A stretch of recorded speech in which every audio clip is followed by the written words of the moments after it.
Okay,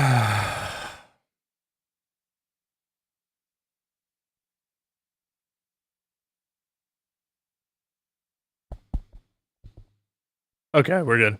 I actually just realized I had forgot to check the microphone before stream, and I was like, "Oh shit, I just switched this over." Um, like I checked everything else, checked the audio in the headset, everything. I don't know what was going on with my headset during the marathon. To be fair, I did only check it like 2 of the days, and then I was like, whatever. I'll just go without the whole 4 days. Um,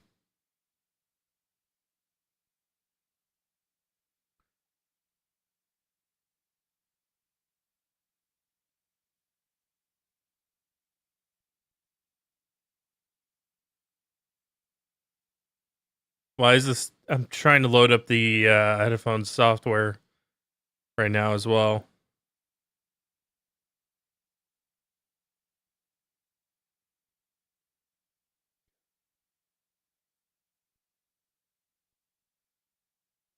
Okay, I'm just gonna have to move the microphone away because the side tone is way too much right now. Um, and I have it turned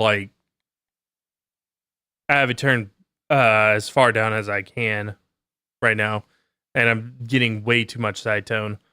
Um, but the app is being fucky. So anyway, what's going on, Sai? More sound half hours. So sound. I know I said that in the it disconnected itself. It really did. It.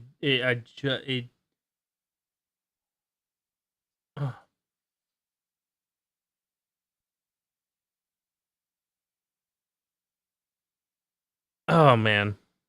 But yeah, I said in uh Discord, I was like, where I was like, I said that I was excited because I didn't feel like shit today. Um,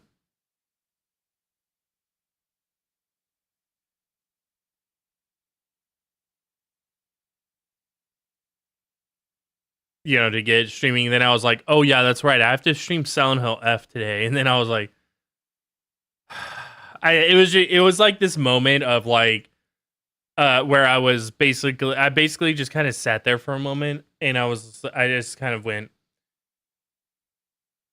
literally, because I had to just like mentally process what I had to do because I just didn't want to. I don't like this fucking game, dude.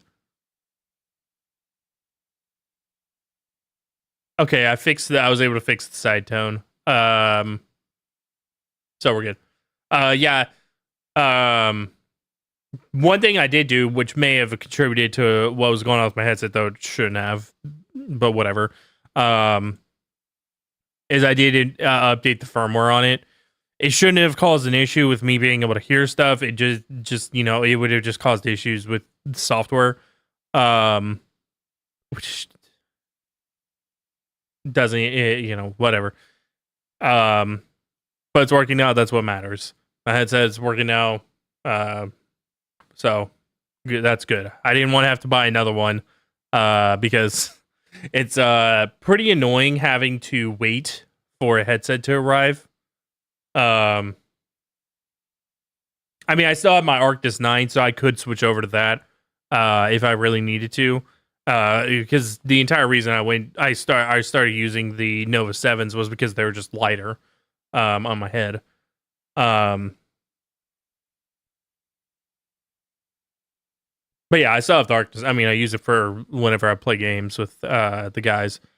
Um, anyway, I am stalling. I really am.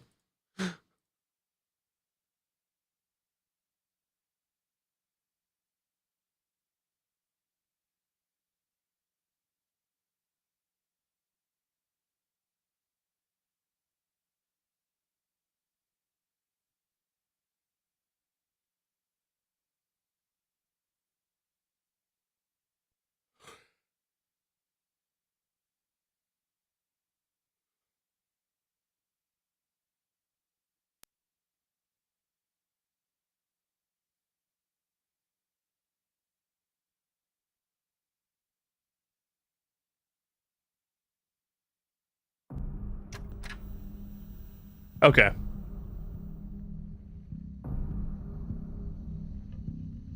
So let me look up real quick because we're gonna do the fox wet its tail ending this time. I know that it's the only requirements that the only requirement I know for sure it is the you don't take any of the pills. I'm pretty sure the only other requirement is that you get the sword, but you don't like cleanse it or something.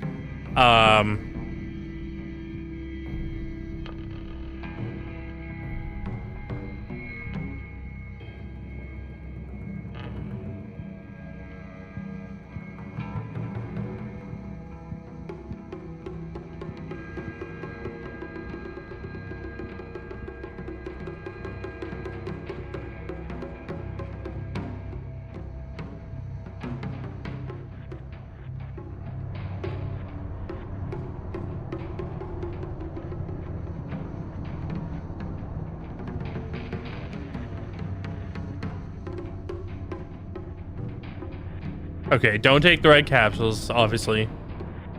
Obtain the sacred sword and don't purify it.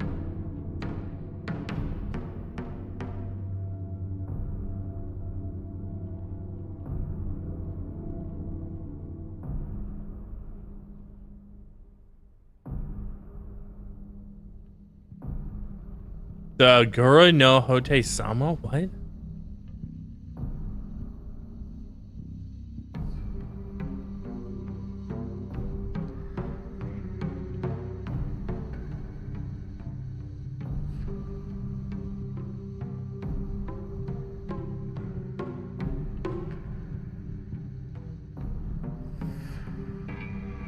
Okay, I don't know what that person was smoking. Apparently that's for the fox wedding ending, not for the fox wet its tail. All right.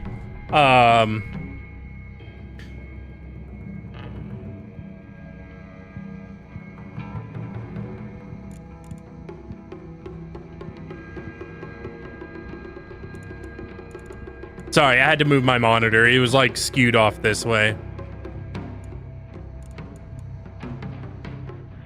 Okay, let's switch scenes.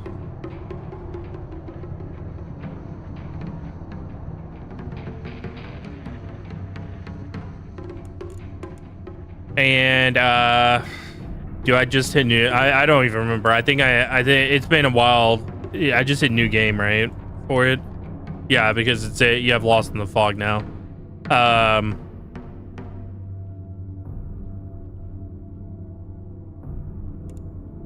Obviously we're gonna play with the action on story mode because I have to give my honest thoughts on like how the action is at the very end. I am kind of debating on trying Lost in the Fog puzzle mode because I think that's the only way to really get a good breadth of like what the puzzles are really like for this game is how do they scale in terms of like difficulty modes, and OBS decided not to transition the scene, but at the same time I don't want to be in this game any longer than I have to, so I think I'm just gonna do it on hard difficulty, normal difficulty.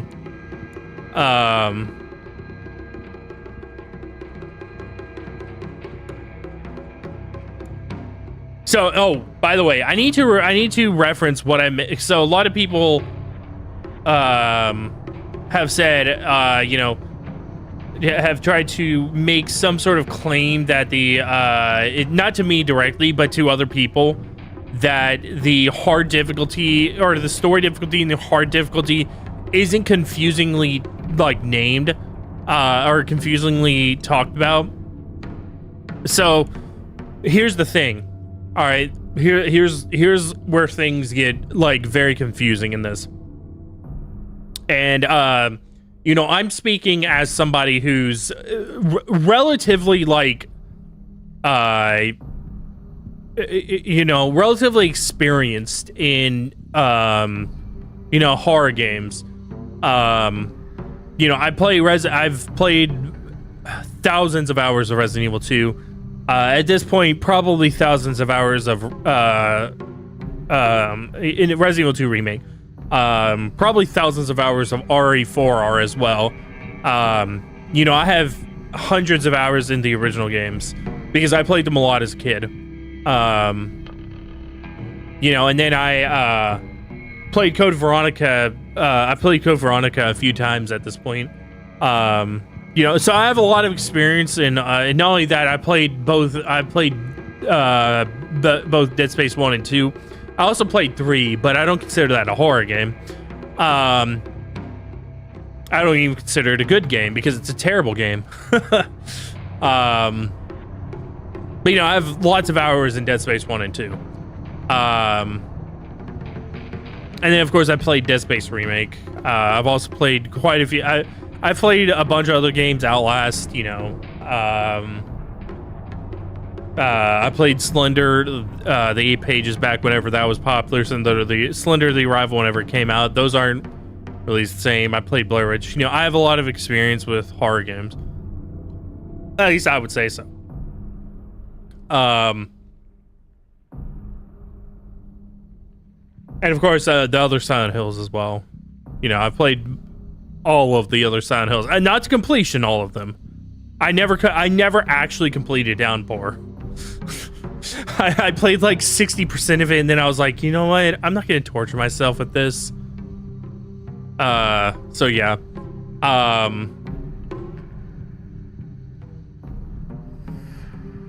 So, first of all, whenever I say that, people are trying to claim that it's not confusing, first of all.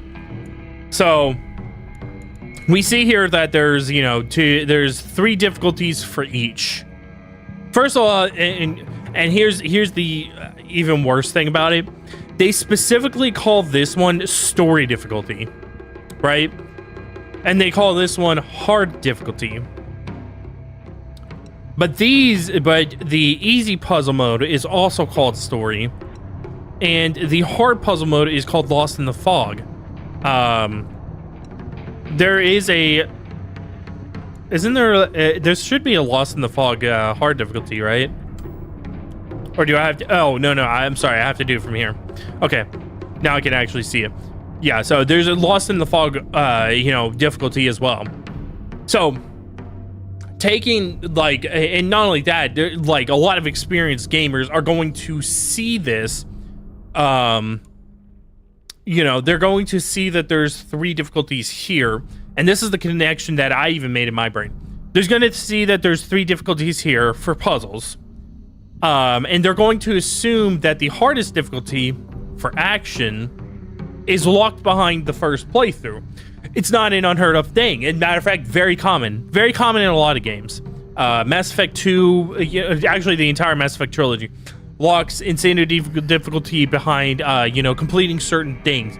Your first playthrough, you unlock hardcore. I think you either have to do it on veteran or hardcore for your second playthrough, and then you get insanity difficulty. So it's not an unheard of thing where, the hardest action difficulty is locked behind a first playthrough, right? So first of all, this is the most confusing aspect about it, that I think has genuinely made players that maybe would enjoy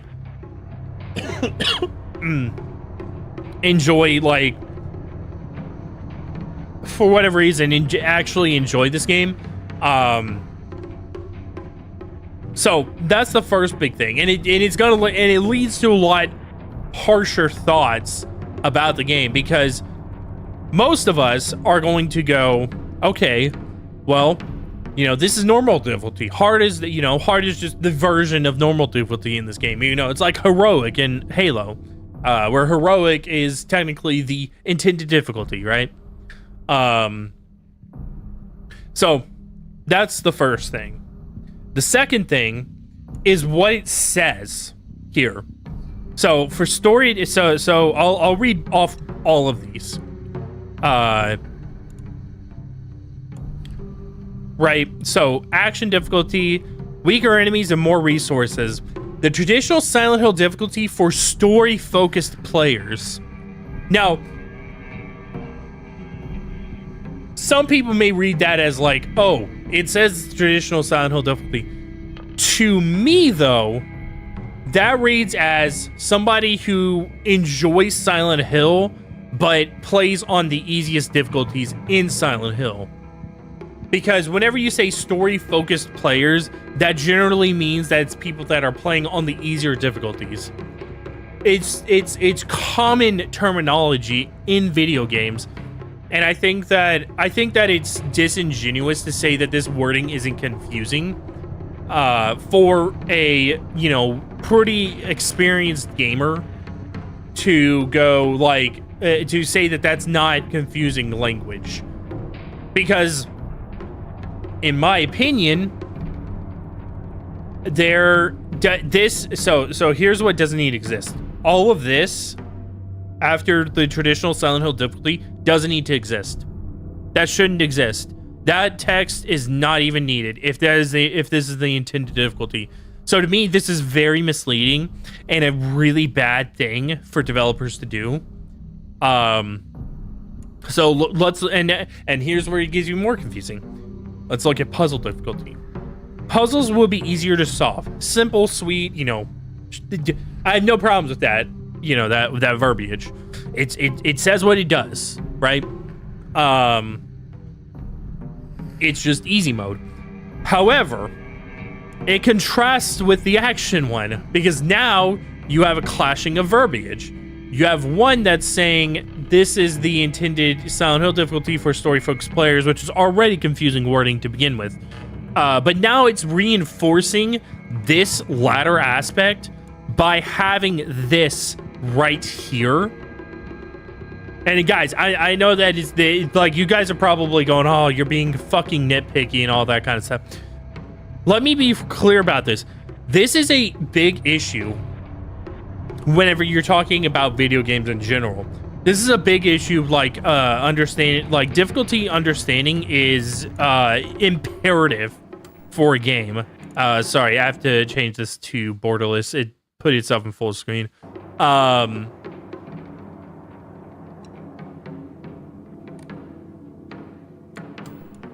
But yeah, making sure that your player base understands like how difficulty works in your game is, I would say, the most important thing that you can do or have to do. Because otherwise they're just not going to have a good experience. Even if the game is a solid like 10 out of, even if it's like, you know, fucking Knights of the Old Republic and all that kind of shit. Like, imagine Knights of the Old Republic's difficulty selection. Imagine instead of easy, normal, hard, and what eventually got taken out was impossible difficulty. You can add back in though. Imagine if that said story, easy, normal, hard. Then that's fucking confusing, first of all. That's it. So this is basically what I'm talking about. I'm not, and yes, you can call me a nitpicky jackass if you want, but this has to be talked about, in my opinion. Now, the next thing I'm gonna go into this is okay. I'm gonna read the puzzle one this time, right? Balanced puzzle experience for players looking for a traditional Silent Hill experience. Again, I have no problem with that verbiage. I think that it's perfect. To be perfectly honest, you know, traditional Silent, you know, balanced puzzle experience for players that are fans of the Silent Hill experience, which is, you know, puzzles. So no problem with that. For players familiar with action horror games, this is now this again. It's another thing where, you know, it's a clashing of verbiage. This says to me that it's if you are experienced in in horror games that have decent amounts of action, you know, all that kind of stuff, your Resident Evils and all that kind of stuff, you are going to enjoy this mode the most. The intended difficulty, basically. This actually wouldn't be a clashing of verbiage. I think this is synchronicity verbiage, what's the word? What's the proper term? Mistaken synchronicity of verbiage, because both of these reinforce that this is like the intended difficulty, and in the puzzles case, it is. This is the intended difficulty for puzzles. But because it's and again, this is I'm gonna keep saying it. This correlates directly to this because they're both using the same goddamn language here, where they're both saying hard. If this said normal, I wouldn't have the same complaint. If this said hard, this said normal, this said easy, or story's fine, and this said I think I already said this, but this said normal. No complaints on that front, okay? Obviously, and I don't have a whole lot of complaints about the verbiage behind these two things with Lost in the Fog, but the fact that there's 3 versions and they're both called Lost in the Fog, and even if they wanted to call the hard mode Lost in the Fog, that's perfectly fine. I think that there's a world where this would be hard, this would be normal, and then this would be Lost in the Fog, basically hard plus. Kind of like what they did with Persona 5, where it's I'm pretty sure it's story difficulty, which I don't 100% know how that plays. Easy difficulty is for people that are like not experienced in RPGs or JRPGs at all. And then there's normal, hard, and merciless. Merciless is basically hard plus in that case. So yeah.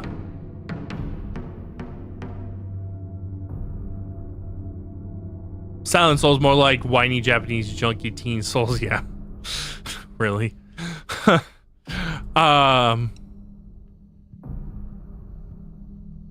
So yeah, this is my like, I felt the need to talk about this before we started the game, because I specifically for one thing, I specifically stated that the verbiage is very misleading and kind of confusing for the player, and the fact that there's 3 difficulties is also kind of confusing for the player, because this is just it's an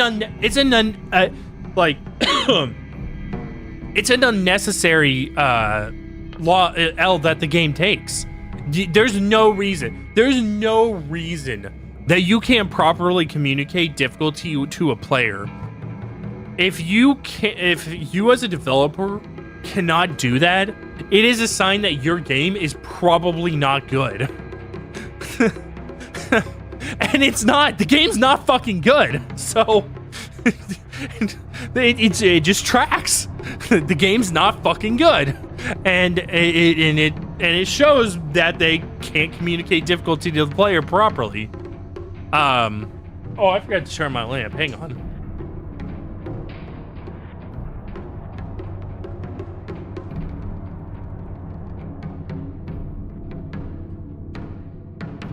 Okay, there we go. Yeah, they can't fucking properly communicate difficulty to us. So anyway, enough of that. I'm not actually sorry for the rant, but I'm not stalling. I inherently felt the need to talk about that.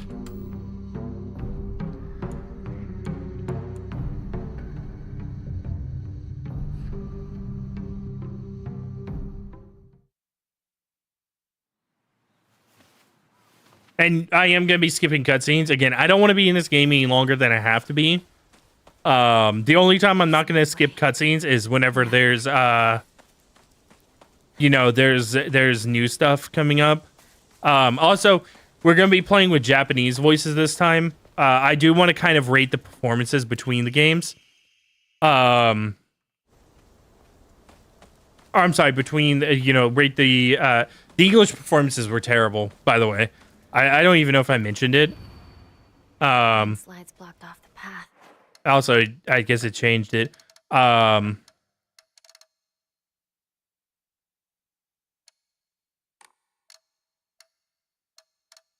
here we go. Oh, I have to. Okay, that's fine. We're still at the beginning of the game.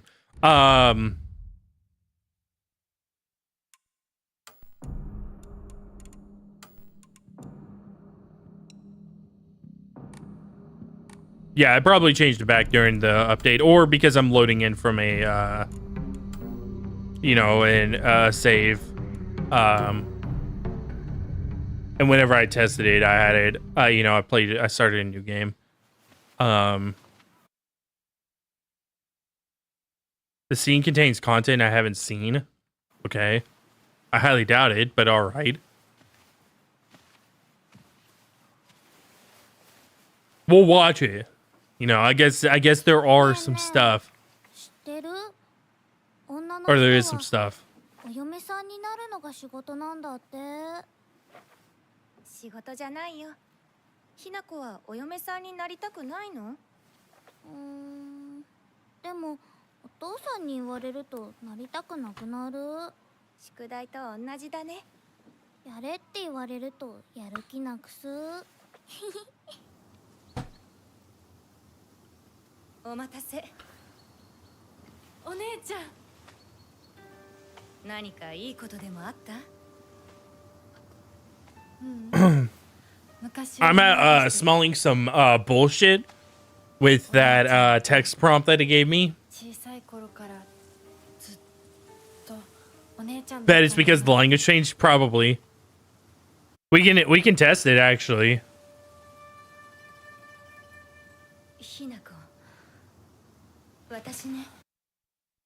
Yeah, I'm betting. I'm gonna say that there's some horse shit in that text statement.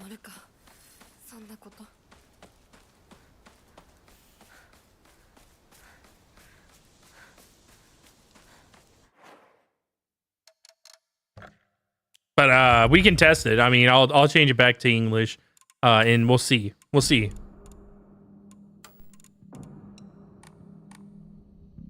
Like I'm gonna be playing through it on with the Japanese voices because I do want to compare the performances. The English voices were fucking terrible.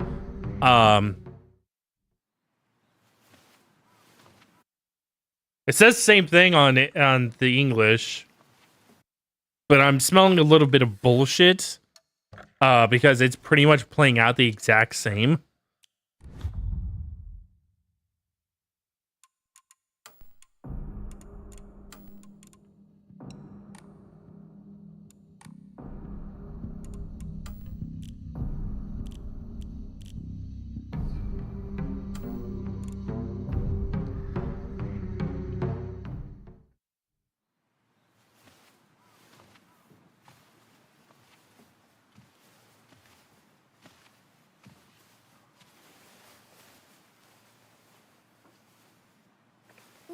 Oh yeah, it says down here, hold to skip new cutscenes.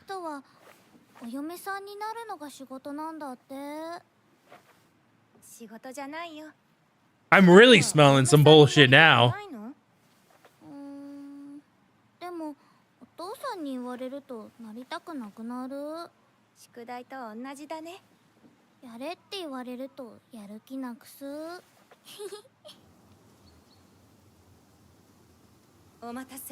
How much you want to bet?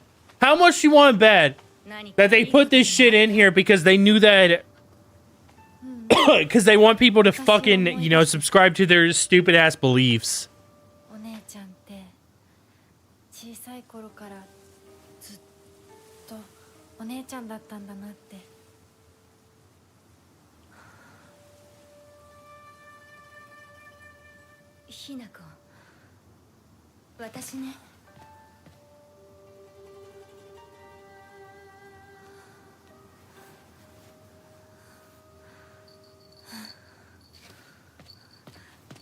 これお姉ちゃんにあげる。綺麗だわ。ありがとう。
I saw a flash there at the end there. とにかく今後のことは親の方で話を進める。お父さん、ひな子の気持ちだって。こんな話二度とないんだぞ。ひな子にとってこれ以上の幸せがあるか。あるわけがない。どこ行く。話はまだ終わってないぞ、ひな子。それにしてもあのひな子がね。あいつは本当に高校娘だ。何しろおかげで借金は全て返せる。 Okay, so 金に困らずに済むぞ。here's something funny. ひな子に聞こえますよ。 There is minor change. Minor change, okay? Super fucking minor. And it conveys the same goddamn message. There's what she says when she's playing with the doll and stuff is minorly changed. And when I say minorly changed, I mean, so in the original playthrough, because I had to check to see if there was something else going on. What she says in the original playthrough is, you know, that she plays with the the guys, and she's like, who cares about their stupid games and all that kind of stuff. And in this one, you know, she's talking about getting married and she doesn't want to do it because it's basically saying the same fucking thing, that she doesn't want to conform to, you know, whatever normal societal standards, edgy teen shit, basically.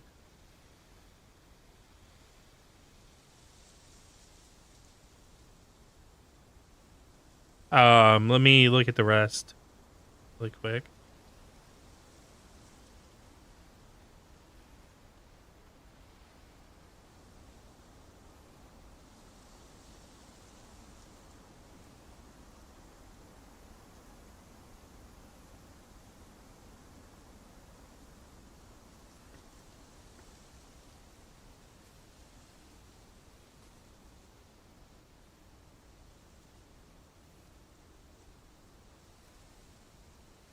Okay, that flash was not there as well.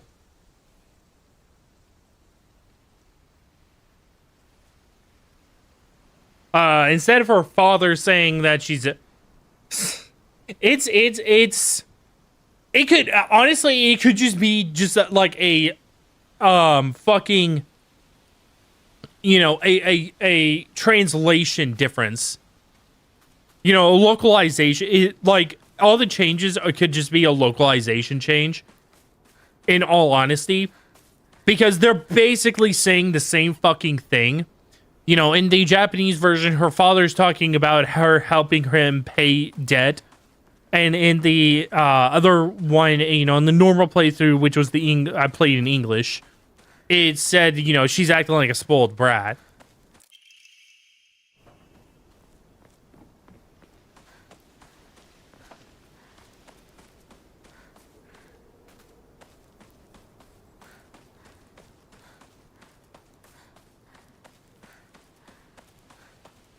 Like, these are things that, like, would be if you know, most people would chalk them up to, you know, fucking also my FPS counter isn't showing. The game does seem to be running a little smoother now. There's been a couple updates, so it didn't run terribly before, but it does seem to be running smooth.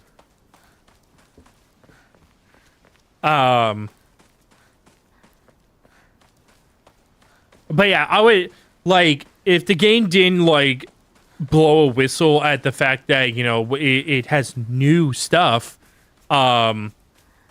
everybody would chalk the differences of verbiage down to a localization thing, including me.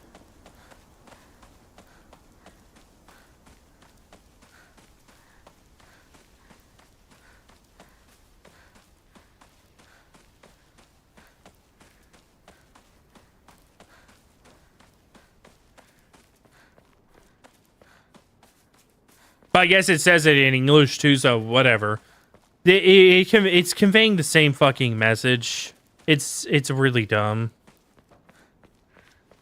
I genuinely just don't understand why the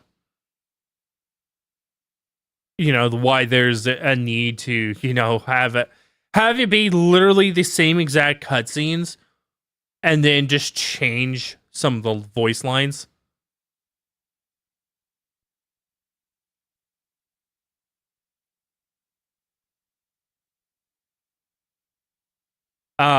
I do think, let me see, hang on. Yeah, this one is different. This one I think was originally talking about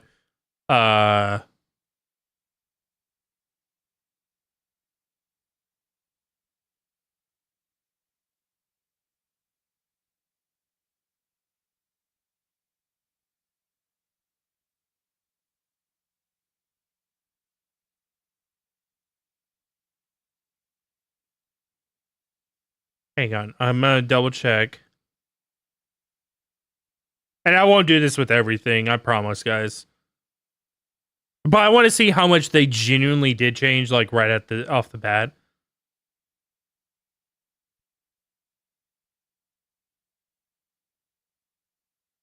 Like, how plus is New Game Plus, basically.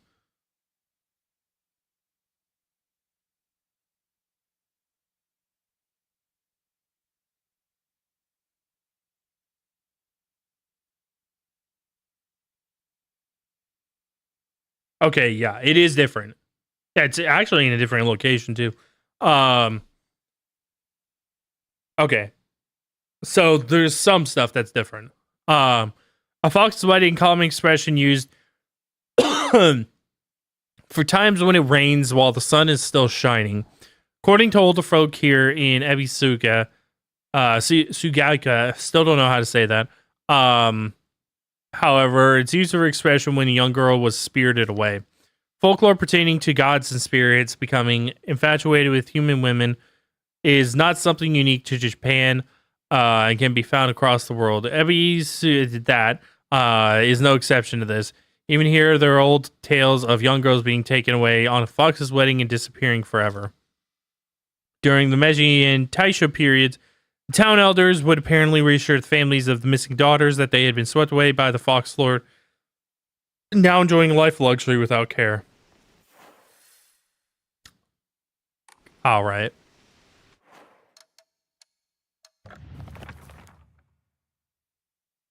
Naisama, blah, blah, blah, guardian deity.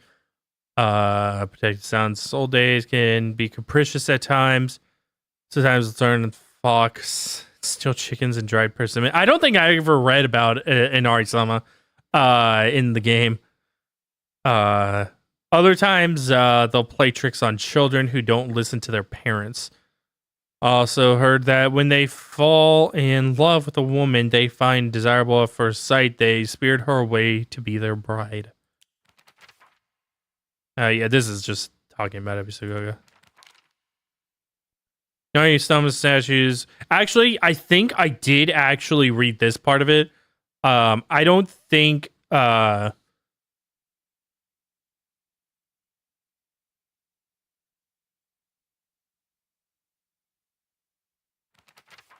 yeah, I don't think I ever flipped the page.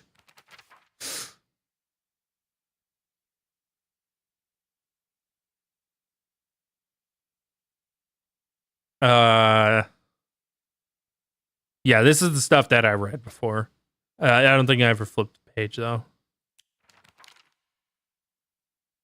She and I said we play Space Army HQ when we played Space Wars. When it wasn't just us playing, we would gather here to have mission briefings while eating candy. I don't know why that's considered new information. We were told that already. I knew the doll looked exactly like the one that I thought I'd gotten rid of that day.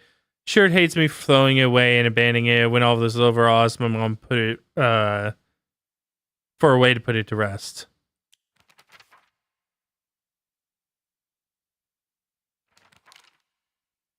Not to brag, but we've taken down the enemy's mothership, giant UFO on many occasions.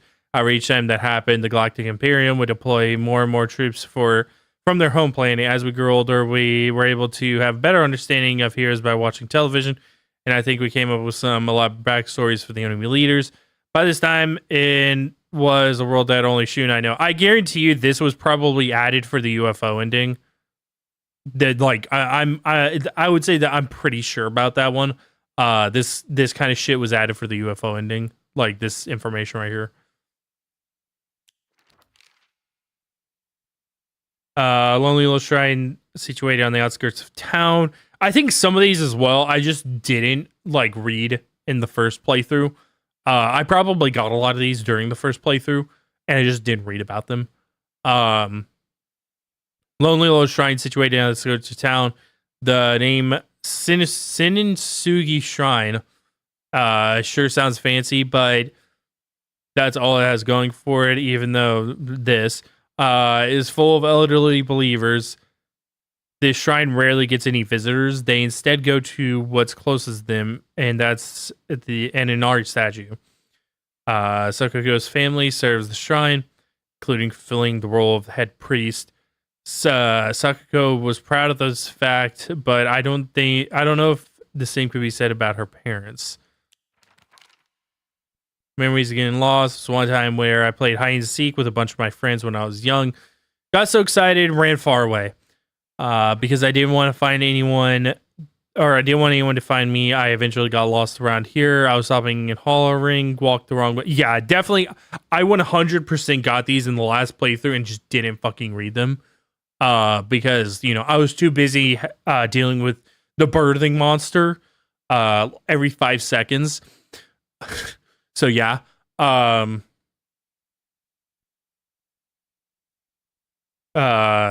So I'll just go ahead and read them here. Actually, I was told later, exact opposite direction of my house. Even a town as small as this felt huge for me as a kid. Realized I knew nothing about this town. Even the field seemed spread. Okay, this was probably gained whenever I was in the field. Doing the puzzle thing. Even these fields seemed spread out for endlessly into the horizon. Walk this path every time I go to Rinko's, but to be honest, to this day, I'm still scared that I might get lost.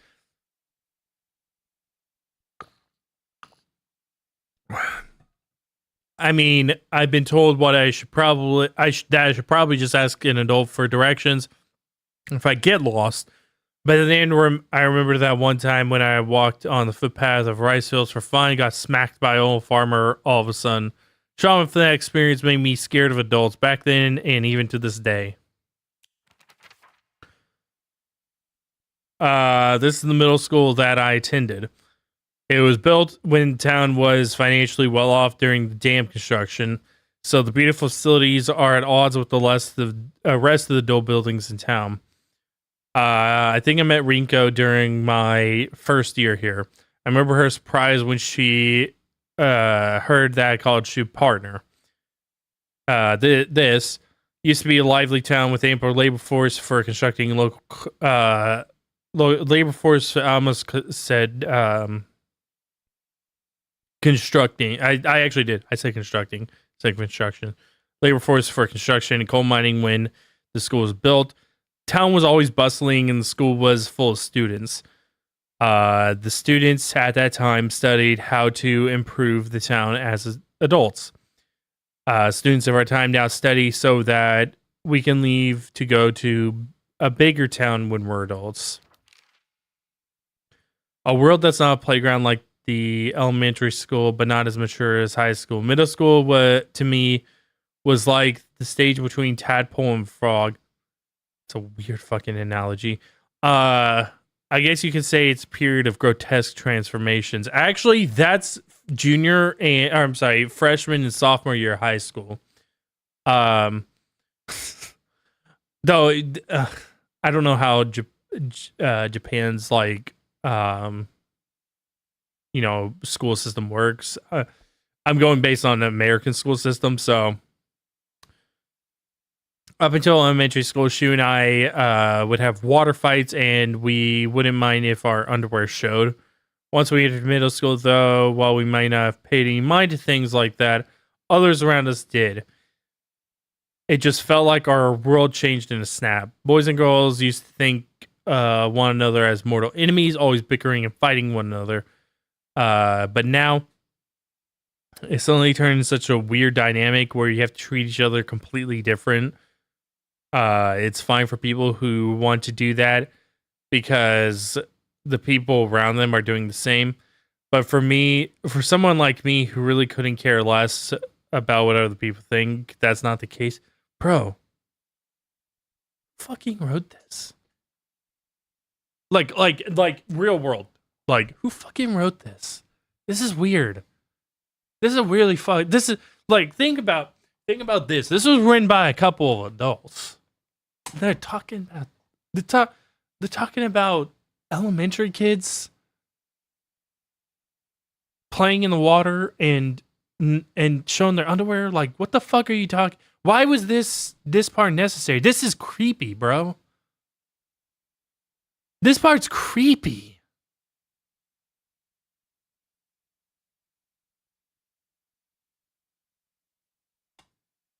This part is fine, talking about how,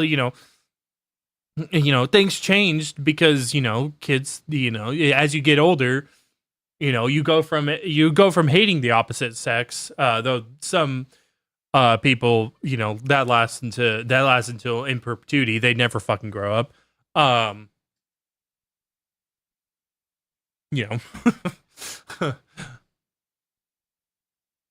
Because they have daddy issues, or they're they got rejected in high school or something like that. So they let that just they just let that become their entire personality because they're boring. And so they also probably self-diagnose themselves and probably have a variety of different things that they decide to put in their bio on Twitter.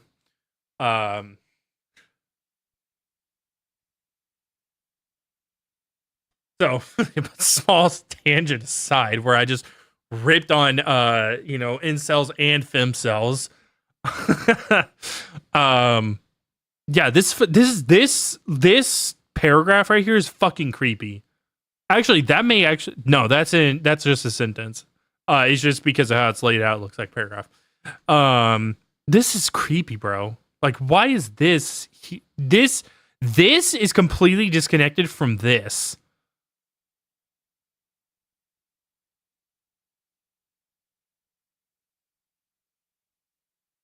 And I'm gonna be like completely honest about this.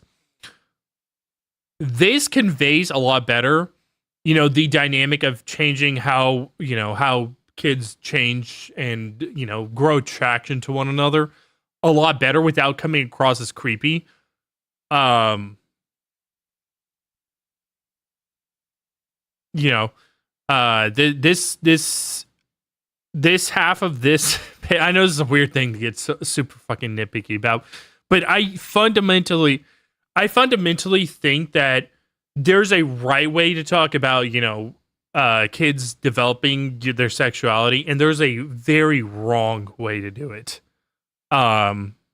This sentence right here is the wrong way. This paragraph, you know, this, this set of text over here is the right way to do it. Very odd. Anyway, moving on. Evil warding lantern, type of revolving lantern that has long history and that. Picture silhouette rotates inside the lantern due to air current that the candle makes. Normally, revolving lanterns are for entertainment, but the ones in that were specifically used to ward off evil in that, because I don't know how to say that word. That's the reason why I keep just saying that. There's a customer, women in unlucky ages, hang it on their front door during Oban. What is an unlucky age? Does it mean like the unlucky times? Like, what is an unlucky age? That's a genuine question, by the way. This is a criticism I had about the game. I'll talk about that after I'm done talking about this. I need to shut up for a minute. Okay, there's nothing else about the origami. Forgotten Shrine. Once heard there was a shrine in Shambles' new shoes house, but I never knew it was here. She told me back then that there's treasure at the roots of the divine tree or something. Sakako once told me that this place is where the real Senisugi Shrine is. Okay, yeah, this is definitely. Oops. This is definitely stuff that I just unlocked last time, but because I was dealing, you know, with the birthing monster every 5 minutes, I just didn't read it. Think this is the park I used to play at a lot when I was little. Feel all my memories of fun times and hard times took place here. Okay. Playing house with girls, playing dodgeball with boys. But kids will tell you it's weird for girls to play with boys. Nobody fucking says that. Literally nobody. Nobody fucking says that. I'm sorry. Nobody fucking says that.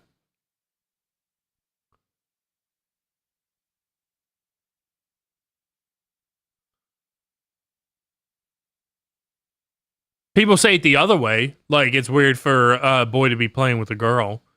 You know, little kids. I'm talking about kids here. You know, little kids. People definitely say that, but the other way around, no. They never fucking say that. Not even back in the 60s. They didn't say that. Because this is also going to be something that is potentially controversial to say. There is there is a degree of like early development of like where women become attracted to well, not women, girls become attracted to boys, and it happens at a much earlier stage.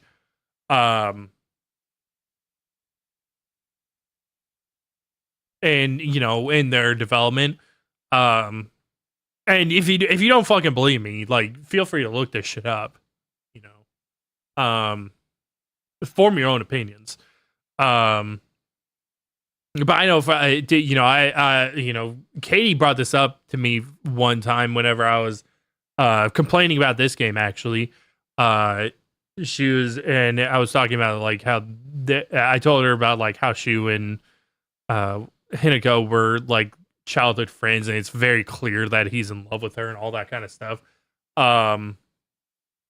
And she like mentioned, she like somehow the topic got to like, you know, we were talking about like how young people like express love in a very stupid way.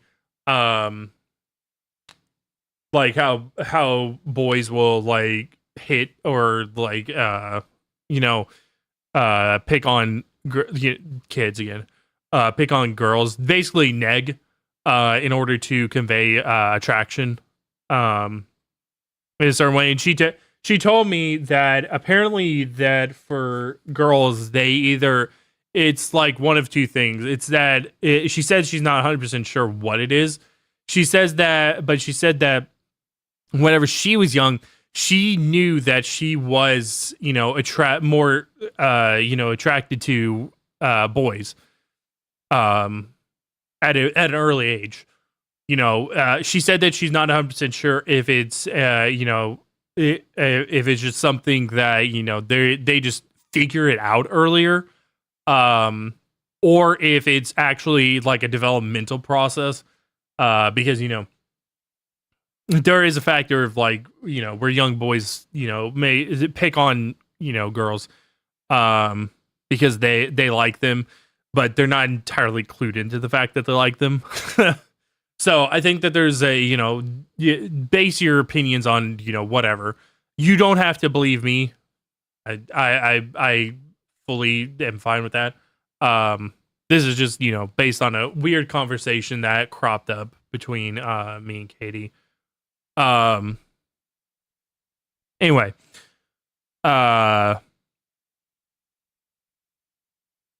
told me they wouldn't let me play because I hung out with the boys. I remember that moment of direction and denial crystal clear in my head.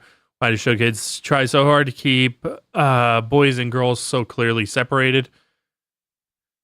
Is it truly such an awful thing to be part of both groups? So here's the other thing. So now that we're done reading this, let me talk about that first point that I was going to mention earlier. The game's like steep into Japanese like mythology, etymology, history, which is fine. The history part of it's fine. But the mythology, etymology, and religion that is very like central to just Japan is never explained that well at all in most cases. But if it is explained, it's not done super well. Do I have anything to enshrine? No. Okay.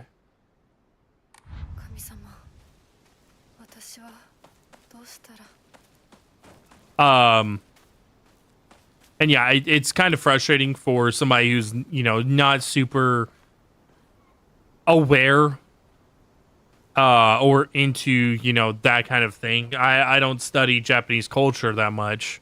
Woman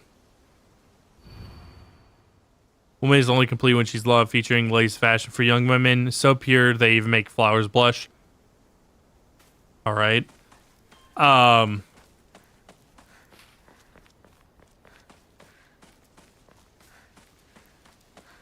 Isn't the game so subtle, guys? Like, it's as subtle as a punch in the face. Jesus Christ. Research notes on exotic herbology. Although the most famous translated Western medical book remains New Text on Anatomy.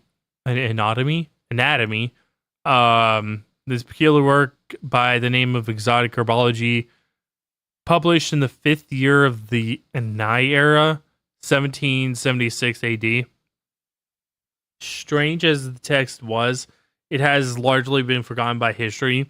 Foreign missionary brought this text to Japan along with cures medicine that would supposedly allow one to speak with divine spirits. The drugs can be known as kakura makura by locals. However, in order to have contact with gods, one must first liberate one's soul. It's the whole religion thing I was talking about. However, upon doing so, the individual will fall into a temporary state of unconsciousness, leaving them vulnerable to malevolent spirits.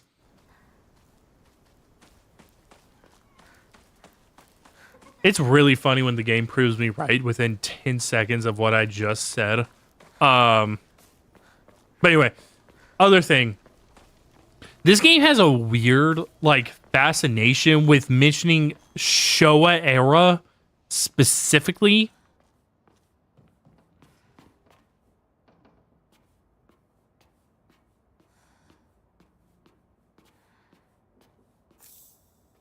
And I'm sorry.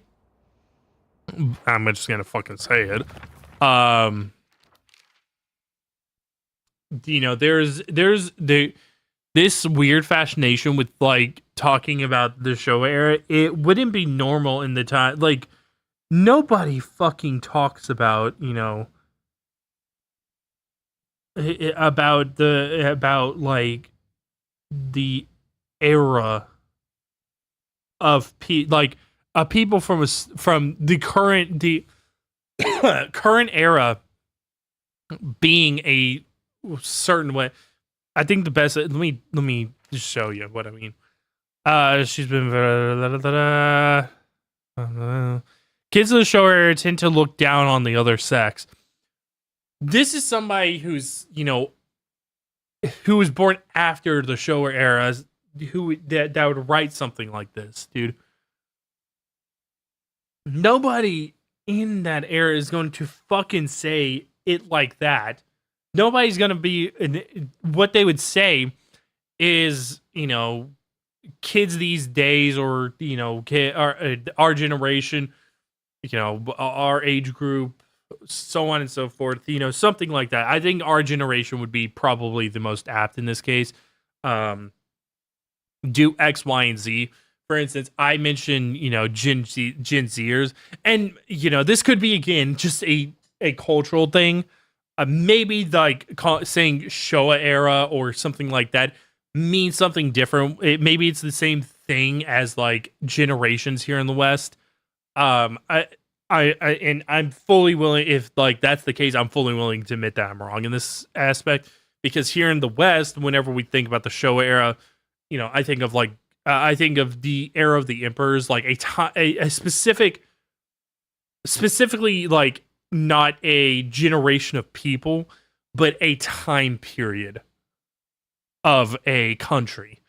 I also think of Godzilla, but that's because I'm a fucking nerd. Hang on, my glasses are filthy.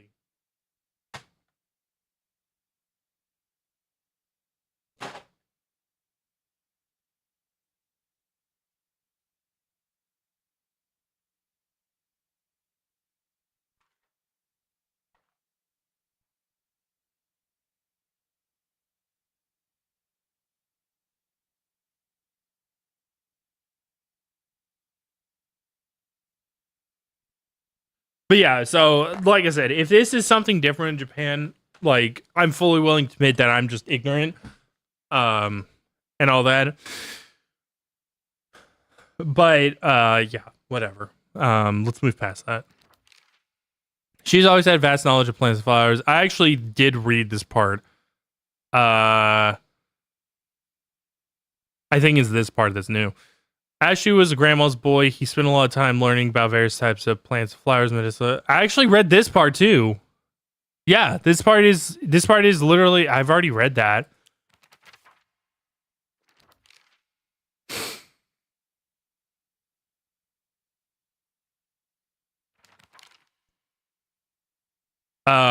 Always despise people who tell me how to act just because I'm a girl. She was different though. He was the only one who ever understood me. We were perfect partners. I considered him a true companion. As we got older, the pressure from our parents got stronger. Hang on. Sorry. The pressure from even still, she never started treating me like his equal, regardless of my gender. This two Hinako's inside of me now. Okay. This is definitely new. This is definitely new text. Shimizu Hinako, whom I have known since birth, and Hinako, a woman who was trying to steal my body from the old me. Like an alien trying to take over me. Their Space Wars partner should be coming to the rescue, but there's no sign of him. That's definitely new text because that's actually what happens at the end of the game in the first playthrough.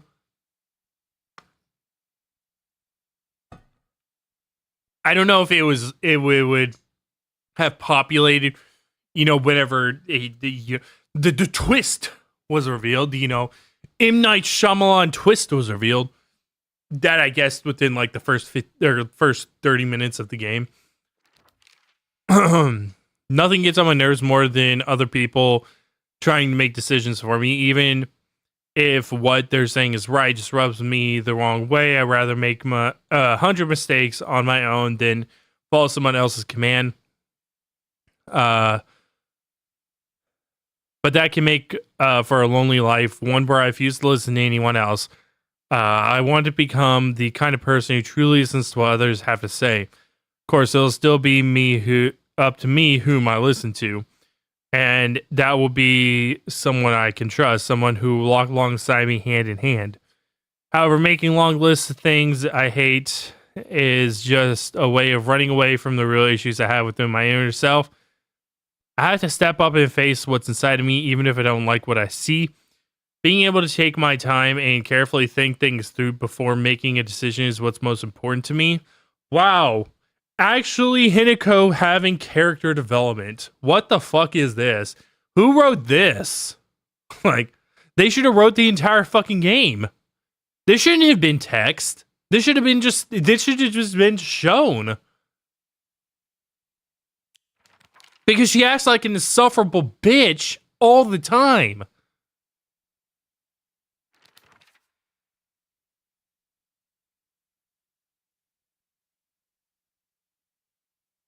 A woman's happiness begins with marriage. She told me that at every opportunity she got, so to believe that she's actually happy with the life she has now in her house, or in this house. Today, my dad threw a knife. It got stuck in the tatami mat. There are chips and dings all over the house, every last one of them from when he threw something.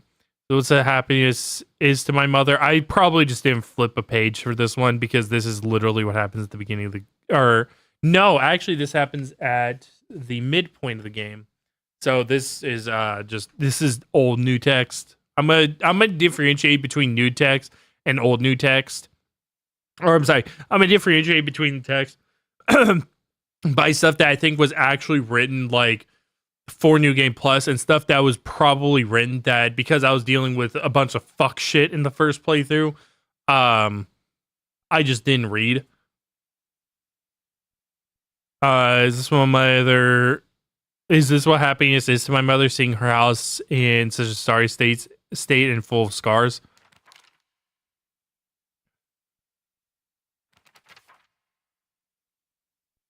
I've heard that dad used to be a fisherman when he was younger and would go on long fishing trips way out of the sea. Managed to save enough money doing that to open a restaurant, a place where he could put his skills with the knife to use. It didn't work out, though. Not only did he lose all his savings, he took on debt too. Now he spends his days drinking his life away in a sleepy little town so long away from the sea. He never even tries to cook anything anymore. It's only when he complains about mom's food that he pretends to be some kind of important chef. I used to think it was just my dad who was like this, but after listening to all the married women around here complain, every man just seems just as bad. Here we are back again with her being just an insufferable bitch. All their husbands are just as short-tempered, just as violent, just as useless, and do just as little to help out their wives. After learning this, every grumpy-looking old man I see in town reminds me of him. When I think that I was born and raised to just to support these horrible tyrants, I lose all hope. If everything works out, they're going to give my father a lot of money. I'm sure he's desperate to use it to pay back his debts. My father is selling me to pay back his debts. What the fuck are you talking about, Hanko? Like, what the fuck are you talking about? Junko always told me that the quickest way to happiness is to live the way society expects women to. Well, if there's a quick way to happiness, then it must be other ways too. One time when I was little, Junko showed me how to find my way out of a maze in a puzzle book. There's no doubt she showed me the quickest solution. Still, what I felt that moment was nothing compared to the joy of figuring it out for myself. Okay, sure. She's. This is one point that I think I am always going to just fucking not agree with, is how she treats her sister. Because everything that Junko does tells me that she is a maybe overprotective but good older sister. Like, she wants to help her sister in every way possible. And I can totally see this. Like, with, a person doing this for a person. There's a certain degree of what's the best way to describe this? When I became an adult, for instance, there was a certain degree inside of me that started to wake up and feel like I had to be protective over my mom. Because, I realized that, I was I'm just gonna fucking be clear about this. I'm a 6'1", 200 and something. I'm like 240 or 230 right now. Though when I was 18, I was a lot smaller. But I was still significantly larger than my mother. So there was something inside of me that started to awaken that I felt very protective of her. Like that. And I know that my mom can, handle herself in most cases. But like, for instance, when I moved out, I told my mom to get in. I specifically said, get an alarm system and set it every fucking night. I was like, I'm not kidding about this. I was like, you have to do this, Mom. I was like, you're gonna be living here alone. I was like, you are, and I told her straight up, I was like, you're 5'3", and I know that you can kick an ass if you need to, but the fact of the matter is that if there's some, 300-pound behemoth of a man coming after you, you're kind of fucked. I was like, I went, you need to get an alarm and get a fucking shotgun. I was like, do not get a fucking pistol. You need to get a shotgun.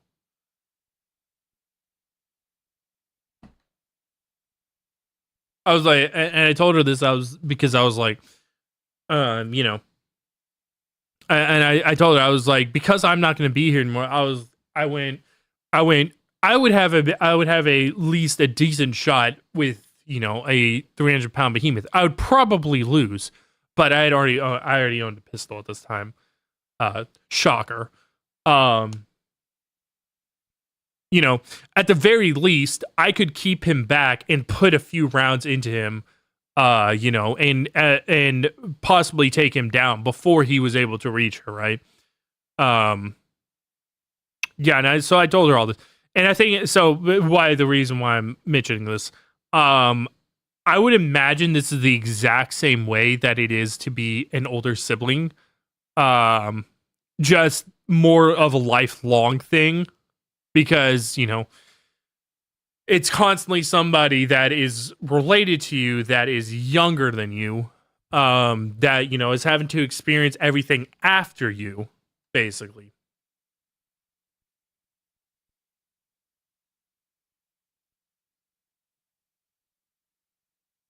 So yeah, you want to help them. Like, and at a core value, you tell I would imagine that you would tell them, you want to forge your own path, figure things out on your own, all that kind of stuff. And they're going to respect that. But it seems like Hinako just never fucking tells Junko that. And instead decides to sit and stir and be a fucking miserable bitch and damn Junko for, going off and getting married for her own reasons, you know.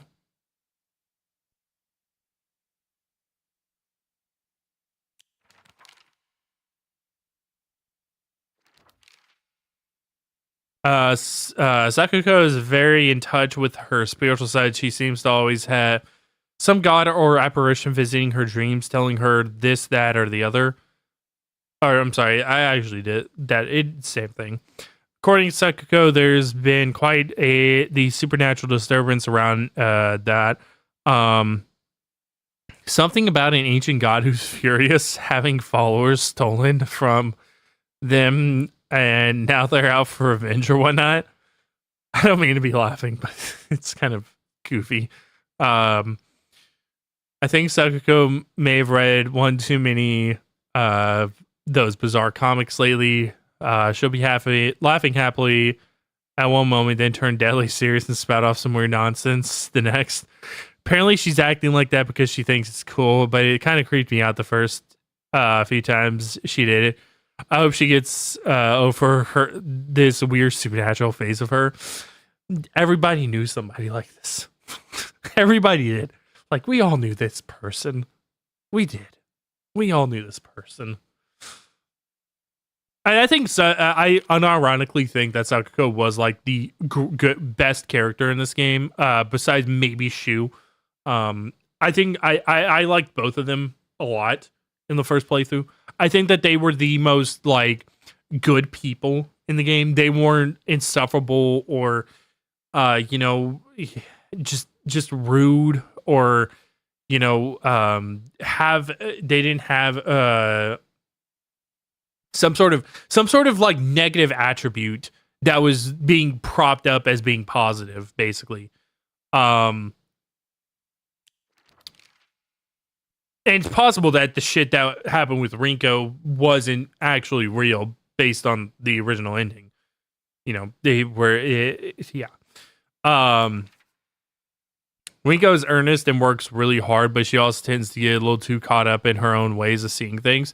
Once she's come to a conclusion in her head, it can be like pulling teeth to convince her otherwise. Although we're best of friends now, we've had 2 or 3 huge fights in the past that ended with us not speaking to each other for weeks and weeks. I'm sure we'll end up fighting again in the future, but even if we do, I know we'll make up again. Rinko's always asking whether Shu and I are an item. I tell her every time that we're not, but she never seems to buy it. Heard a rumor that Rinko was gossiping about me behind my back. I suppose love can tear apart even the closest of friends. I don't know what to do. Well, I hate to be this guy. This is definitely old new text, first of all. Not only that, it's pretty much confirmed at the end of the fucking game that she probably made up a lot of the bullshit about Rinko being like this, like some two-faced asshole. She definitely had a crush on Shu. Like that's not even in like an that's not even like up for conjecture or anything. 100%. But the aspect of like where she would like write those notes and they would just turn super skewed and fucked up. Yeah, there's a certain note of like that it was not actually real. Even the part that, even as far as like stuff like saying that Hinako is dead was kind of implied as like not actually being real shit. Because it was specifically in the way like things were written. The more chaotic supposedly second hidden face that Rinko would always have was always written in a very specific pattern, whereas the stuff that she would actually write was written in a very different was written in like the pattern that she actually wrote in. If that makes any sense.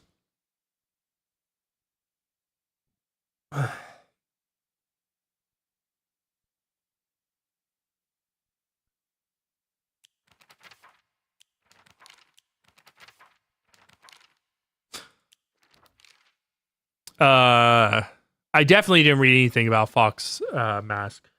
Also, I didn't mind Fox Mask as a character. He seemed like an alright guy, honestly. Mysterious man who wears Fox Mask never takes it off. So if you all have yet to see his true self, he has such a refined air about him. I think he must come from a very well-off family. For whatever reason, he seems to know me well and treats me kindly. He's almost like a prince from a fairy tale. In fact, this whole situation is like a story from a book. Who are you, and why are you leading me down this path?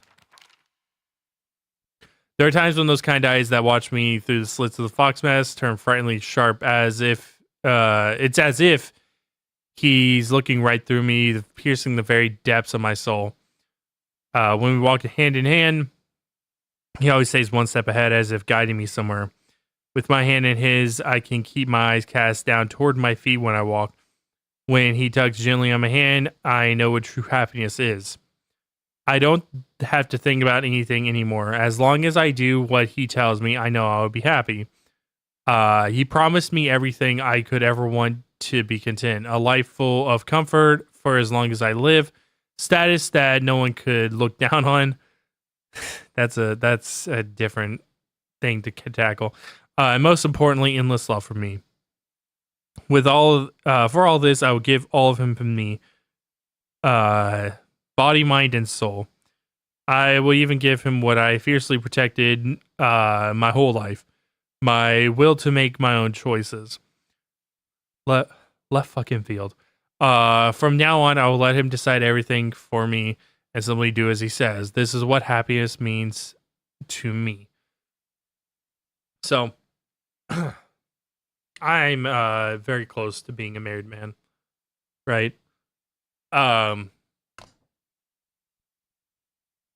I'm going to just point something out here. Something that's I would actually argue is very intentionally devious with this writing. this set of sentences here. Actually, no. This is also one step or one thing. Walk hand in hand. He always stays one step ahead, as if guiding me somewhere. With my hand in his, I can keep my eyes cast down towards my feet when I walk. Tugs gently on my hand. I know what true happiness is. Don't have to think about anything anymore. As long as I do what he tells me, I know I will be happy. So this is written in a very intentional way. If you want to, this is coming from a writer perspective. If you want to convey something as like being somebody's like subtle will being ripped away from them, you would write it in this kind of way, in this very like bittersweet, malicious way. When in actuality, but you have to, you always have to read between the lines with this kind of shit, right? You should. Like the best stories ever that use this are typically telling you to try and read between the lines, on purpose. Like they want you to do that. That's part of what they're trying to do in a lot of stories, good stories, I should say. More than likely, what he in this next paragraph is the reason why I say this. It's probably just him basically just like helping her in her life, more or less. And the reason why I think this is because this right here, promising everything I could to be content, a life full of comfort as long as I live, status that no one could look down upon, which you shouldn't do anyway. That's very classist, but whatever. You know, I get, you know, the 60s and all that kind of stuff. And most importantly, endless love for me. He's just supporting her in the end. Like, really. And,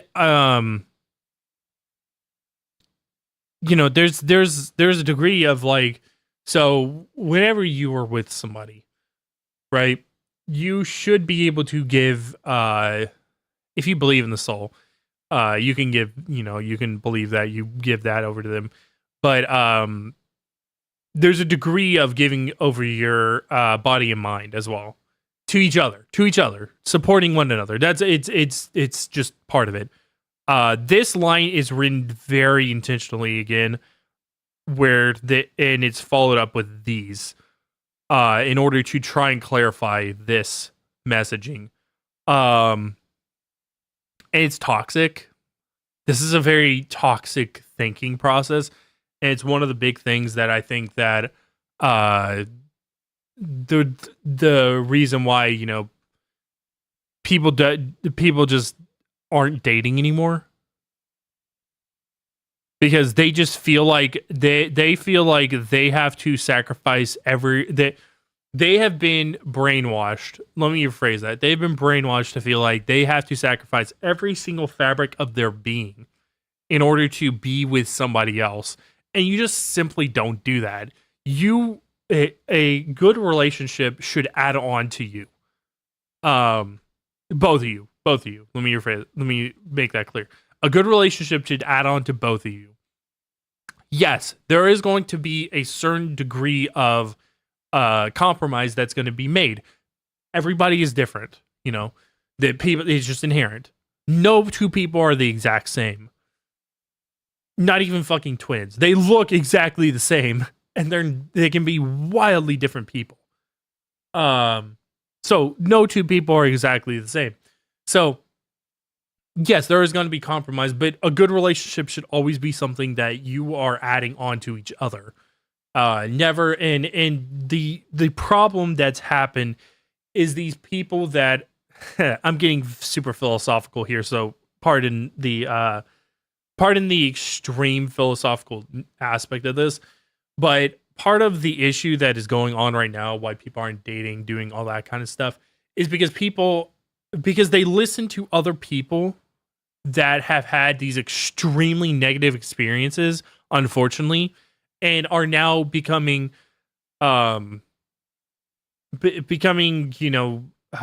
the word? Like basically the town crier, the street preacher, or whatever you want to call it. And these people are insufferable at the end of the day. I joked about it earlier, but they really are. These people are insufferable. They let one negative experience with somebody define their entire life. They're not only the insufferable, these people are the most fucking boring people ever. Because they let this one experience define who they are as an individual.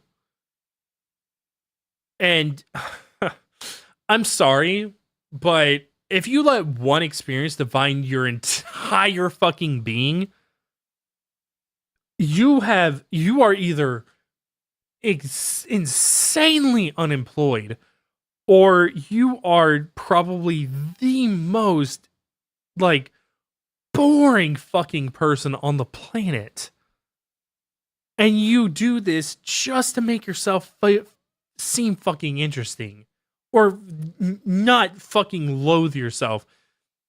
Yes, your personality is going to be shaped around your brevity of experience. People who, you have a bunch of experiences, and that it ultimately becomes, that ultimately shapes who you are. One fucking experience should not shape the entirety of who you are. Every experience that you experience should be part of who you are. Maybe you're a little bit more, guarded against some things because you did have this terrible experience. Trust me, I've had a terrible girlfriend in my past. It was extremely toxic. I haven't even talked about this that much. But I don't want to. It's part of my private life. I keep a lot of stuff to myself off of stream, but I will open up about this this degree of it. I was in a extremely toxic relationship with a woman. And it ended very poorly. It made me a worse. While I was in that relationship, I was a worse person actively because she made me a worse person. I was not completely like guilt free. I did some terrible fucking things, but the reason I did terrible fucking things was because she was such a toxic person, not because I actively wanted to do those terrible things. And, she fed off of the fact that I would react negatively. That's how you can tell that somebody is toxic, by the way. If you enjoy, so if they enjoy, feeding off your negativity, then yeah, that's a pretty toxic person. Like you should never enjoy feeding off of other people's negativity. But anyway, so after that relationship ended, part of what Katie had to deal with whenever we started dating was some of my emotions being guarded because part of being in a toxic relationship is that you put up emotional walls. So she had to deal with that kind of stuff. But I didn't let it shape in my entire personality. Like I didn't treat her like shit. I was just very reserved from sharing things. I didn't treat her like a fucking dickhead. Or I was not a dickhead to her, rather. I didn't treat her like fucking shit being a dickhead. I can be an asshole at times. Like everybody can. I fully admit to it too. But yeah, anyway, let me get off my soapbox. Stop being philosophical. But yeah, I read that and I was just like, I just felt the need to, discuss like the aspect of modern society, what's happening, all that kind of stuff, the modern way of thinking about dating and love, basically. Because it's bothered me a lot seeing younger people deal with this shit. As my ripe old age of not even 30. Yeah, I'm an old man, guys. Don't you know? Research journal photo number 1. Photo attached to research journal. It appears to be a clue collected by a researcher investigating folklore of Ebisuga. I wonder if this is something to do with like one of the new game plus endings. Probably. Yeah, it is. Guarding Legend of Sacred Sword. However, as the sword animosity continue to grow, even as they remain buried under the earth. So people erected a sacred barrier around it using Jesus statues as anchors. Hang on. My throat is dry now because I went all philosophical and had a long diatribe about it. I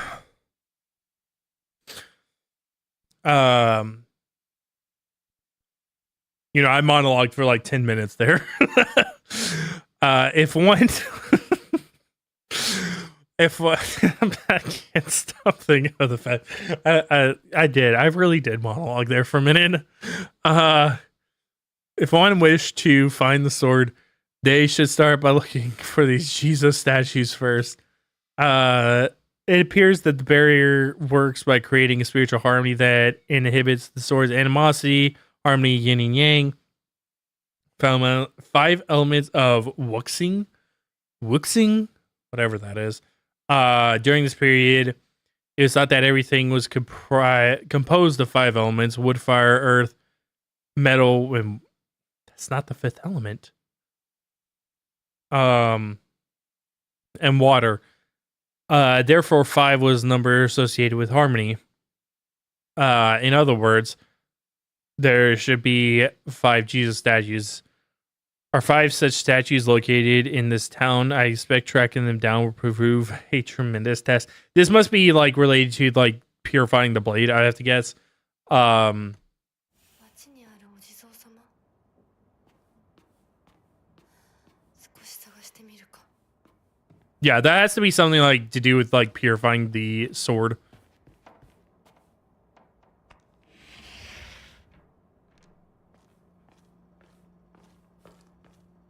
Oh, I thought it blocked it. I was like, damn, the bots are out like crazy today.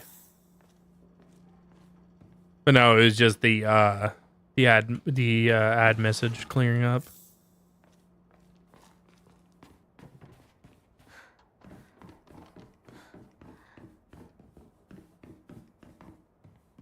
Need to find a key, need to find a key.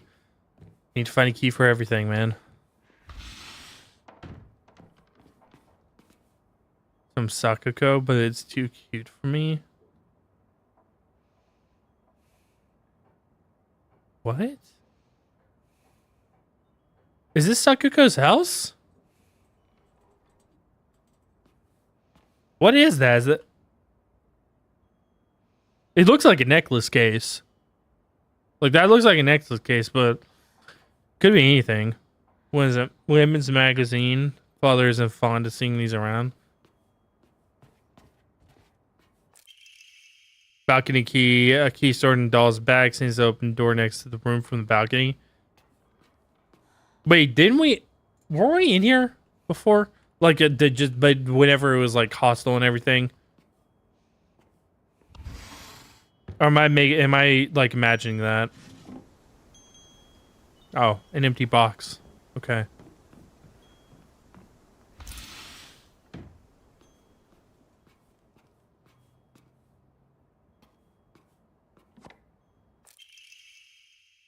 Book by a well-known expert on how to carry a large amount of supplies, increases inventory capacity.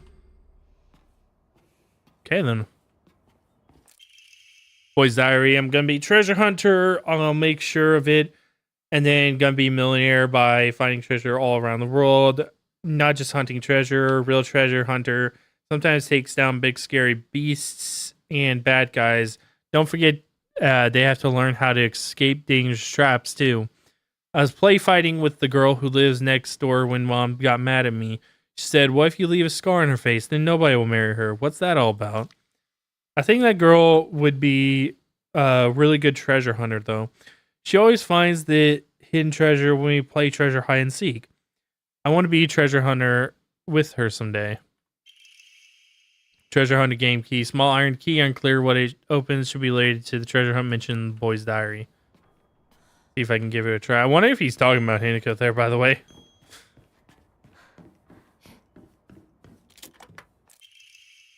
Treasure hunt game note. Real good at this. Naive bozo could find this one. Too bad this isn't treasure, but points for trying. You were so close. Wait, can I not use the key multiple times? That's gonna be such shit if it's true. I'm gonna be fucking mad, dude. Okay. Treasure hunter game note. Huh. Hiya! You got stabbed by my Duda spear and died. Anyone looking around here for treasure is no more than fodder for my traps. Where's my sound thing? I know I'm pretty sure I have the Uncle Roger hiya.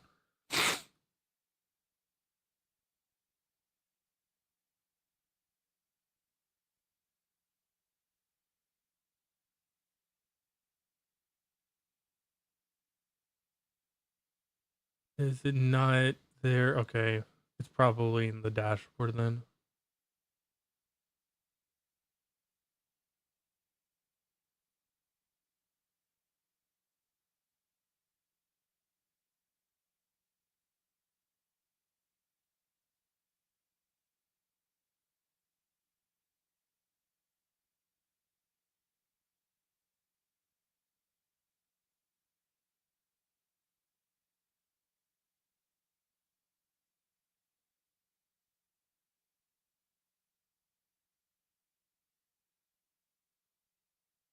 Yeah, I do. I do have it. There we go. Hiya! I had to do it, guys. Had to do it. It was 100% necessary.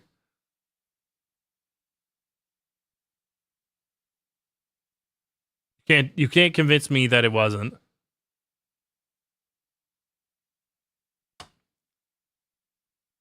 Anyone looking around for treasure is no more than fodder for my traps. Wasn't there a third one somewhere?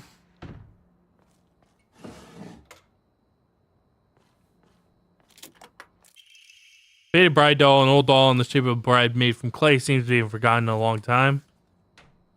This is the treasure? Hey man, don't shit on you know, a kid's clay doll. Kaboom, got blown to smithereens by my doo-doo bomb and died. What's up with this kid and his doo-doo?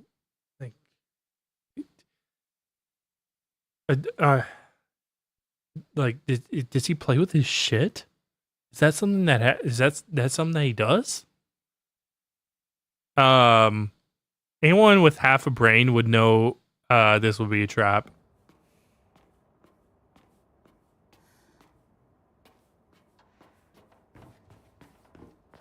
Wait, there was some here. Oh, those are like lunch tins, I guess. I think I already checked over in that area. Yeah, check around the house.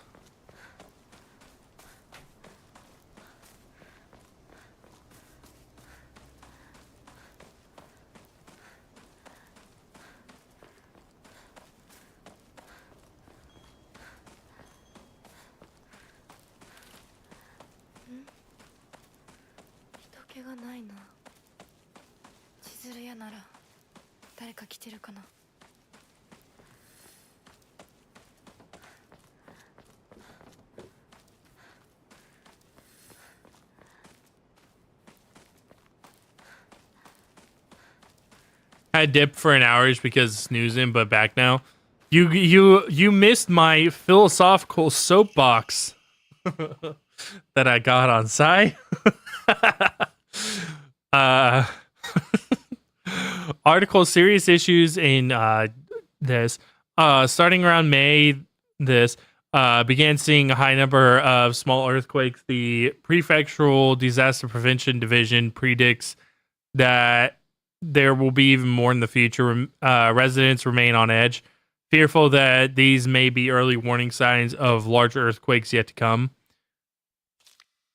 Rumors that these events are being caused by Inari-sama's curse have been spreading among the more religiously minded of the elderly population. However, the Prefectural Disaster Prevention Division is urging residents to treat such rumors as superstition and instead prepare for any potential disasters ahead.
I haven't finished chapter 1 yet. No. You know, there is some difference. Right? There are some new text documents and stuff, and I've read them. I also had to read through the journal because there was what I'm calling now old new text that was from the previous playthrough. That because I was dealing with the birthing monster like every five seconds, I didn't read.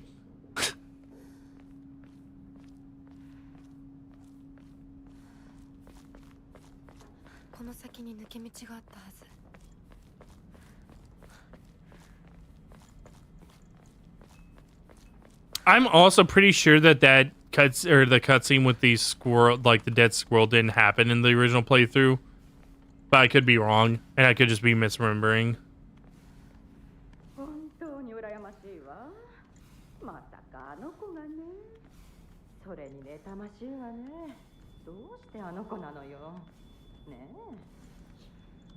噂をすればね。But yeah, you know, part of it is that I have to, like I said, I really do want to give this game. I don't want to. How do I describe this the best way possible? The good thing, so I'll put it like this: the good thing about giving anything a positive review is that you don't have to be super. You don't have to cover every single base of like why you like it or why it's, you know, you enjoy it or anything like that, because there's a degree of like you know, of like you do you kind of thing. But whenever they're now, of course, you can get a lot deeper than that, and oftentimes I do. But the aspect of like whenever you have to portray a negative review of anything, you have to go super granular with it, because especially whenever it is a review that is typically against the grain, which for whatever reason this game has a very positive reception to it.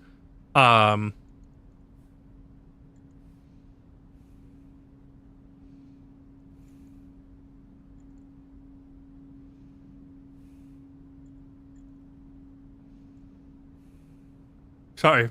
Yeah, this game has a very positive reception to it. So whenever you have to portray something as being a negative, like, or not portray, but like give a negative review on something that cuts against the grain, you have to go very granular with it, because people basically are going to say, you know, X, Y, and Z, and X, Y, and Z, and X, Y, and Z, and X, Y, and Z, and why didn't you like it? And you just have bad taste and all that kind of stuff. So you have to cover a lot of bases. So basically, I have to make fucking like, before I give my final opinion, to make sure that I feel like I'm giving the most complete opinion as well. Even though I've made it very blatantly clear that I don't like the game, I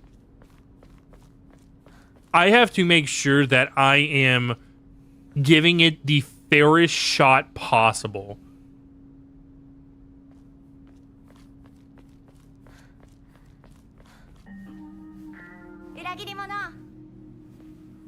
Sakuko, どこ行くの？こっち通るの珍しいね。車が道を塞いでてさ。千鶴や？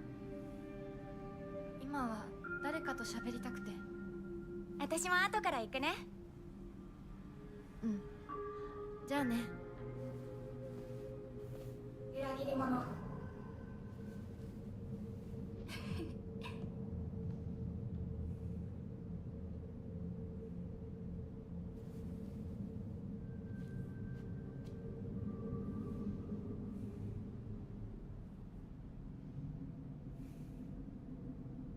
Okay, that I had to check because I felt like I was going crazy.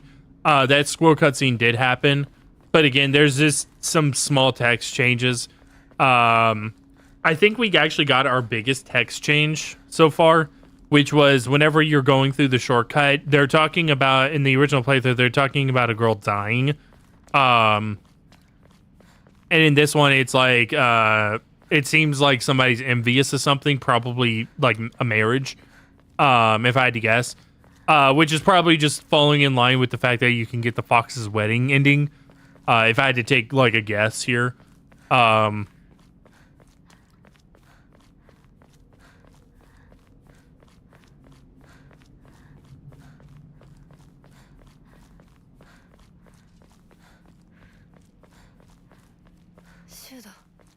fuck, does that mean that there's gonna be different text for the third playthrough too?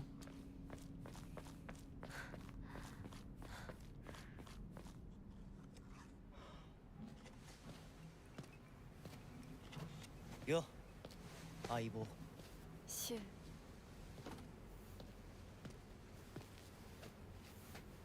I gotta look this shit up, bro.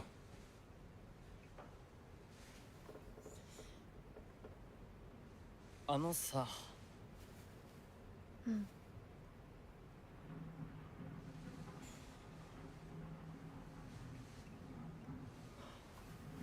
なんか言ってよ。お前こそなんか言うことはないのかよ。相棒にないんだったら私にだってない。お前らしいや。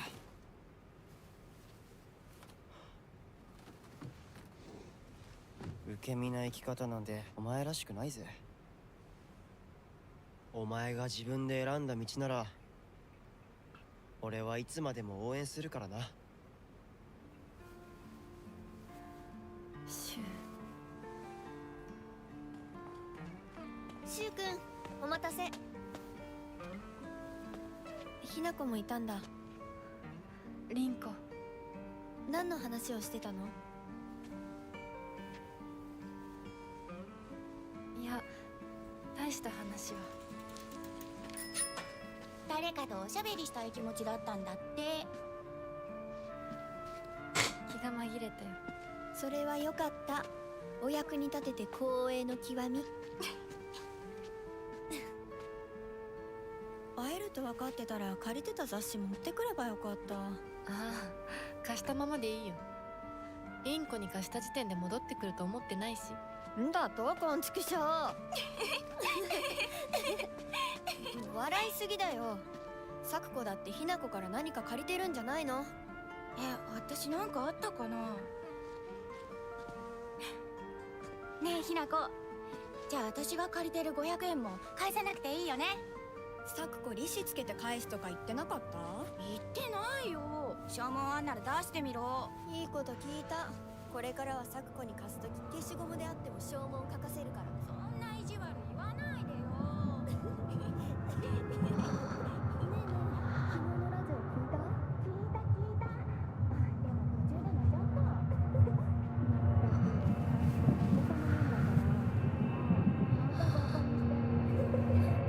た。ひなこ？あ、ごめん。何？裏切りも。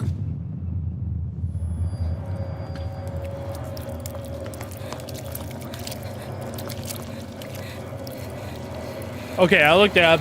New Game Plus Plus doesn't really have changes outside of like changes that are directly related to the ending, like getting the true ending of the game. Like the final cutscenes changed, which of course, you know.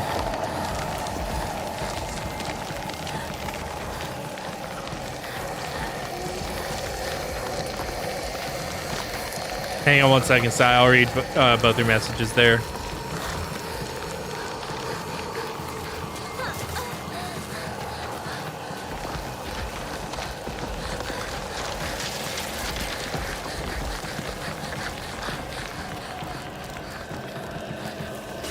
Oh, fuck. I forgot that her movement fucking sucks, dude. And she, like, does weird shit all the time just on her own.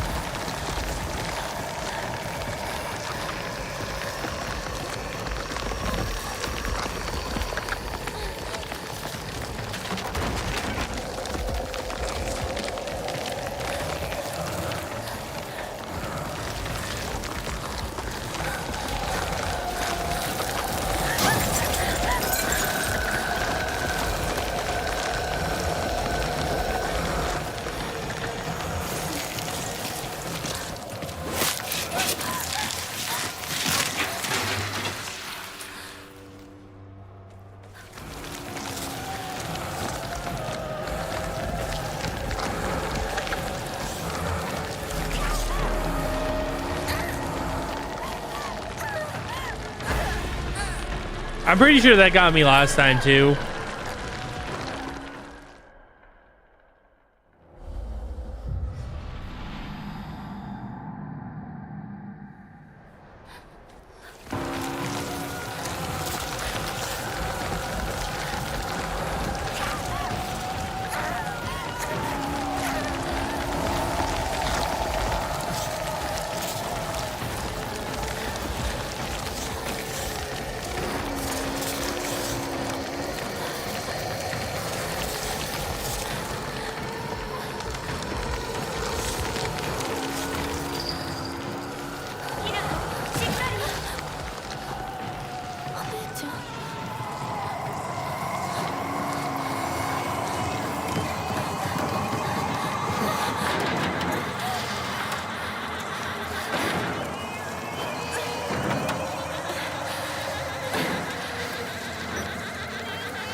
Okay.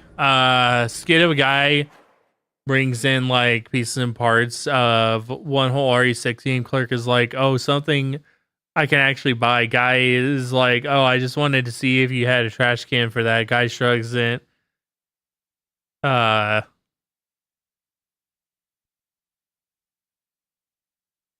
Pieces and parts in one whole RE6 game. Sorry.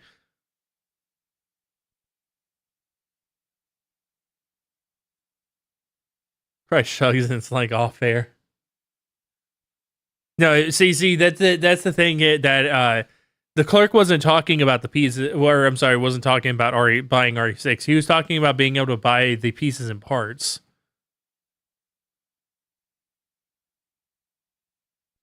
500 yens, like $5. Of course, during this time, that's probably more money.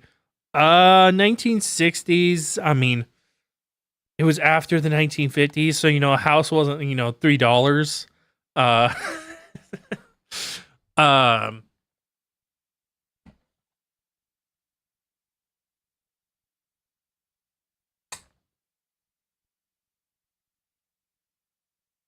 So, yeah, I mean, I don't know on that one, but I would still say that during the 60s, $5 was a lot less than like say it was like just 5 years prior. So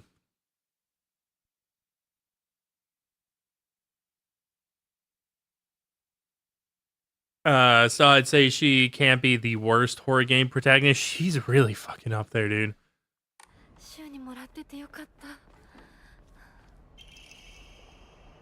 No, from Shuhei Partners, Painkillers should work best. Oh, I think I actually did read that. Yeah, I did read that.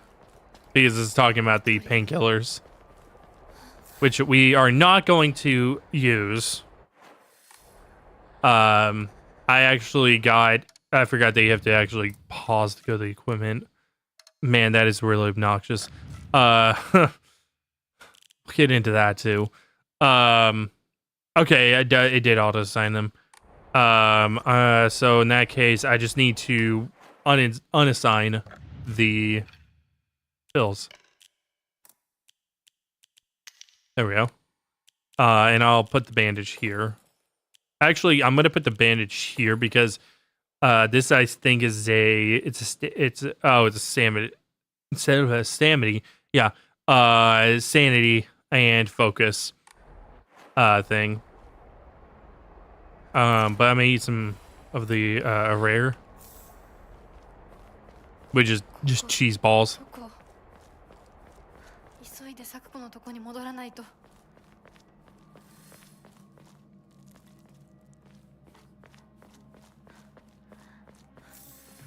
More red cat.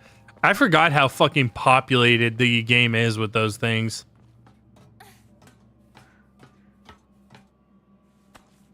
But yeah, no, I mean, I would say Hinako's pretty up there as being a terrible protagonist. She's rude. She's self-absorbed, selfish,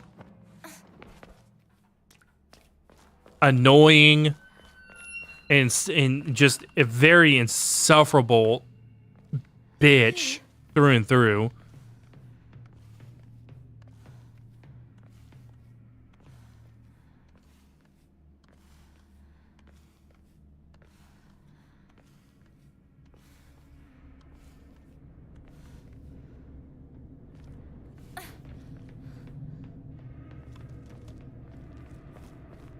You also missed it, so I'm gonna show you this side.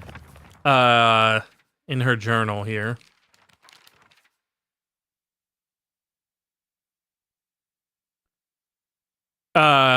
Nothing gets on my nerves more than other people trying to make decisions for me, even if what they're saying is right, just rubs me the wrong way. Rather make 100 mistakes than follow my own commands. This part right here, but that can make for a lonely life, one where I refuse to listen to anyone else. I want to become the kind of person who truly listens to what others have to say. Of course, still be up to me whom I listen to, and that will be someone I can trust, someone who will walk alongside me hand in hand. However, making a long list of things I hate is just a way of running away from real issues that I have within my inner self. I step up and face what's inside of me, even if I don't like what I see. Being able to take my time and carefully think things through before making a decision is what is most important to me. So I said this before you had come back. I was like, that's actual character development that is relegated to text. I was like, it's like Hinako never acts differently throughout the game.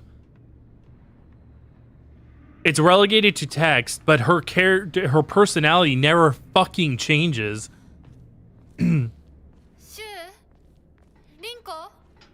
She keeps acting like an insufferable bitch that doesn't want to listen to anybody else. And not only that, you know, that's actually like good character development if you're going from a ultimately like a person that is not meant to be like likable at the beginning. And I think I should probably mention this as well. You can have a character that is not likable, but you have to frame it in a way that they have to go through a journey in an arc where if you want to like put them in the light of being likable, you know, you want to have us root for them, all that kind of stuff. You have to have them go through an arc where they gradually become a better person and become a likable character at the very end of the movie, game, whatever. And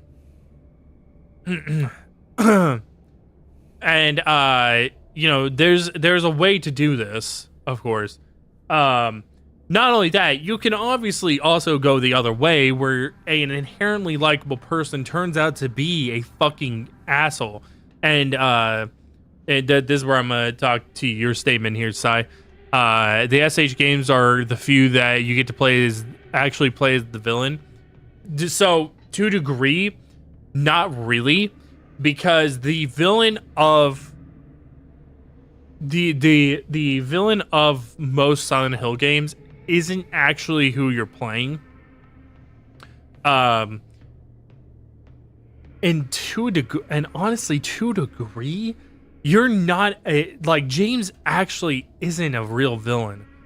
He is more what we would describe as a I don't want to call it an anti-hero because it's not. And calling a flawed hero, I would call it a flawed protagonist.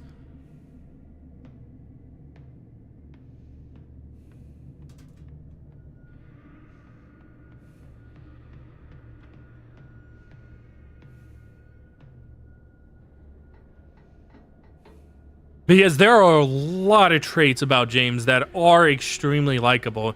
He is generally a decent guy, but but because he kills his wife from the aspect of it inconvenienced him, that makes him a dick, right?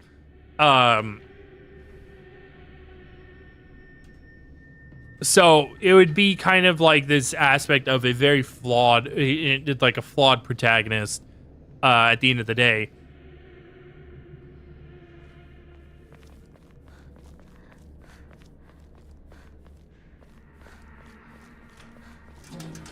I think this is the best way to say it. James is not a villain, but he is a bad guy.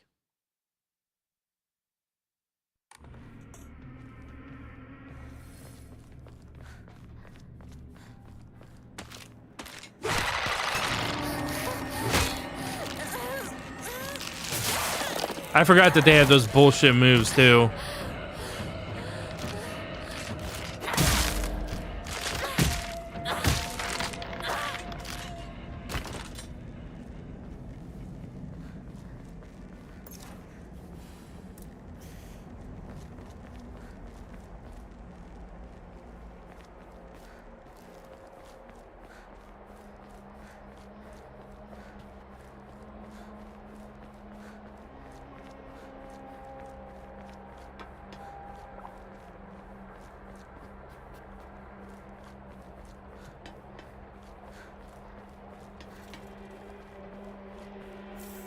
There's so many of them, bro. They're fucking everywhere.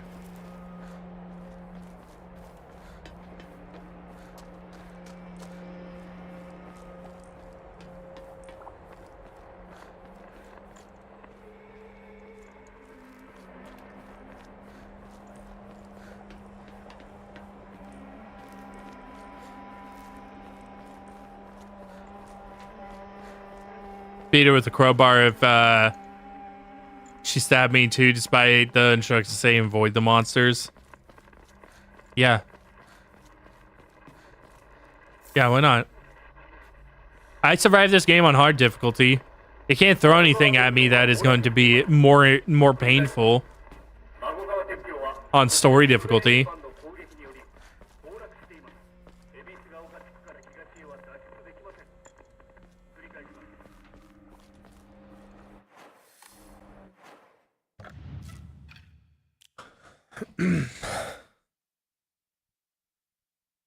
Didn't I already fucking removed this. Get this shit out of here.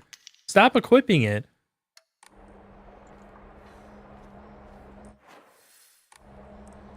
I don't want to accidentally fucking press something. This game being a fucking asshole.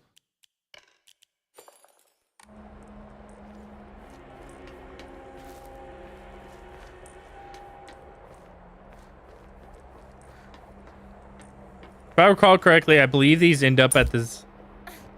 That was insanely loud. Ow! And not like it was like blowing up my headphones, but it was like this very sharp, sharp sound. Jeez, that hurt.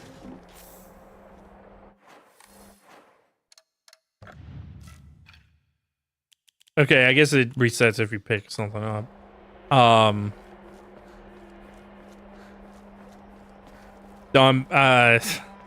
have the touch of the video game kleptomania, so I have a like hacks. I'll just pick up stuff without thinking about it.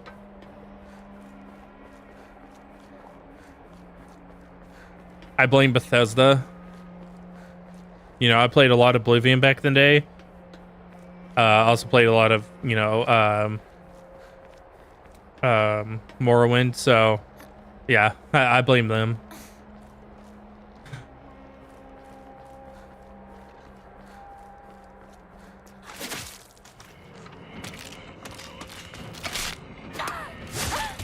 Also, and I think I said this in the previous moment, is that it puts you into combat encounters in these very narrow passageways, where it seems like they just kind of expect you to actually fight. It doesn't actually feel like it's like you should avoid combat. It like just kind of feels like it's forcing you in.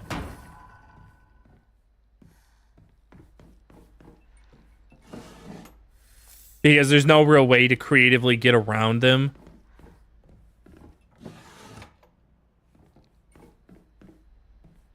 And I think I even mentioned like Silent Hill like 1 to 3, how like you were in these big old spaces, even in the hospital in Silent Hill 2, where you going down those hallways. Those hallways were like huge, and so you could actually get around enemies if you needed to.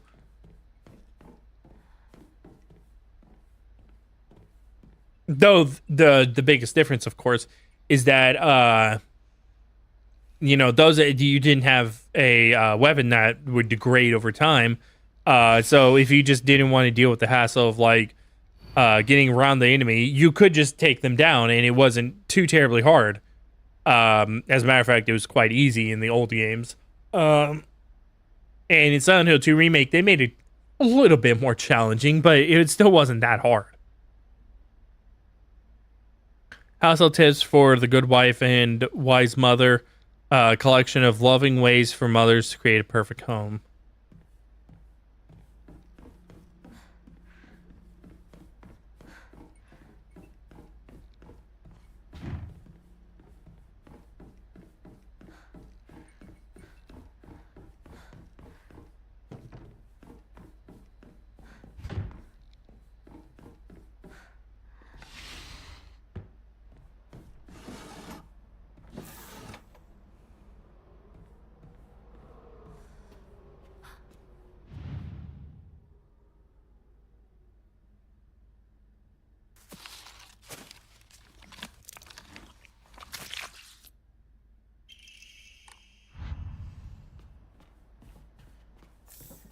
Oh, that was Red Cap.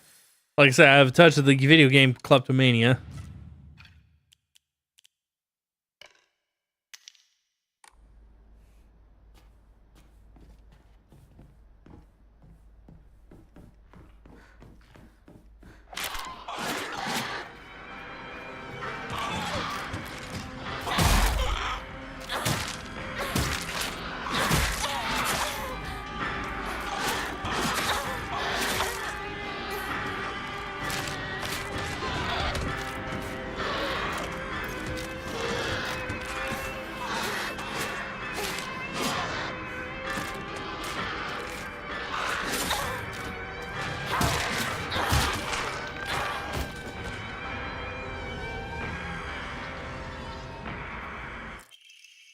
Backdoor key.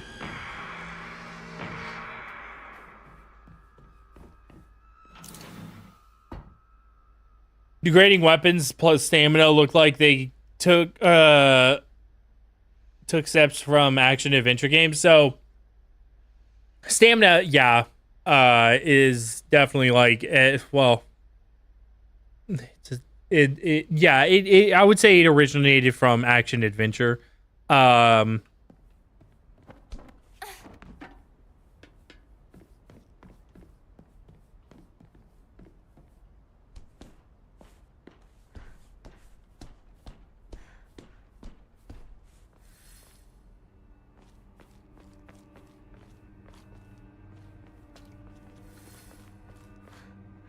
But the degrading weapon system actually is a survival game mechanic. The problem is that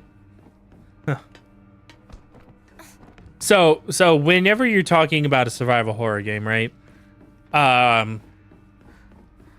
There's a measurement of like what you do. Okay?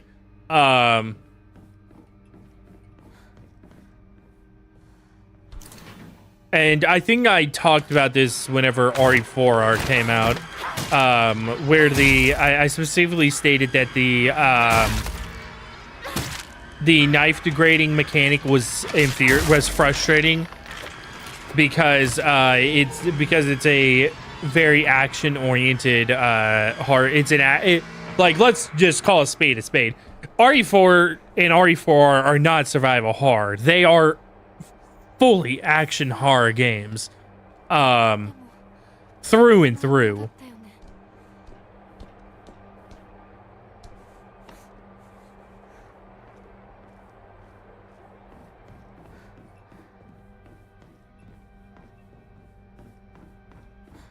And I said that ripping the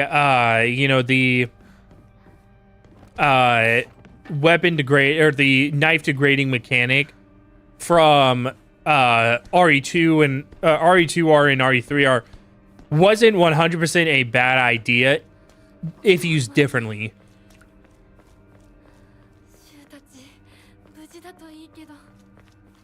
And I think what I specifically said was that there is that if you like your permanent knife would be the one that didn't break, but it also did less damage than knives you pick up in the environment. Well, the knives that you pick up in the environment did significantly more damage, but broke, eventually. So it would be like a cost weight. I think that would work perfectly fine in an action horror game. You have to, the horror part of it, putting stress on the player, everything like that. Weighing out the costs of like, do you need to do more damage or do you need to do you need DPS or do you need damage over time, basically.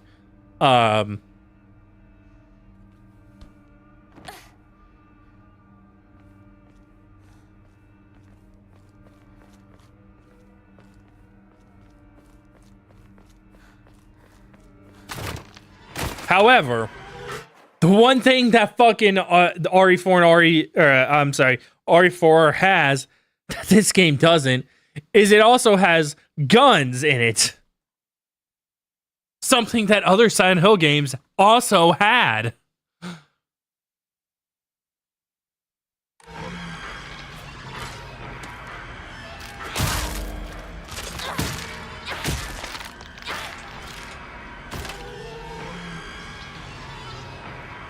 Or let's yeah, let's 新しい武器を見つけなきゃ。 1960s Japan definitely. Even if they didn't, like, that's fine.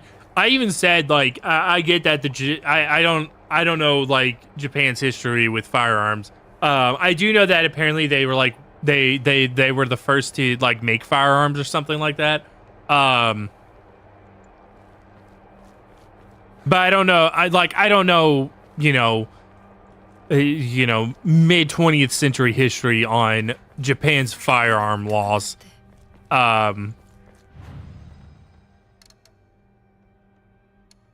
But I even said something. I even said, like, it would have been perfectly fine if you just got some ranged weapon, like a bow and arrow from the archery club at the high school. It would have been perfectly fine if they just had a bow sitting there. It's like, and Haneko's like, I never really was into archery or anything, but I should probably get used to it now. Just something like that. That'd be perfectly fine, honestly, in my opinion. Something that is a ranged weapon that doesn't degrade with time, but relies on ammo.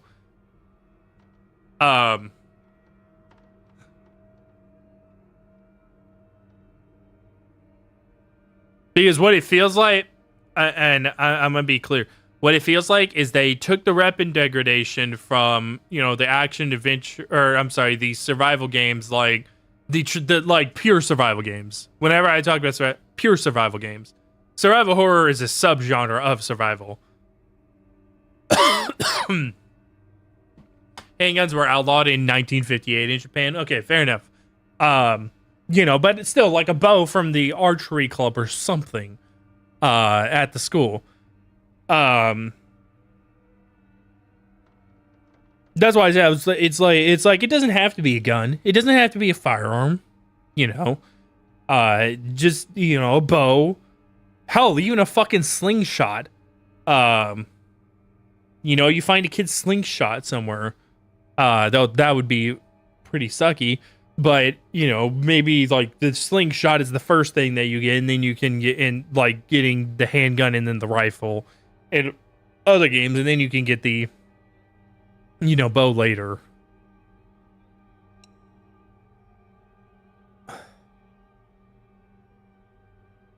Bow / Kyudo would be a great addition to this game, yeah. But what it feels like is that they plucked the like weapon degradation from like where would the tension be if you could snipe everything? That's the Are you saying that the previous Silent Hill games weren't scary?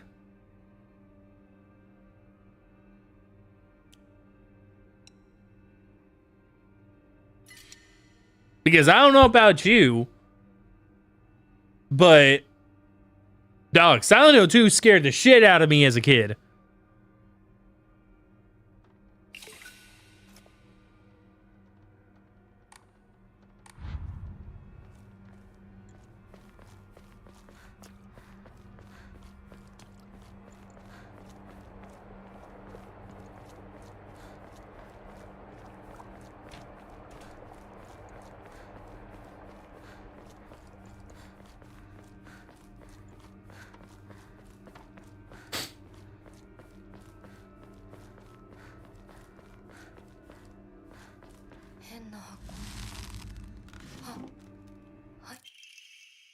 Diary of Revenge. According to Nihon Shoki, one of Japan's most ancient history books, Yamada no Orochi, a colossal 8-headed dragon demanded to the sacrifice of a beautiful one girl's. Okay, I accidentally.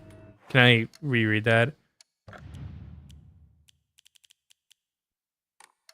Oh yeah, it's in documents. That's right. Yes, I can. For it to devour. Upon hearing this, wild deity Suzunu no Mikoto brought 8 barrels of sake to the dragon and lured it into drinking them. Once Yamada no Orochi have intoxicated, he slew the dragon by chopping off all 8 heads. According to that, oldest history records, after being decapitated, one of Yamada no Orochi's head flew far west and fell between the mountains of Higa no Kuni. The head eventually came back to life as poisonous water dragon that plagued the land for many years to come. Higa no Kuni is known now as that. There are records of toxic gas leaks from underground water streams in the past. It is highly possible that this is where the legend of the poisonous water dragon stemmed from. However, while local records state that Yamada no Orochi's head flew here, there's no mention of Nihon Shoki. It's not hard to surmise that some shameless individuals put a religious spin on the noxious leaks to turn a profit and falsify connections using famous literature to solidify their claim. People had some crazy fucking shit that they thought of back in the day.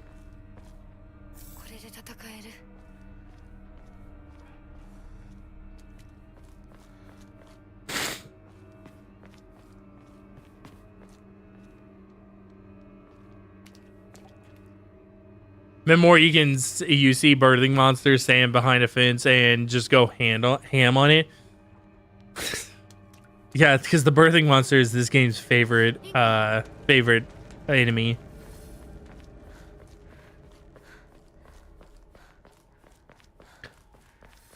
But no, like I said, I mean, okay, I'm also gonna say this about like horror video games.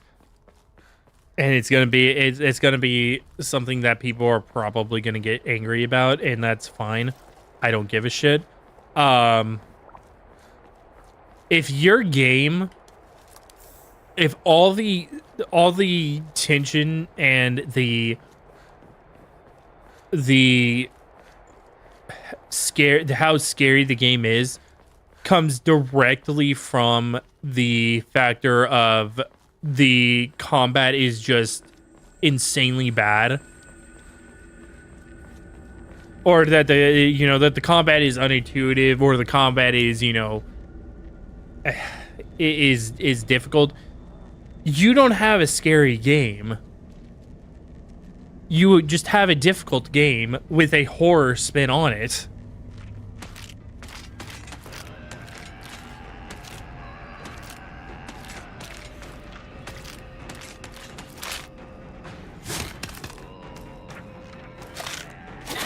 Oh, right. I forgot that they have also bullshit moves that can, for whatever reason, if you start your attack before them, they are faster.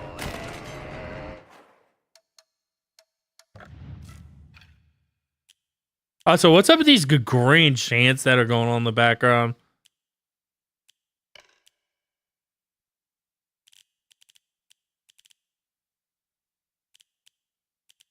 I don't remember these.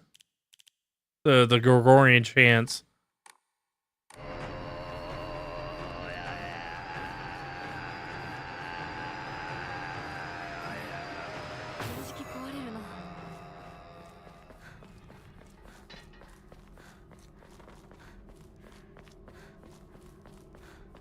But yeah, no, that's how I feel about it.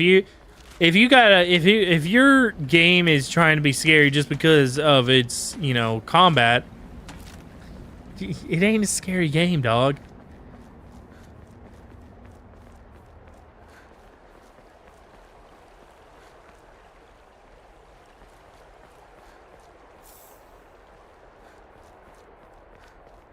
It's like that, and I think the best case, or the best thing that the best way to put this is that whenever people talk about people pull the whole bullshit of like the aspect of like they used tank controls in the original Resident Evil games because It was to increase the amount of horror that the game presented you. It was like, no, it's like, it's because it's because the first game was made in 1996 and they were trying to figure out how the fuck 3D worked, and Tank Controls was just a solution to that problem.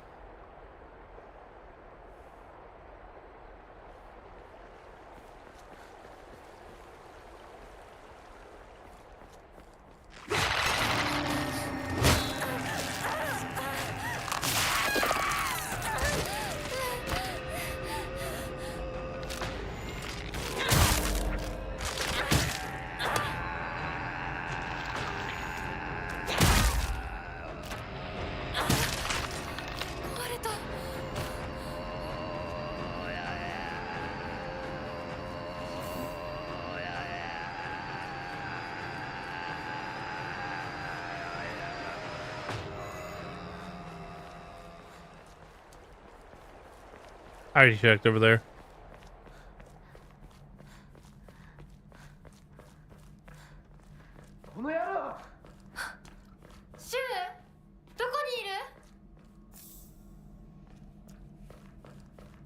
I mean, like the funky chanting and the battle music and metaphor.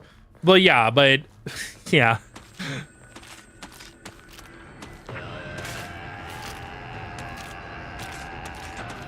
But this is this is quite literally like a Gregorian. It's quite literally like some weird Gregorian chant.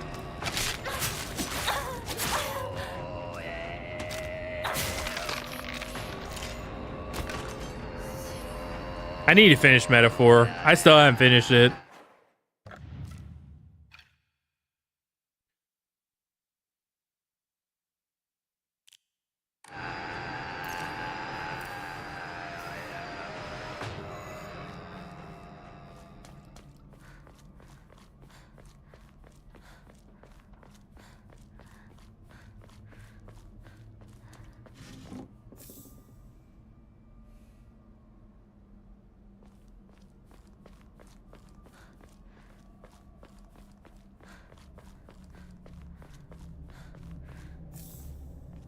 Oh, more red capsules.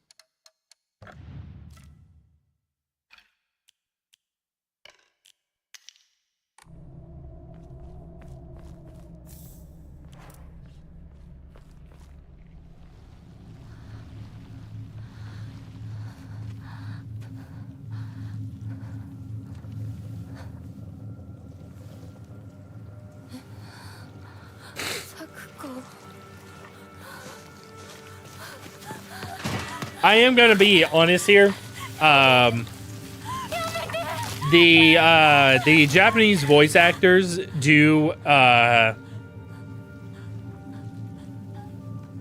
Japanese voice actors or the Japanese VA voiceover is much better. The fucking English one was really bad.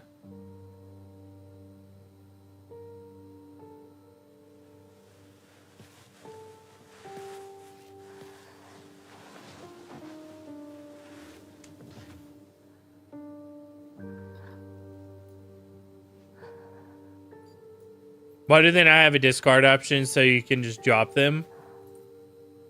That is a good point.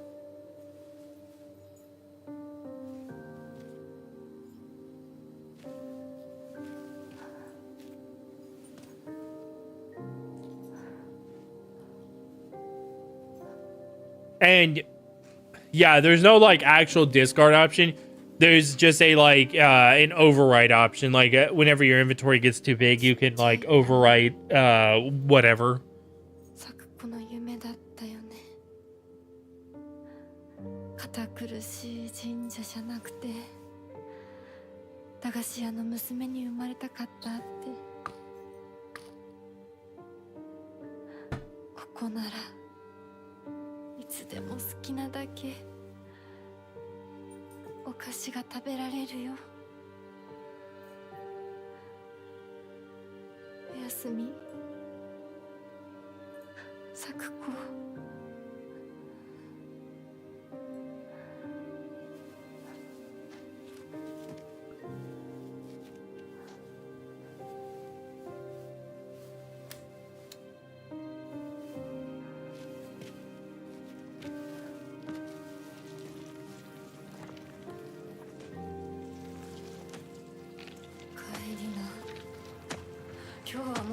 変だよ She's not getting that 500 yen back. 作子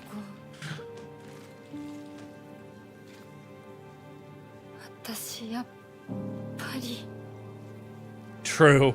作子との約束 True. She's not getting that 500 yen, man. 守りたいよ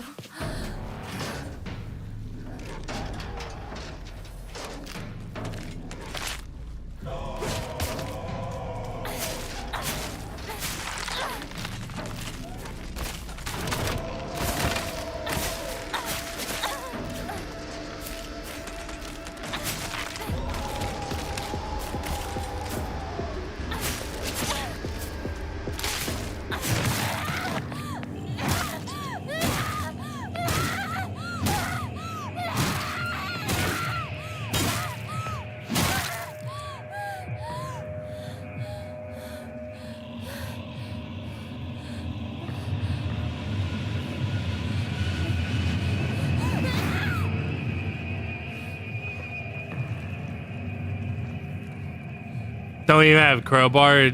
It's not a crow. It's a steel pipe, which is a lead pipe in the other games.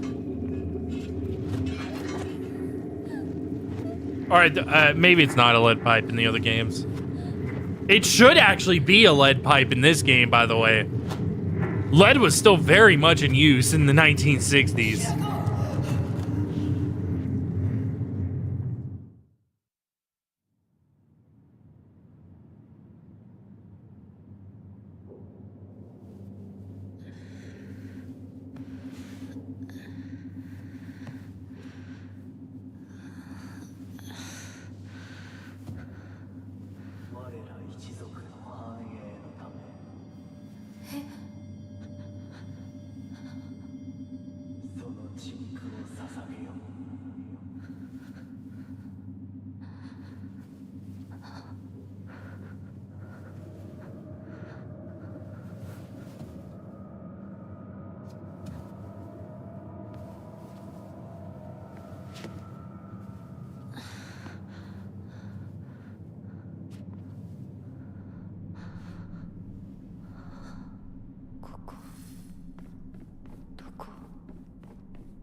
Thy restless heart betrays thee as unfit on this auspicious day. Thou must first pay respect to the gods and spirits of thine ancestors. A restless heart leads to a corrupt soul. Only through sufficient offerings laid upon many stands may thy soul be cleansed.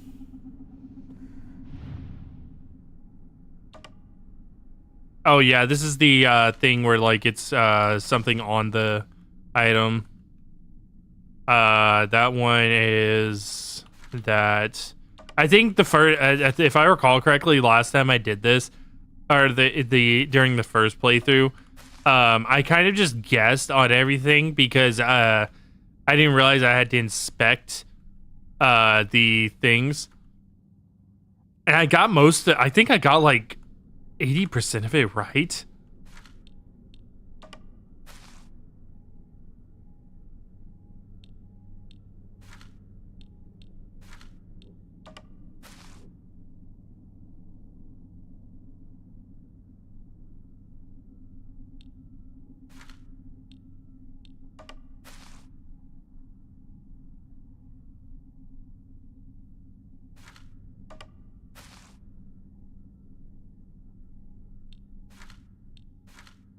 There we go.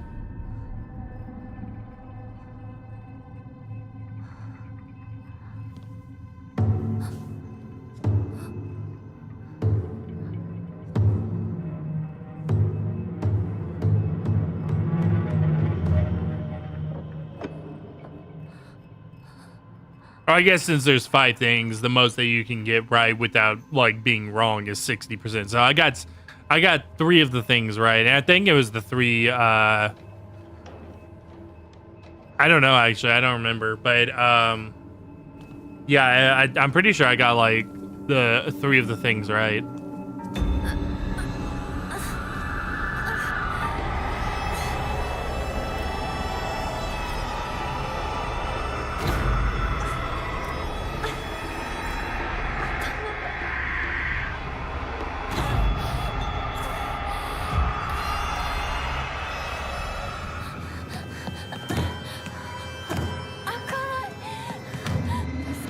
Wonder how many playthroughs it takes to max out your stats? That's a good question.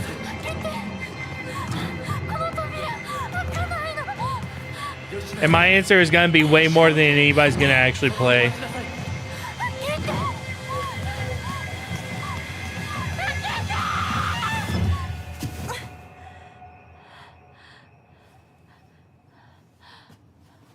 Ohayo.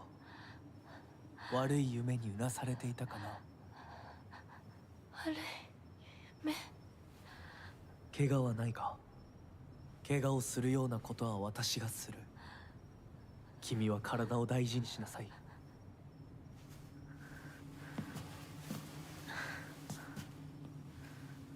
ありがとう。 There are people that speedrun this, so not entirely true. それでは行こうか。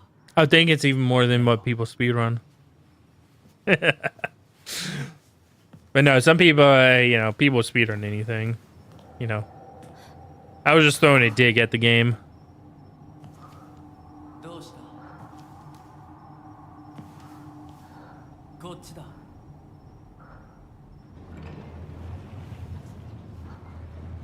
I guarantee you go on speedrun.com, somebody fucking speedrunning Dragon Age the Veilguard.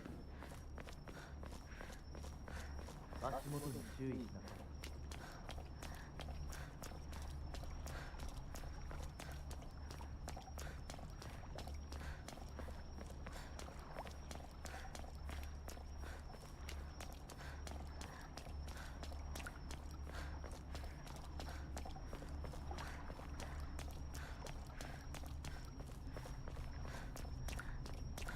ゆっくりで構わないと。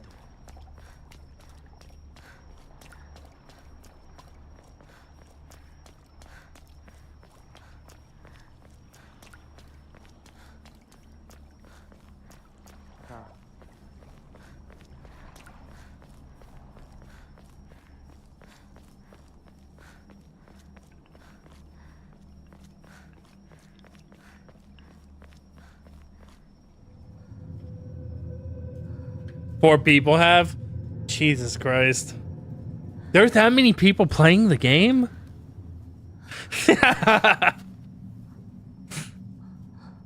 Man, that's like 3 more people than I thought played Dragon Age the Veilguard.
Oh, this isn't the part where I do the puzzle. That face is glitchy, you just happy to see me. With your soul.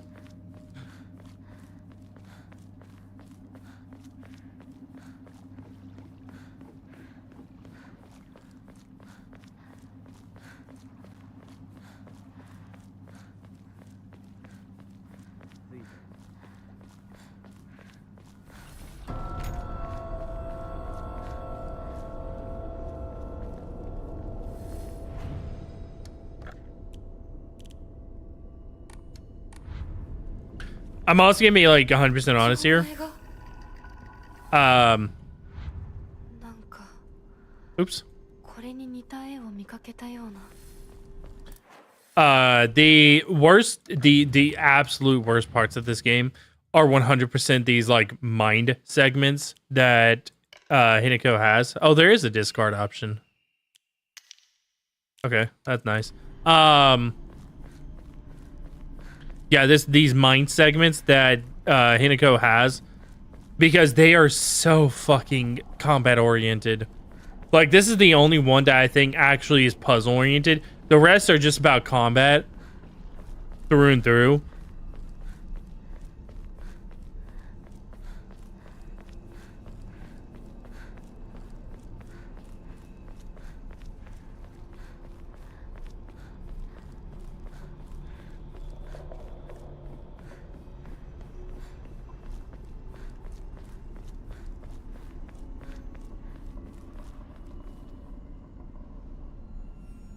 Eh?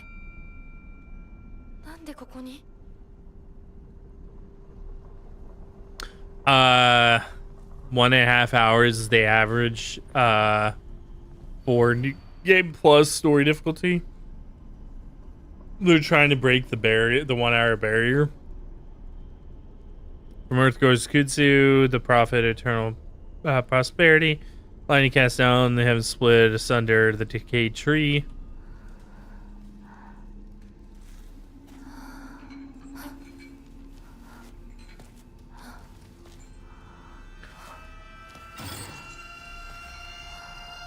Yeah, I guess I can say it. I can say what I'm thinking. I was like, should I say what I'm thinking? Listen. Okay. And I think I've already pointed this out. There's only a couple of groups of people that actually enjoy this game. Or let me actually rephrase it. There's only one group of people that actually enjoys this game.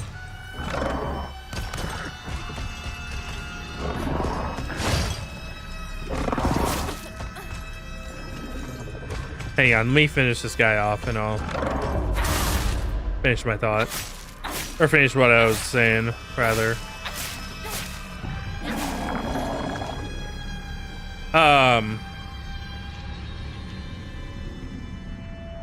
Okay, so there's actually only one group of people that actually enjoy this game. And that's the people that like are clinging desperately to the fact that there's a new Silent Hill game, because we haven't gotten anything in 13 years besides a fucking pachinko machine.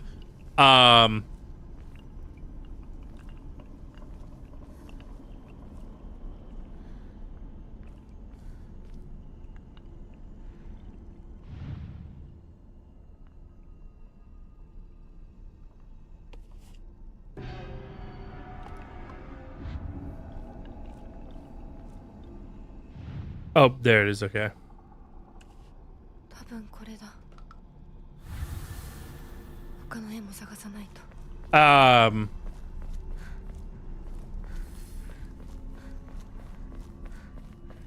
Everybody else who's given this game positive critical reception there are two other groups of people. One are bad actors that said positive things about Dragon Age: The Veilguard and just have an agenda to push. They don't actually fucking care about the games. Whoever read this note, it becomes so easy. Give up. After all, you're already among the dead. Like, they don't actually like the games. They just like the fact that their agenda is being pushed. And if anybody fucking thinks I'm lying about that, there has been multiple accounts where people have been caught behind the scenes actually saying that a game is dog shit, that they said, oh, everybody should go play this game, getting so much attention right now, and it happens to push an agenda. It crams an agenda down people's throats.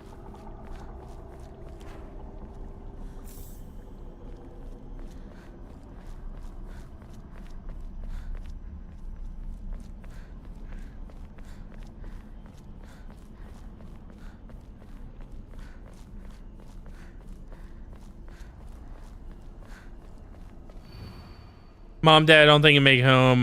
Wish to see you one more time. Anyway, so that's one group that is, you know, claiming, giving a positive reception, claiming to like it. And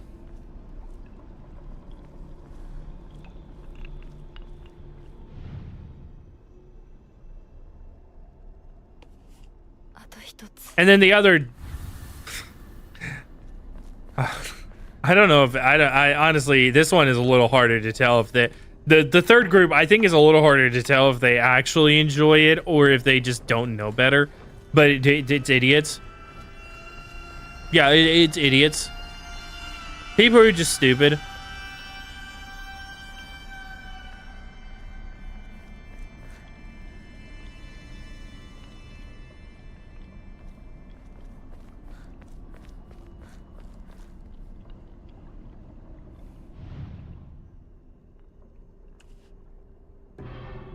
Like they enjoy the slop that they're fed.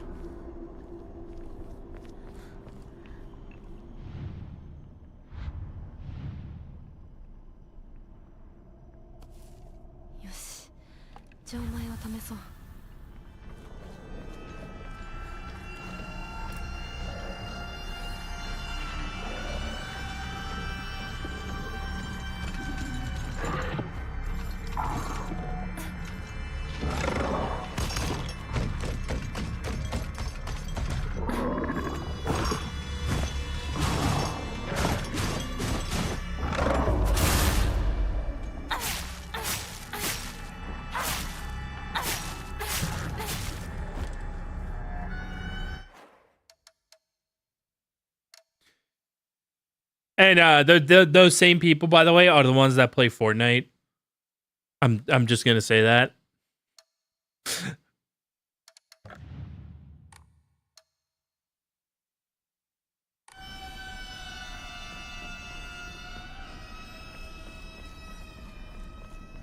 Oh, I'm sorry, I said it wrong. Fork knife. Fork knife. Yeah, it's not Fortnite, it's fork knife.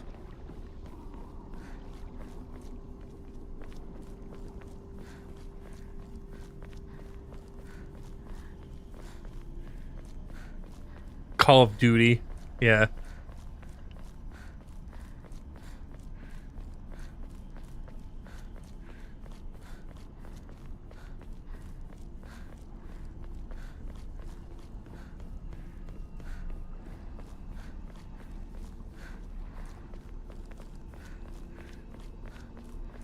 Like, dog, how many fucking Black Ops games you gonna release? Like, what are we doing?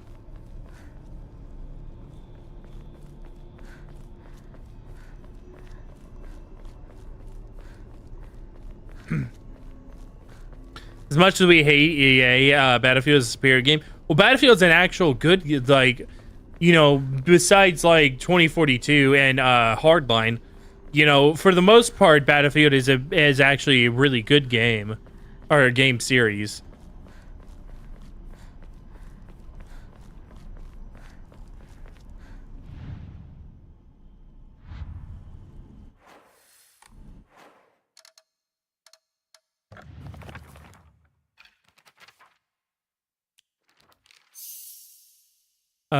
Pause button, that, okay. That's already set. This one's this, and then the pause button.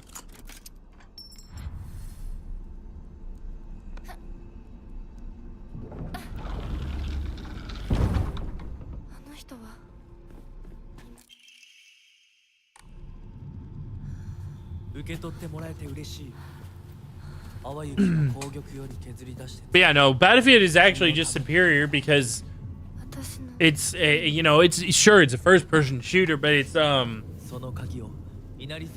it leans pretty heavily into like the battle sim aspect, or I'm sorry, the war sim aspect.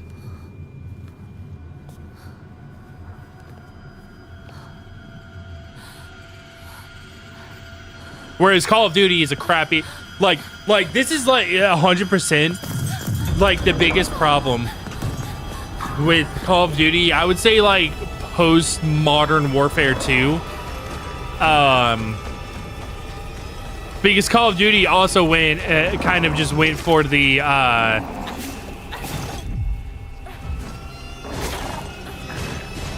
Hang on. I need to get this guy off me because he's giving me hell right now.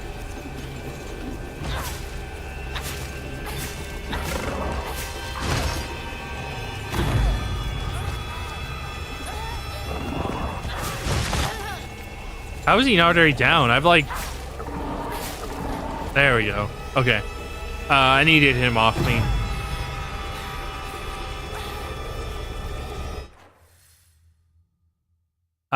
What's my chocolate bar on?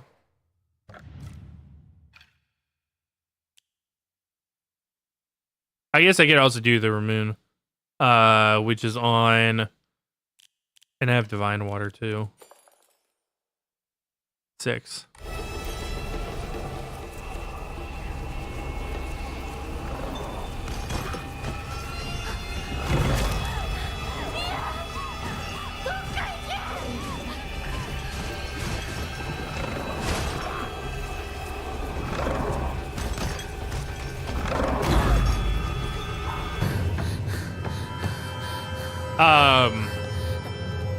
Oh yeah, I was talking about.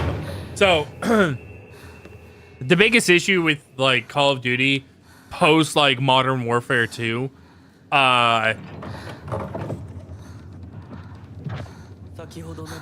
is that what Call of Duty did really good was the like whole like war hero, like, you know, war superhero aspect of it, you know.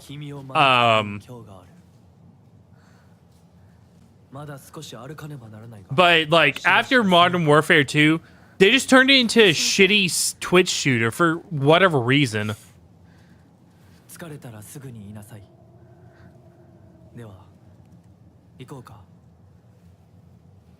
Like it's not fast paced enough to where it's a good Twitch shooter, and it's not slow paced enough to where it's a war sim.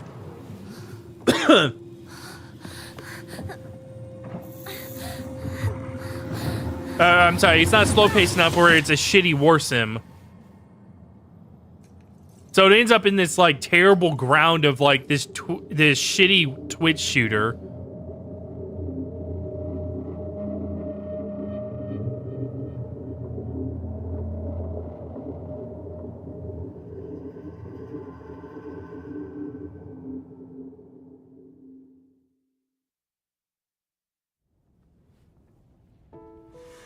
Hinako,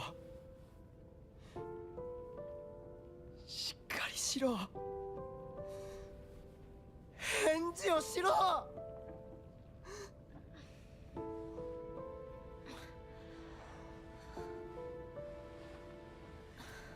よかった。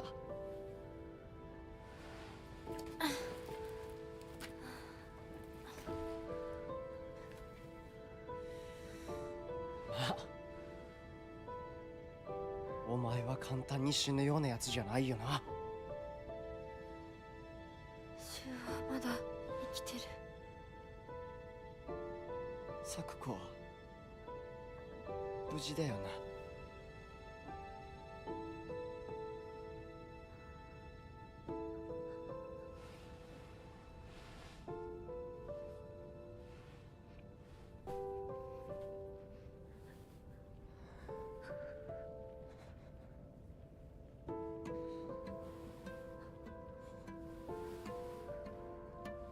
一体どうなってんだ。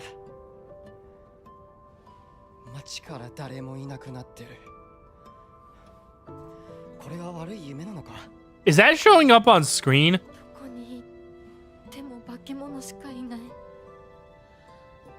Or on stream, sorry, not on screen, on stream. だとしても。Bro, how did the makers fuck?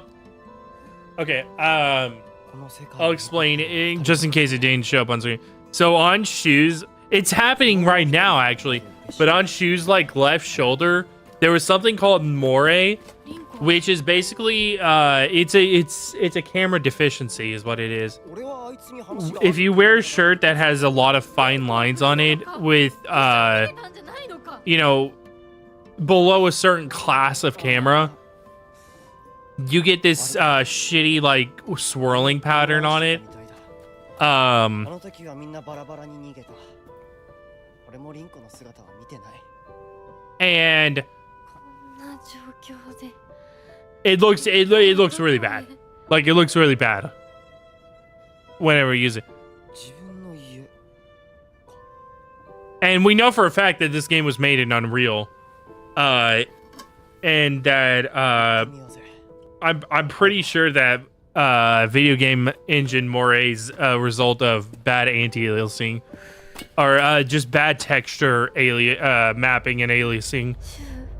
Because how most games are made is that they lay a texture over a model.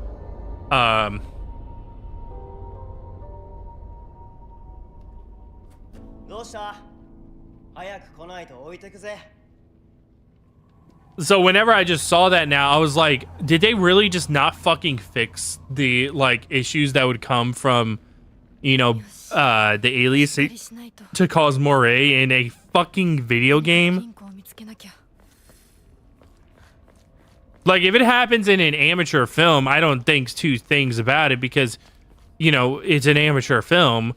The only real fix to having it like well, there's two fixes.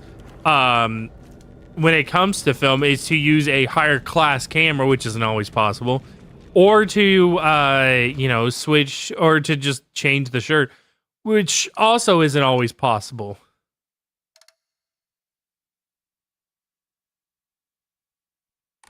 But it should be no fucking problem for a fucking video game to fix that. Where's I forgot what the lock on button is.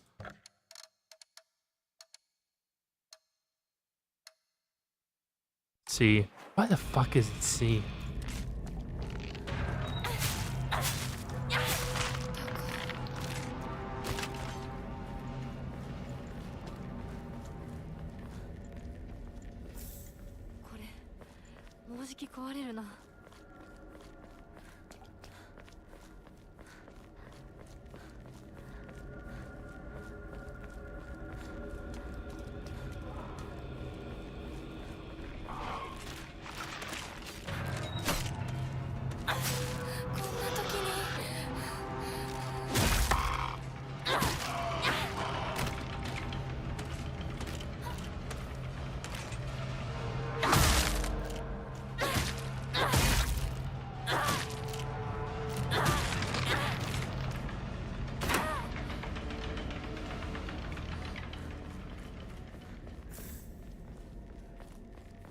Yeah, I have no idea why that mannequin decided to stab, I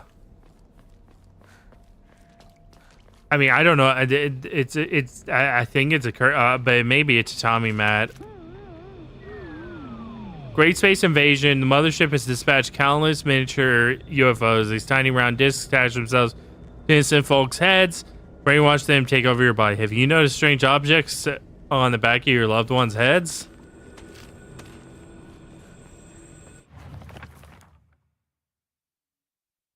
She watched this movie when he was young, came up with the Space Wars game we used to play. I watched it back then too because my dad dragged me to see it. I don't have any memories of that time, but according to my dad, it scared me so much I couldn't stop crying for days. Yeah, that's definitely shit for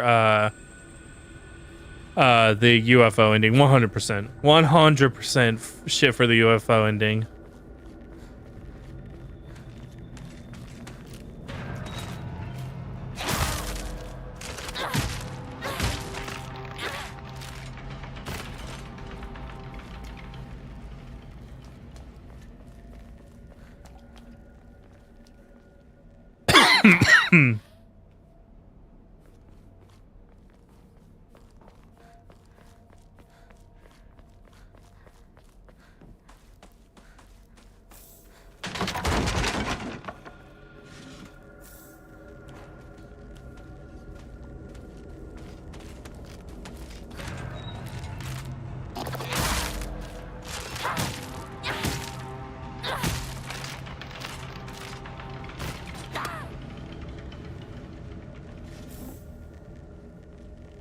Okay.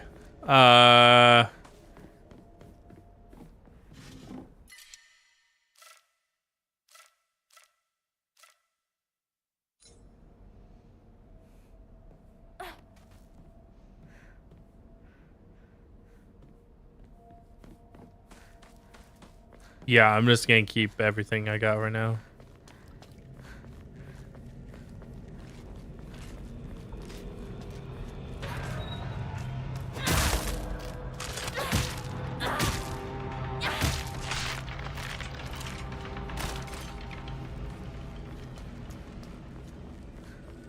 If I recall correctly, there's a shrine around here.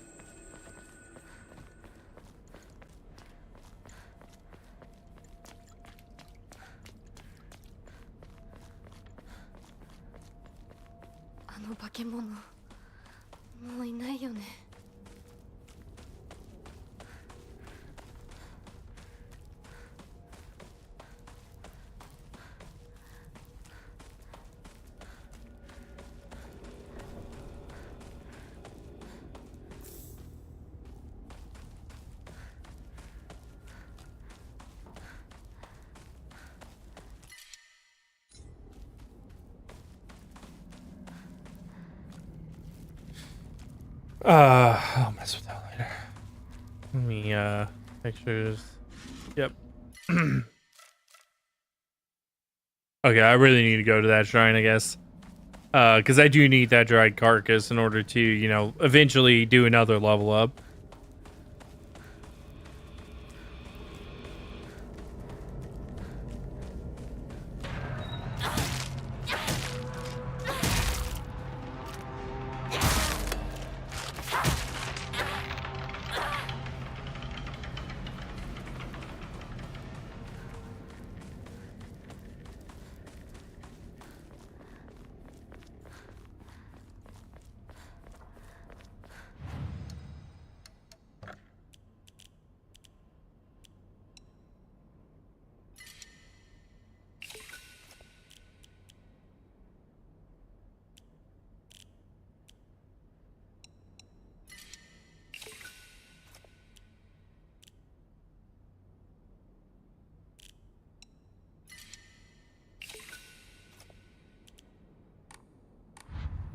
Okay.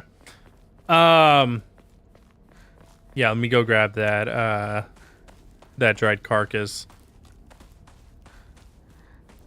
Like I kept memeing on in the first playthrough, the apparently the fox's most loved thing is actual dead bodies that have sat out and dried.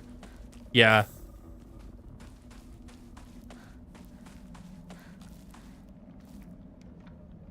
This ain't like that, no, you know, beef jerky situation. No. We're talking about entire dead bodies.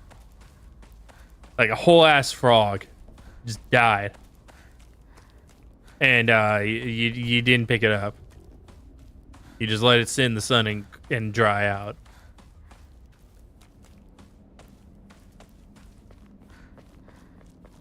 That's the fox's favorite fucking thing, apparently.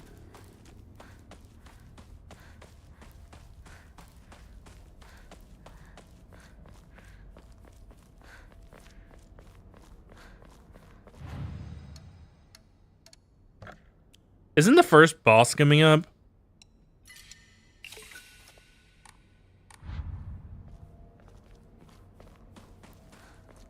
Yeah, let me make a save because I'm pretty sure the first boss is nearby.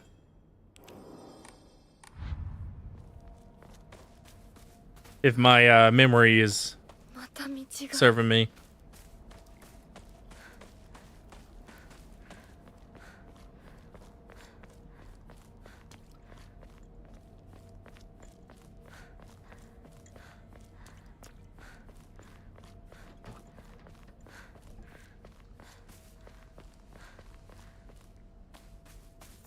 Yeah, I saw that medikit. I was like, wait a minute. I need that shit. Okay, yeah. We're good. I thought... Alright, bro. Real Man drink Otori beer. Oh, geez. I wonder who sponsored the game. Is Otori beer a real brand? That'd be fucking funny.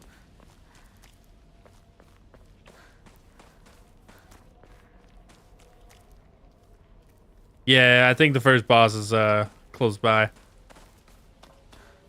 If because yeah, big old gash, and my memory is remembering some stuff from this. Research journal photo number 2.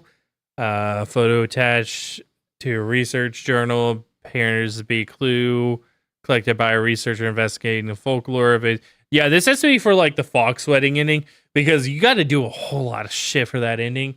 Like, it's insane, dog. It's crazy.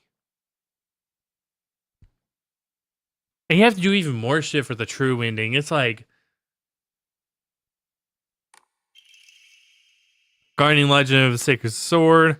In the Muromachi period, the Great Famine of Oe had young individuals desperate for quick money, so they searched for the legendary sword. One story even claims the sword was discovered. However, the youth who found it became consumed by Taira clan's resentment and massacred others one after another. Sounds like just a good old Tuesday. After that, the sword became known as Sacred Sword, and it's thought to contain the lingering animosity of defeated Taira soldiers. Was the sword hidden after that? There's not enough information. I must search for the Jesus statue myself. I was able to get in contact with the resident who knows the location of the Jesus statue. It's my first clue to lead me to the sword. No, we know where the fucking sword is, dog. We already know. We already know where the fucking sword is.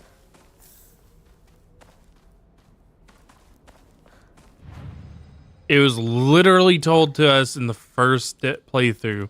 It's underneath that fucking tree. It didn't. Okay, let me be clear. It didn't like say it 100%, but it pretty much just it didn't like go. Yeah, the sword's right down there, but it basically did. It was like, yeah, the sword's pretty much just under this tree, and if you're able to dig it out, you can have it.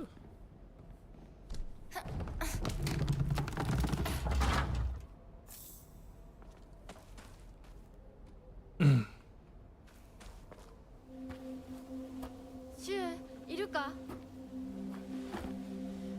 なんだ相棒。今のこの状況、いつまでも宇宙船総ごっこをしていたい。私かお前の夢の中ってことはないよな。だったら互いの頬をつねり合ってみるか。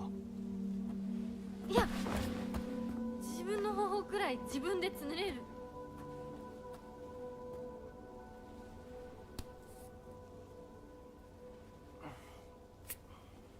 Okay, I guess okay, never mind. I guess this is for the fox wet its tail in order to find the sword.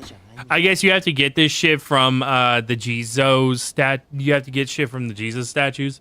So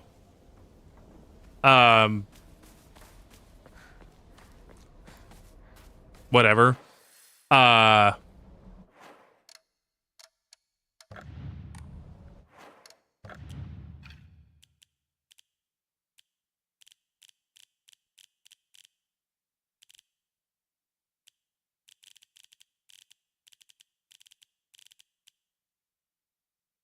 Which is so fucking stupid, by the way.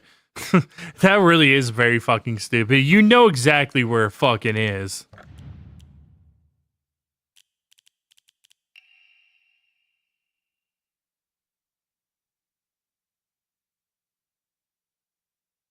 Okay, that I don't fucking know.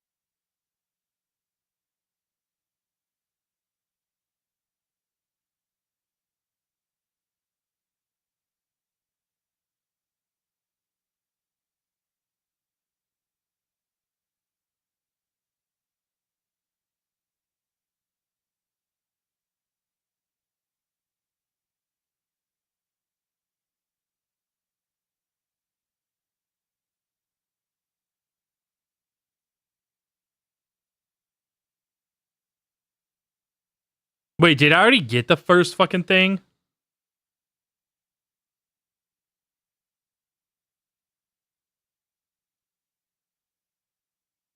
Yeah, I did. I did it by complete accident too. This, I guess, is the first thing that you're supposed to get.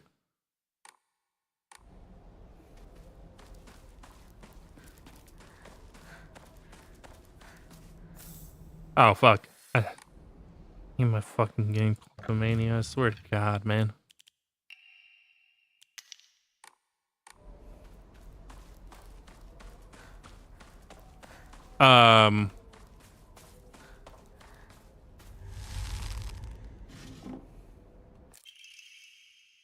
Jumping in of the Heian period, the famous Genpai War wreaked havoc across the country, and defeated warriors from the Taira clan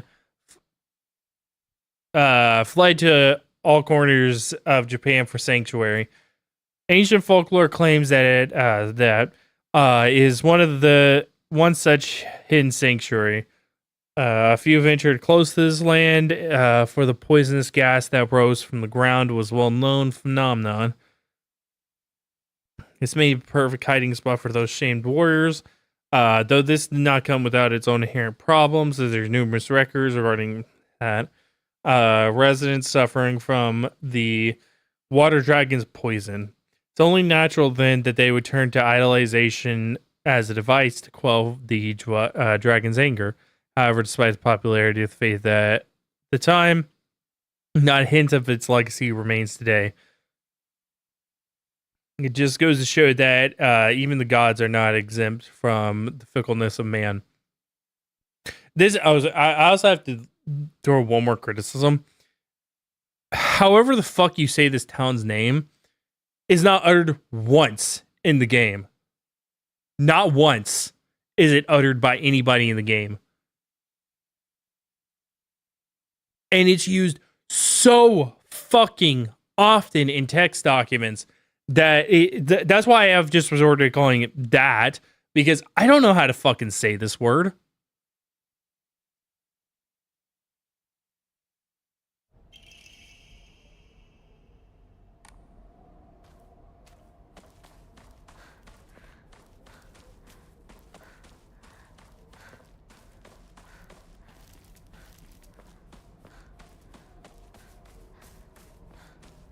Yeah, I remember that one.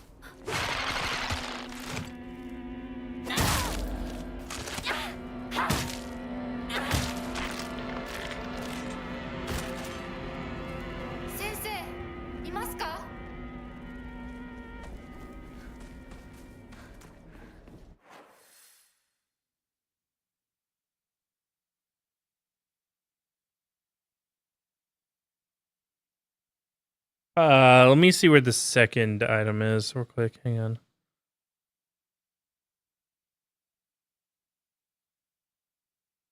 Okay, this is okay. Okay. The second item is later.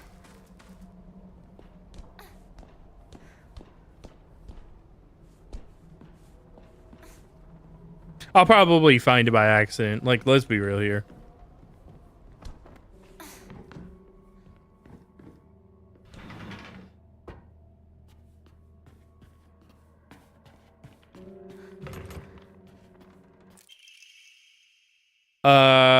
Yeah, I already read this, and scrolling through it, it does seem to be the exact same.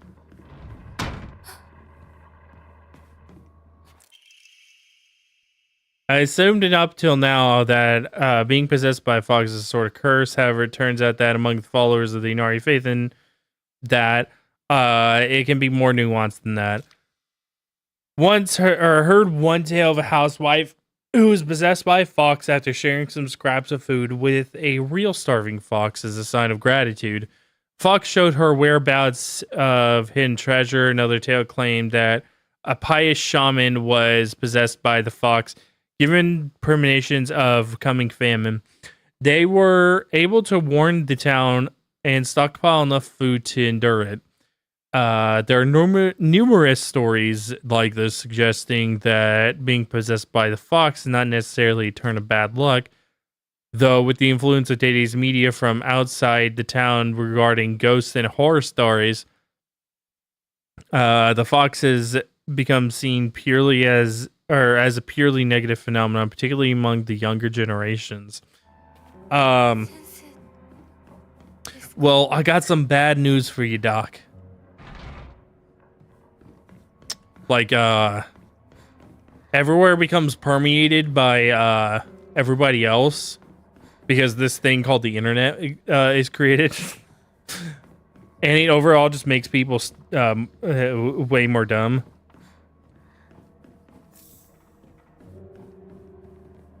Because despite having a wealth of knowledge at our fingertips, people decide not to use that and decide to just be idiots.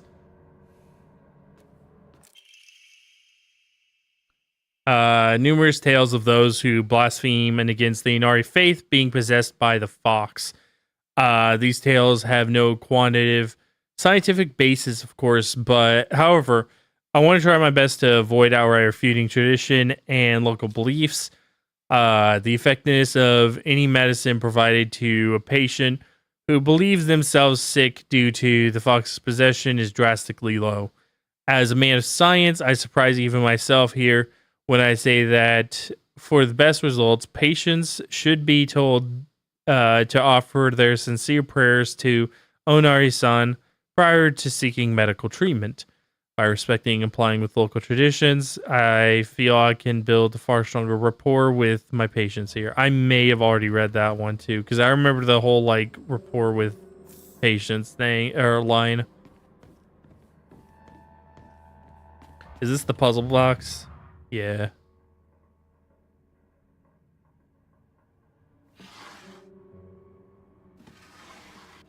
Or is it technically a medicine chest or something? I don't know. I don't remember. Think I remember shit from this game? Barely.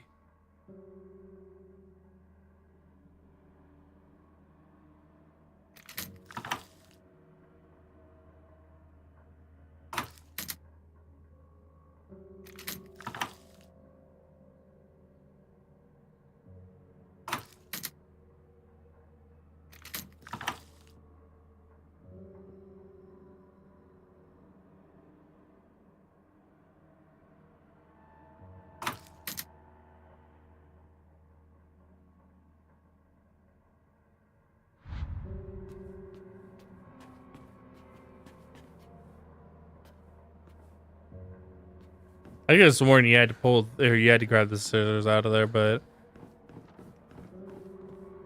maybe not.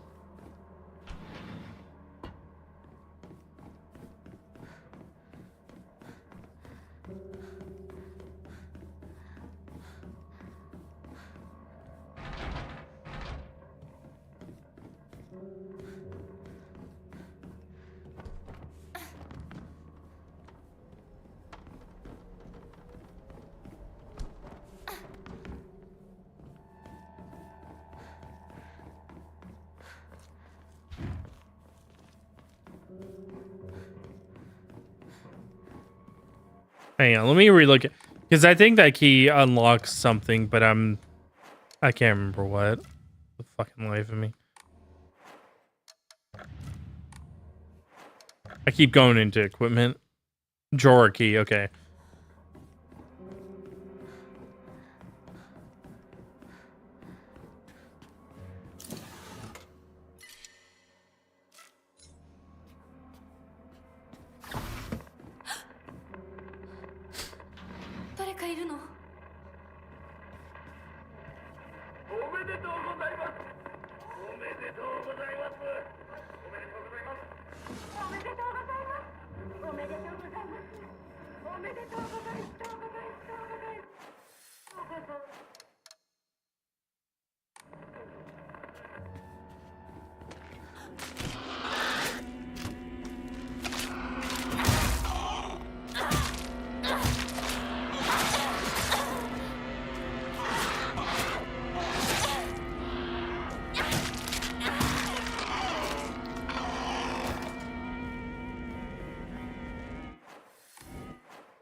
All right.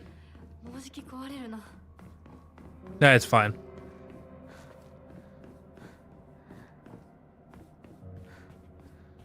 Stop stressing about it.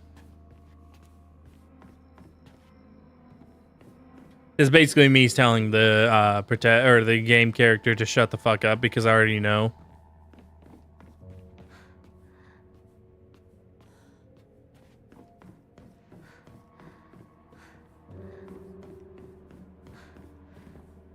And I'm about to say something else that is going to critique the game. Surprise, right?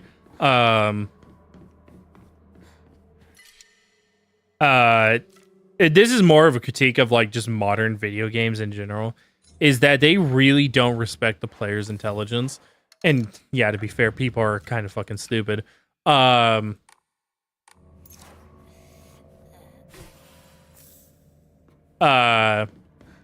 But they like constantly like signing fucking obvious stuff like oh no, my weapon's about to break. Yeah, it's not like there's a fucking meter that tells me how close your weapon is to breaking. No, clearly I had to have you tell me, Hinako.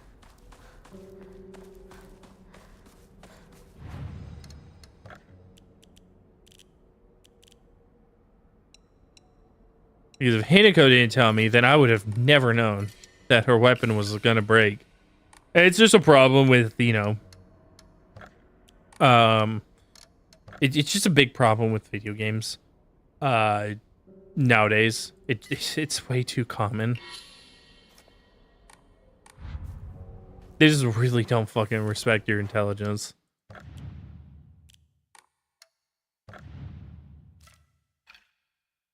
Or even like try to like respect it either. That's not just do they not, they don't even try to respect your intelligence, dog.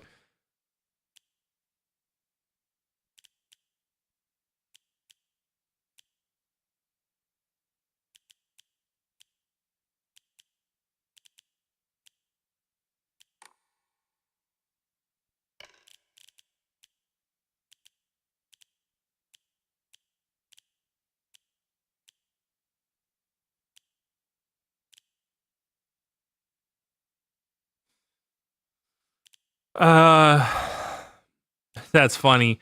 Deals additional damage when using weapons of high durability.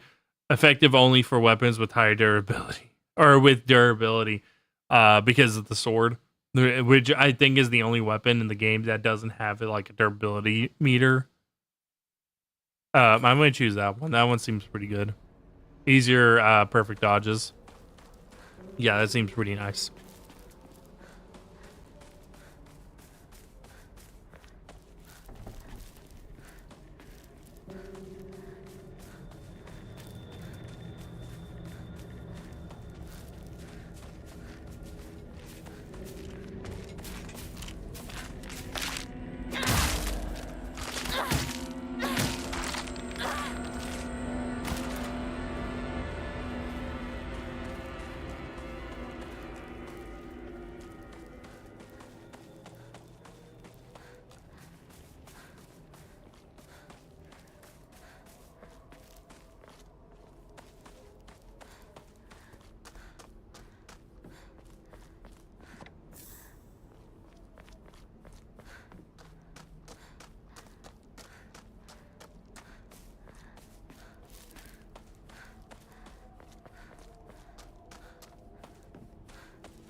Zinsugi Shrine Flyer. Let's hold a Jichin Sai. Whether you're building a house or pulling it down, Digging a well will fill one up. It's all done upon Inari-sama's land. We should show our gratitude to Inari-sama by holding a ginger sigh. Holding a ginger sigh is especially important for wells. Lest we forget the ancient tale of poisonous water dragon that once wreaked havoc until Inari-sama finally sealed it deep underground. Digging into, geez, we have a religious crossover here. Yeah, that's pretty insane. So it's like the fucking MCU of religions going on here. Digging a new well is just like opening up an air hole for that terrible dragon. And if we're not careful, we risk facing its wrath once more. That's why we must have Jijin Sai. Exclusive price for first-time customers. Special deals for requests on unlucky calendar days. Call for free consultation now.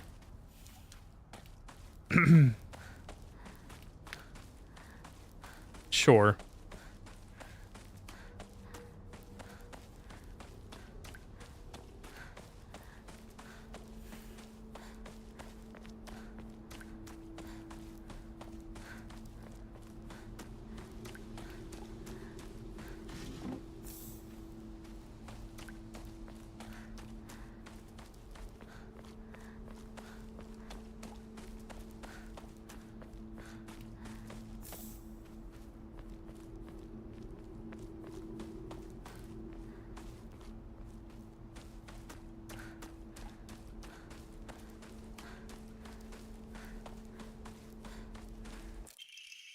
He to Sakuko's mailbox, a plain mailbox. He, the surname Igarashi.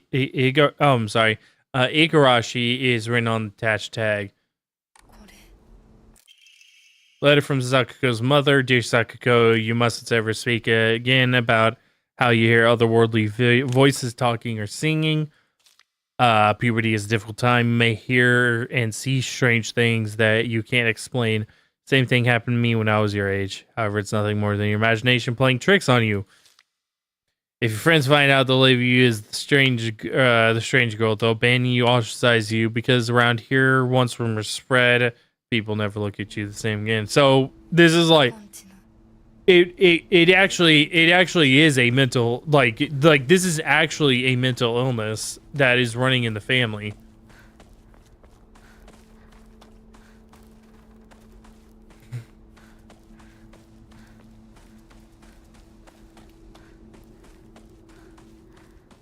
Like straight up, it actually is. It's a mental illness that's running in the family. What the fuck is he doing here? リンコの家はそっちじゃないぜ。ごめん、ぼんやりしてた。ここ、サクコの家の神社だよな。うん。あんまり思い詰めるな。急いでリンコを探そう。そうだな。行こう。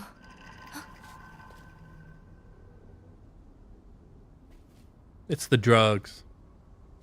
The drugs, guys. The drugs are bad, okay?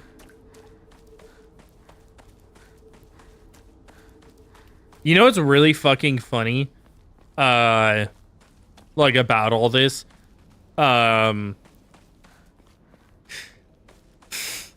It's so fucking clear that the game was designed around the original or the first ending with the whole like drug thing.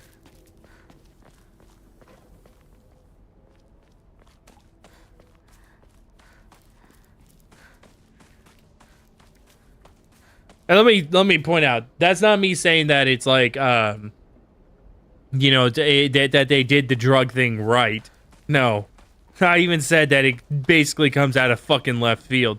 But once you do know that like it's about drugs, you know, it's that's the reason why this shit's happening and this weird shit happens in the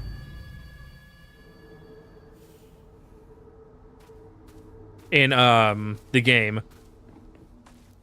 Like, it's so fucking blatantly cleared that they half-assed everything when it came to the writing.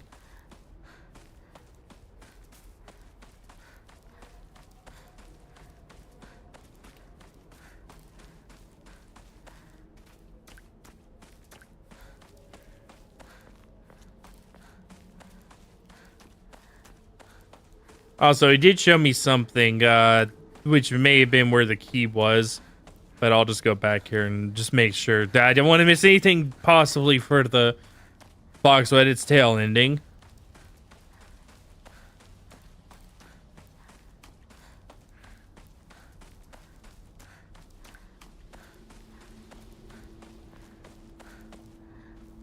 Yeah, it was this. Rusted flask. Okay, that is actually the second item that we did need. So it's a good thing we went back up here. May not even been able to. Honestly, I don't remember seeing that, so it may not have been, like, you may have had to do that first. I'm not sure. I could be wrong about that. But it's possible. I mean, after all, you have to collect this dumb shit despite knowing exactly where the sword is. It'd be one thing if you didn't know exactly where the sword was. Like, if the first playthrough didn't literally tell you that the sword is buried underneath the fucking tree. Like, if all this stuff, like, just, like, pointed into the direction of, like, yeah, the sword is at the tree. You know, that's one thing. But no, you already know where the fuck it is.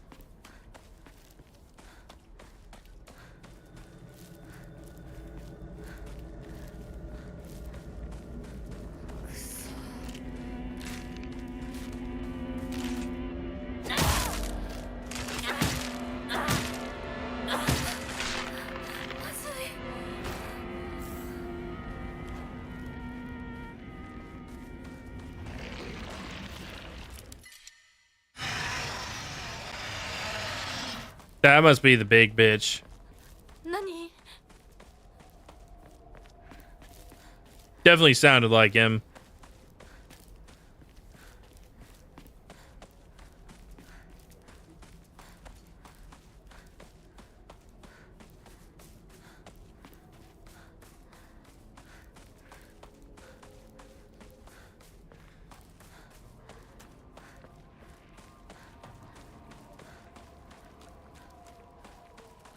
Oh, my bad.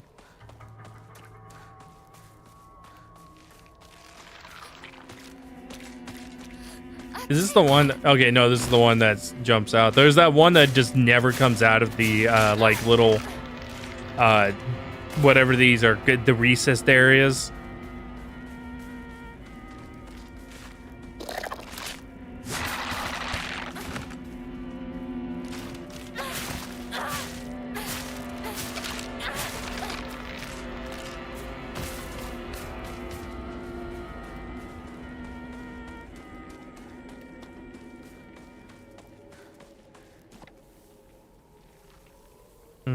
Okay. I forgot about that one. I fucking hate this game's like this game's shit with its jump scares.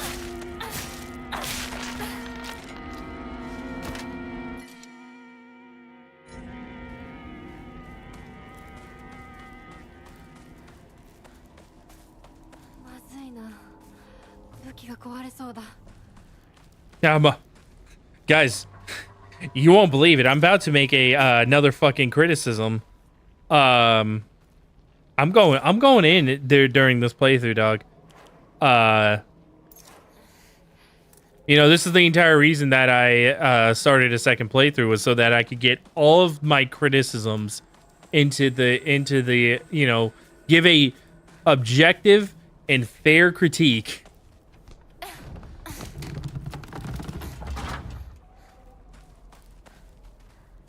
Okay, there's not really an objective critique or like an objective opinion, but you know, my opinion and a fair critique.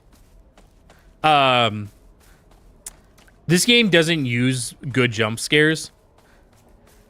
So there is a good, you can do a good jump scare. I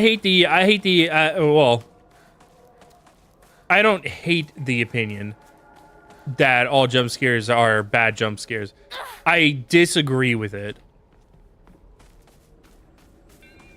And I hate how, I think the part that I hate is I hate how strong it's pushed. To the point now where we have this this elevated I'm about to criticize something in society that was caused by society too. This elevated horror trend. I fucking hate Ari Aster. I think that he's a pretentious he's a no talent pretentious dickhead. I do. I think he's a hack.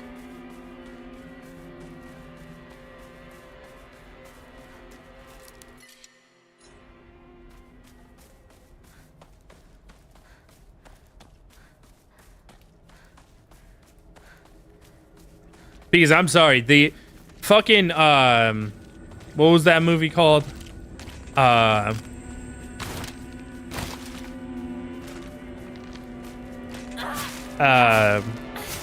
Midsummer. Midsummer was genuinely one of the most fucking boring movies I ever had the displeasure of sitting through.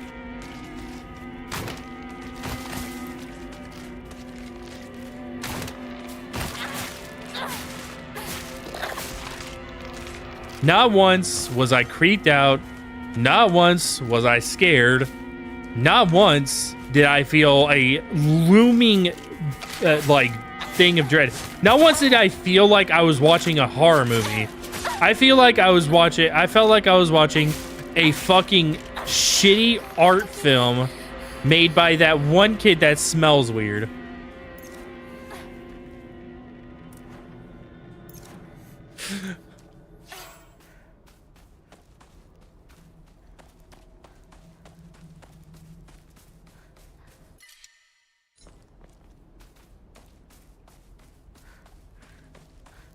And I have to also point this out. I'm not saying that you can't have slow burn horror. You 100% can. I really enjoyed Long Legs. I think Long Legs was a great film. It's very slow burn. Very, you know, it takes its time to, you know, like instill you with that sense of dread. And I think a lot of the like great horror movies have done like the same thing over the years. You know, there's Don't Look Now, which, you know, very, very slow burn horror movie. Absolutely fantastic movie as well.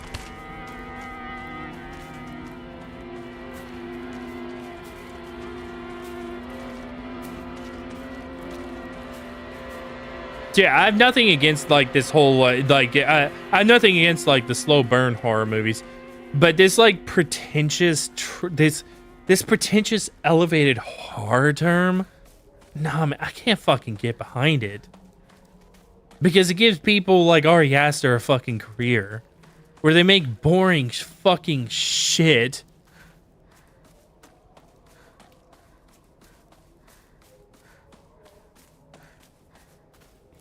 And then whenever you criticize it, it's like, oh, you just didn't get it. You don't actually like film.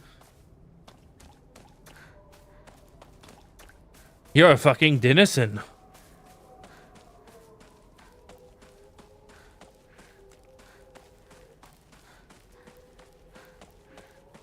Clearly I, the most sophisticated of person, who have seen all of Ari Aster's films and routinely beat off to them. And I just, you know, I'm just so high on my own farts.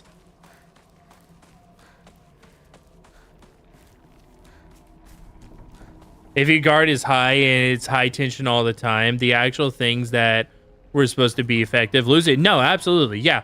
Like I said, I have zero problem with slow burn horror. Like I said, I really did enjoy Long Legs. I thought it was really good, and it is very slow burn horror. So is Don't Look Now. Don't Look Now is genuinely like up there as one of my favorite horror films ever made. It's so fucking good, and it has Donald Sutherland in it. Like, come on, dog. How can you go? You can't go wrong. They didn't go wrong. It went super fucking well.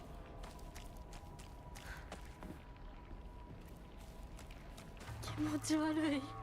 ひなこかこの気持ち悪いのには触るなよ毒があるかもしれない右の庭から回ってこっちに来いわかった。 But you gotta actually like make it scary.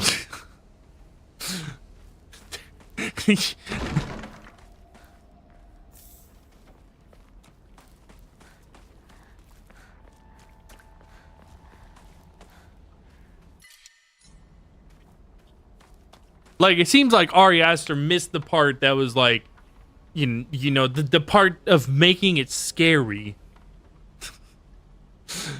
Like, he missed that step. But no, Midsummer, like, I'm not kidding. Midsummer, what? I don't know how that movie got good critical reception. Maybe I'm fucking out of touch because this also got good critical reception. Maybe I'm maybe I'm the one that's just out of touch. Maybe this is what the kids are into.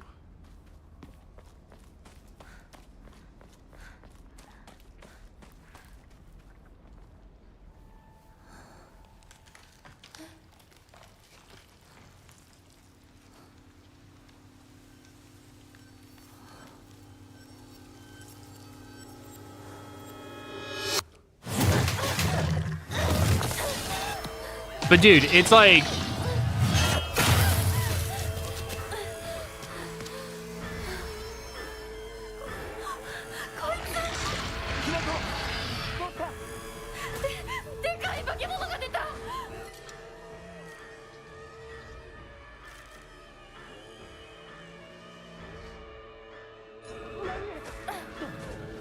oops. What do I have? Kutsuti.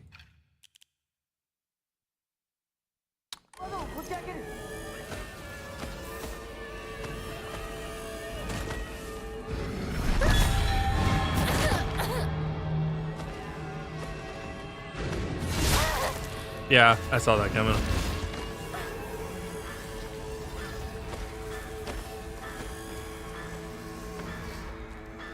I don't need the Ramoon.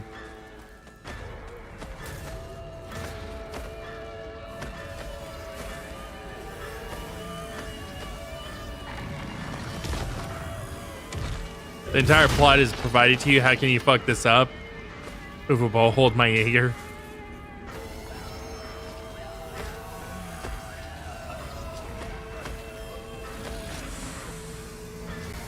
He's gonna do that nasty attack.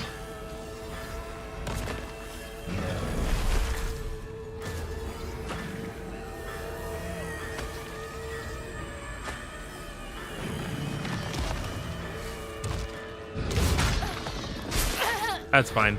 That's fine. I wanted him behind you.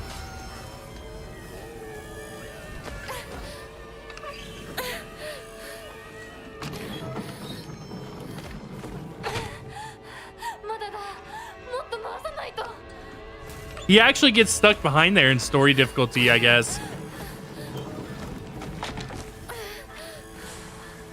Or for, at least for a moment, he does.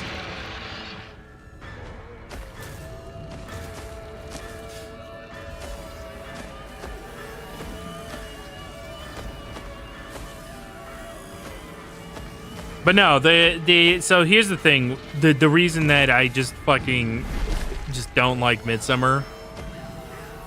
The entire film is basically trying to be The Wicker Man, but worse. Yes.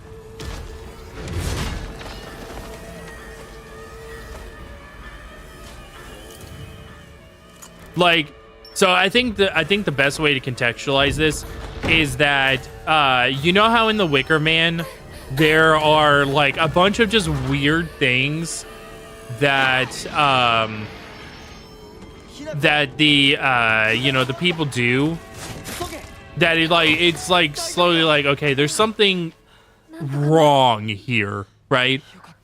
And then it just and by the time that he's put into the Wicker Man and burned and stuff, 姉ちゃんが that it's like it's like, okay, yeah, obviously that's what's gonna happen, but whenever the shit really starts to hit the fan, it's this the way, and I'm talking about the original Wicker Man, not the Nick Cage one.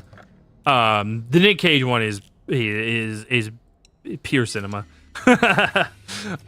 It really is comedy gold.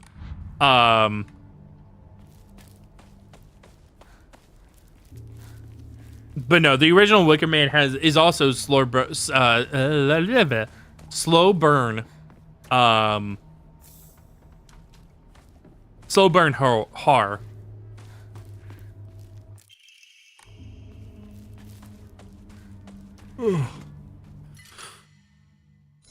Sorry.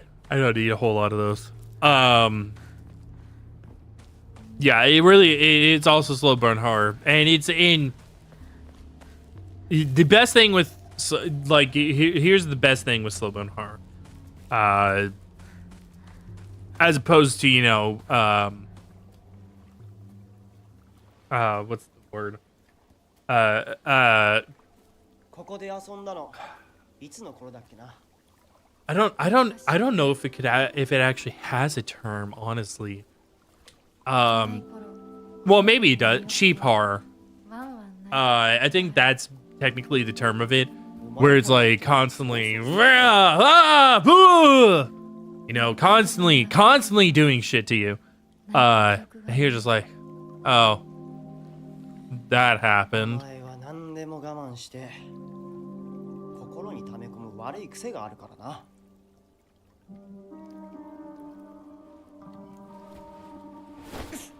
It's constantly an assault on the senses. 俺にはメダカやオタマジャクシ捕まえたっけ水が気持ちよかった The great thing with slow burn horror is that it's constantly taking the tension and ratcheting it up. But it's not doing it very fast. It's doing it very slowly, and it starts to build. It starts to build this dread within you. 今ではどれも懐かしいな Which leads me to the aspect of like doing a good jump scare. We'll get to that after I finish this 辛くなったら line of thinking. いつでもな So whenever the shit does hit the fan, it's like, okay, I see how we got here, and it's like, and it's cathartic that it's finally just it's finally just releasing, right? 霧が深いな And that's where the Wicker Man does it really well. And here's the problem with Midsummer. 相棒 It does none of the first part, and then all of a sudden, one of the I think it's like the elders or something. Yeah, so up to this part in the movie, the people in this village, yeah, they're a little different because they're interacting with city folk, and these people are kind of like are sort of like Amish style people. They're just different. But there's nothing creepy there. There's nothing that's like, oh, these people are just a little bit off. You just can tell that it's just you're seeing these are people from the city that are interacting with people who don't really, interact with modern life, so to speak. And then out of fucking nowhere, out of the fucking left field, one of the elders jumps off of a cliff and commits suicide. Hits the ground, blood goes everywhere. It's like there's half the fucking book missing between these two things.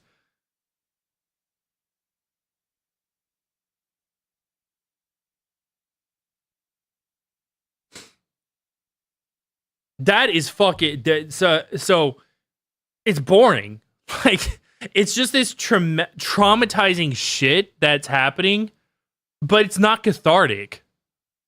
And it becomes fucking boring. There's no it's like, and then it's like, oh, here's something else traumatic that happens. Here's another traumatic thing that happens. It's like, all right, but it's done. But you know what it is? It is cheap horror. It really is. It's cheap horror disguised as slow burn horror. It's like it's Schrodinger's horror.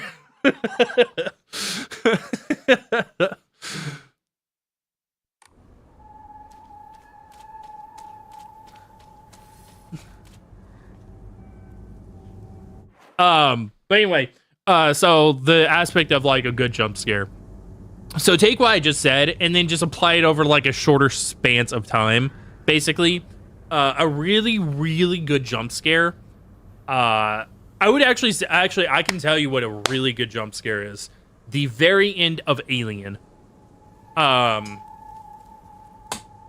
not well, the ending sequence of Alien.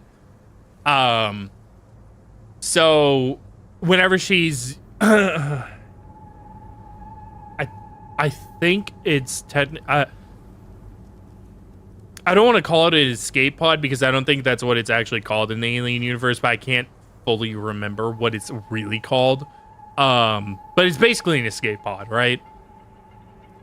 And she's doing all these, you know, things where she's messing around with a bunch of, I guess, flight controls.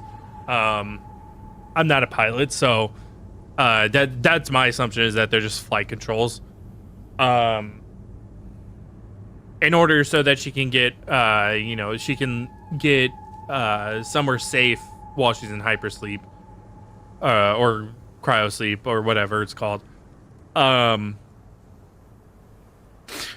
the thing about it is that this goes on for, I would say, about 5 to 10 minutes.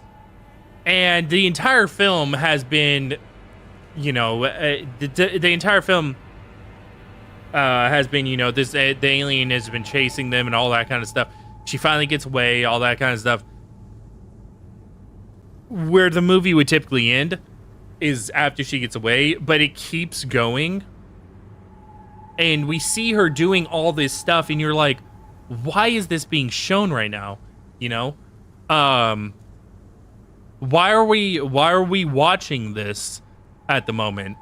And you kind of get this uneasy feeling, like, why are we being shown? What's the purpose of us being shown this? She's already escaped, right? And then it turns out the alien is in there with her. It's a really, really effective jump scare. And it doesn't have super loud noises or anything like that. So a really good jump scare will ramp the tension, but take it from like an entire film and just put it into like 5 to 10 minutes, basically. And then the catharsis is the jump scare itself, because it's releasing that tension and it scares you. But cheap jump scares, which I've made a horror film, I'm actually guilty of this. It is a loud sound that just happens. There's no tension building. There's no nothing. It just happens, basically.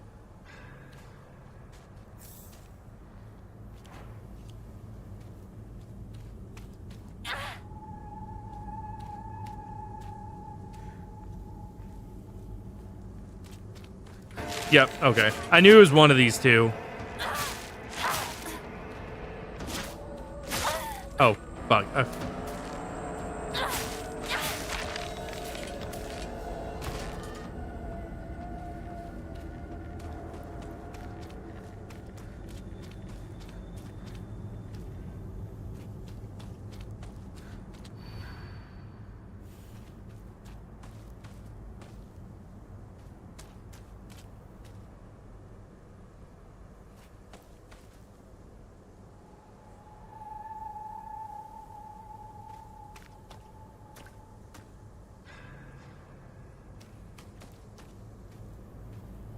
I still don't know how this actually works, by the way.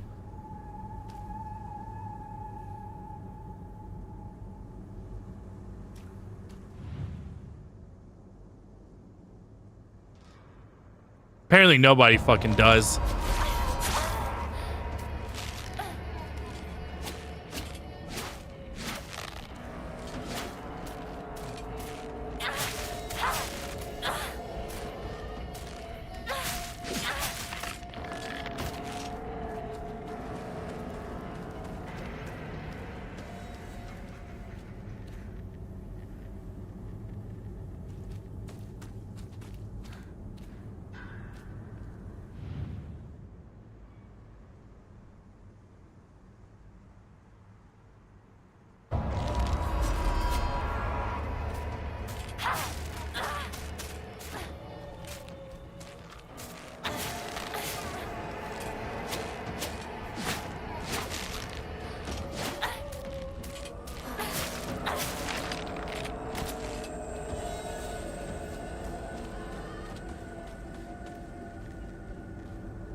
All right, there we go.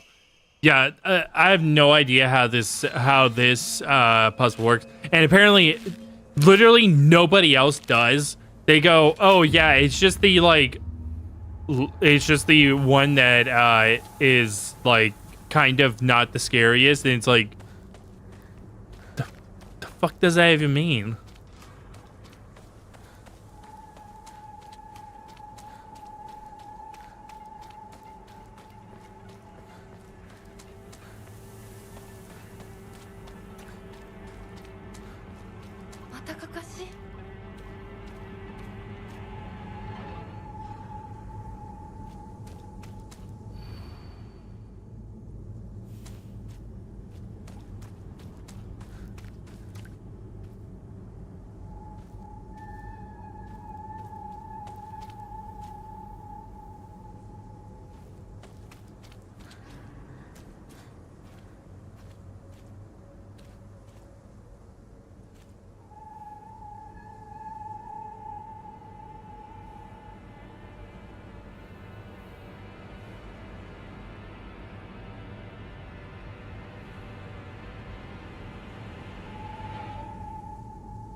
Oh yeah, I was like, I definitely heard something move.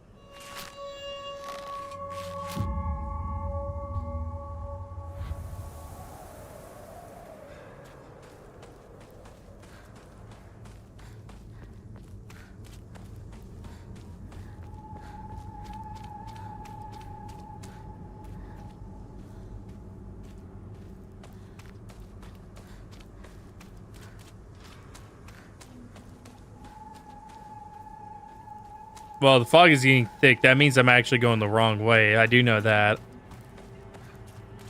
But I can definitely see scarecrows over there. So...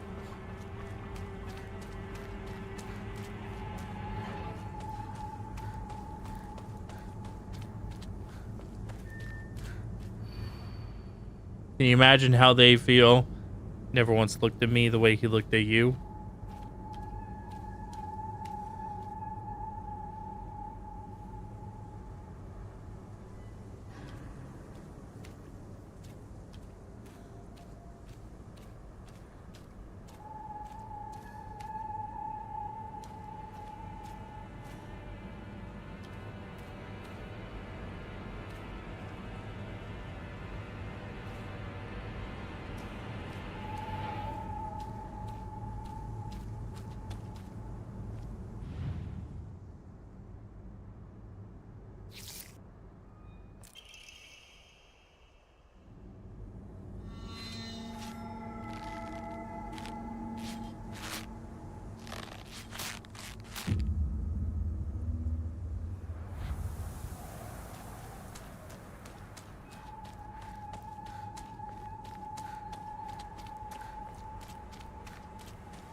Yeah, again, anywhere that like seems to have actual scarecrows, it's like, what the fuck?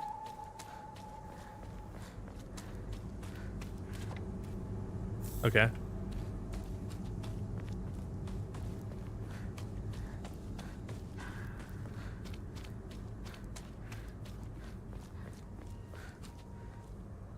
So I'm taking a guess on these puzzles, but I'm just basing it off of like how the scarecrows seem to interact with one another in a sort of way, basically.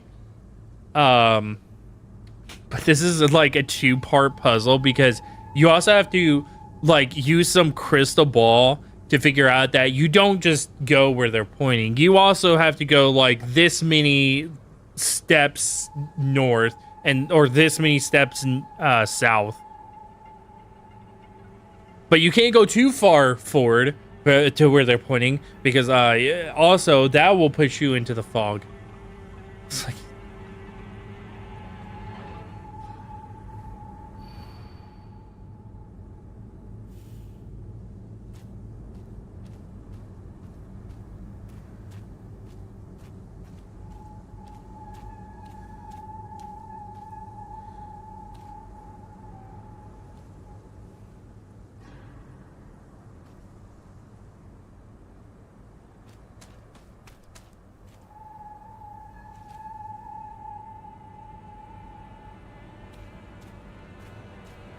I don't know, man. Maybe this one? No.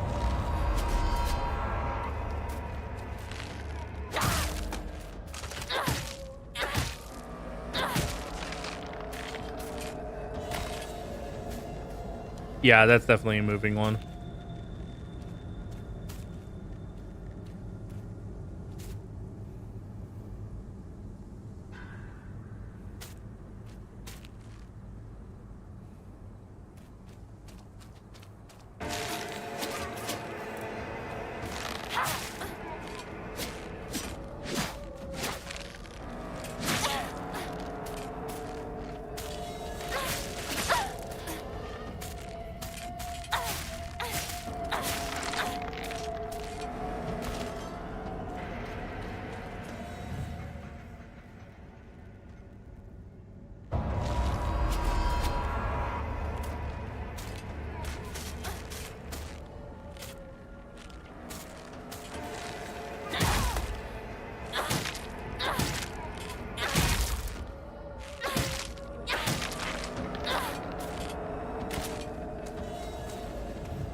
Okay. Like I said, I'm purely guessing and just going based on like how the scarecrows are interacting with one another. It doesn't. But this is so fucking vague. It's real. This puzzle is really fucking bad. It really is. It is really fucking bad.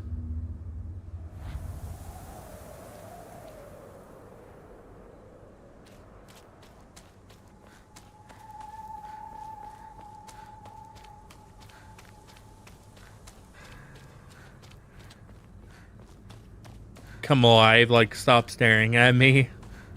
I'll get over it, Brenna. You're flat chested.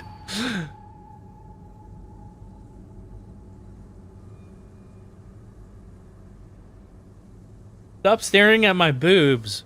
What boobs? That washboard you call a chest?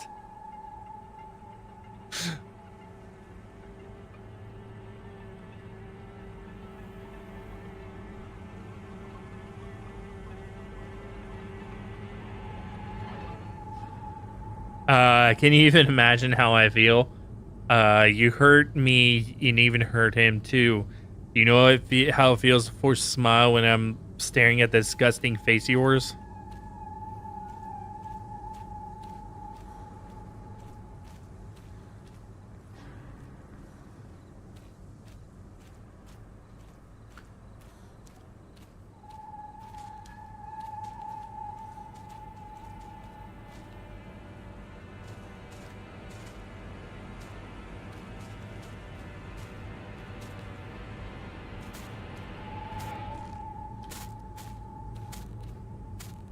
Am I getting approached by two right now?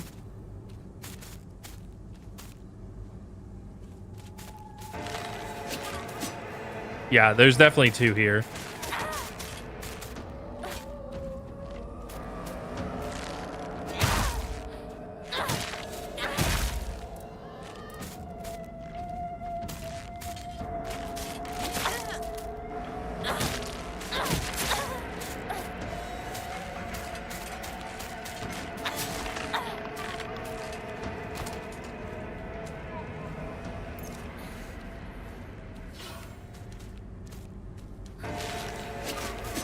No, there's three.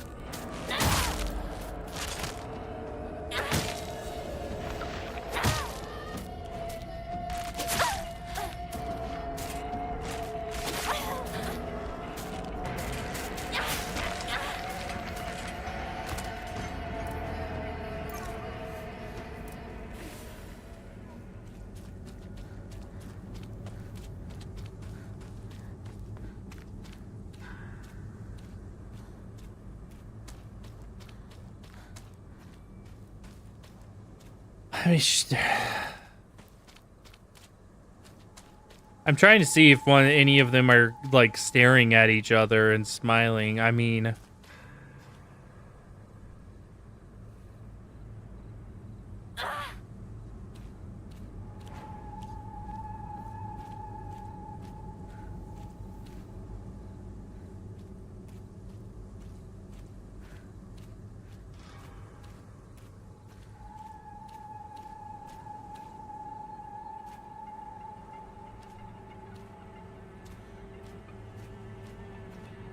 mean, kind of, but not really. Any of them. This is what I mean. This puzzle just fucking sucks in pretty much every measure. Like, that one's not staring at fucking anybody. Like, let me be clear.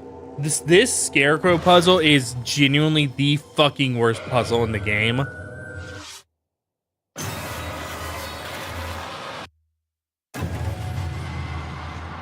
Because everybody will have a million different answers of like how it works and how it does this and how it does that and all that kind of stuff. But at the end of the day, whenever you actually try to apply any of those methods to it, none of them work wholesale. リンコは Nobody fucking understands this puzzle. And that's a sign of a bad puzzle. I'm sorry. It is. It's a sign of a bad puzzle. シュウだ。いるなら返事してくれ。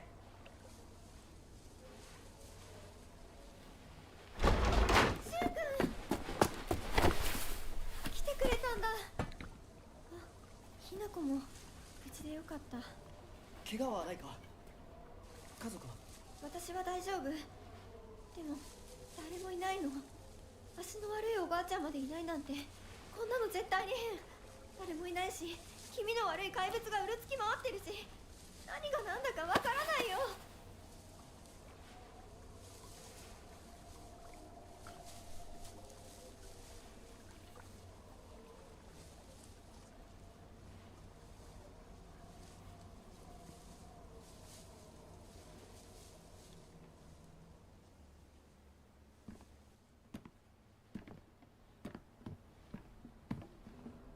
No, I'll save it for post stream. I was gonna be like, I was gonna say something, but I'll save it for post stream. サクコ、 This bitch. I'll say we'll talk about it post stream, Sai. これ以上。 Or I'm sorry, not post stream, post game, but like little in segment. Because after this chapter, I'm gonna call it a night, or I'm gonna call it for the game. And then we'll talk about it. 今は行動を We'll talk about い it. いかもしれない。みんなを見捨てるわけじゃない。助けるためにも一度脱出。 While this is going on, I'm gonna run to the bathroom because it does seem like this is the exact same dialogue. あれじゃ無理だよ。無理ってどういう意味だ。そっちの窓から鉄橋が見えるよ。霧が濃くなければ。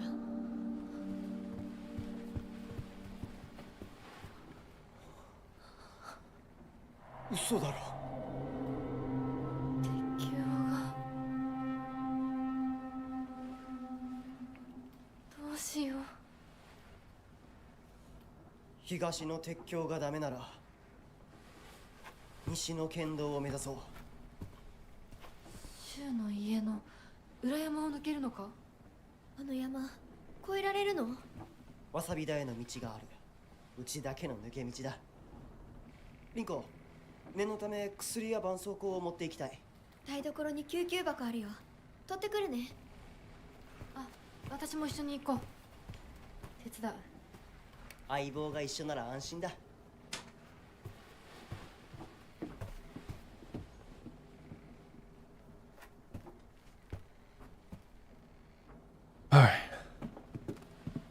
台所どこだっけ。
Okay. 私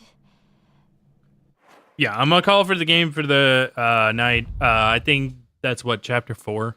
I'm pretty sure, yeah. We spent a lot of time in chapter 1 because I was basically just having to fix or not fix, but read the stuff from the previous playthrough. So yeah, what I was gonna say. So here's the thing. All right.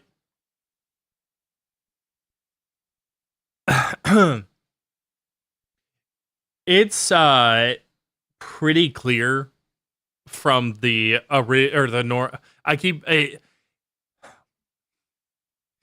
it is the original ending. Like, let's be honest, it is the original fucking ending. Like,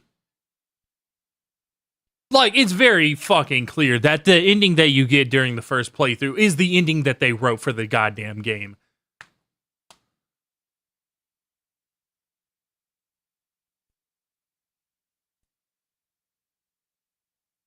And it's the ending that they intended for. Because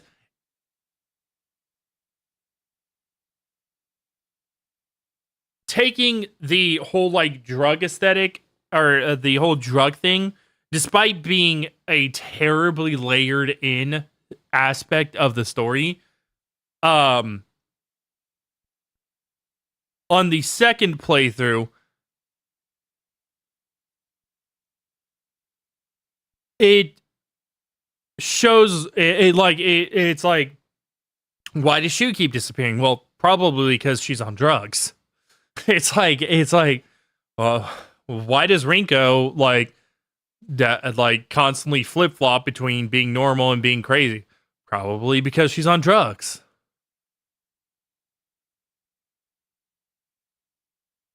So here's the thing. I think the entirety of the fucking game is just the original, is based around she just went fucking insane, basically, and just started killing everybody. And I think, and every single aspect points to the factor of Hinako is the villain of the story that we are. She's supposed to. Okay, there's actually. Do you know there actually is a term for her? I'm gonna take off my headphones. There actually is a term for her that they're trying to employ this. So there are a bunch of different types of heroes. The thing that they're trying to do with Hinako is, or that they, I 100% am on like this thought process.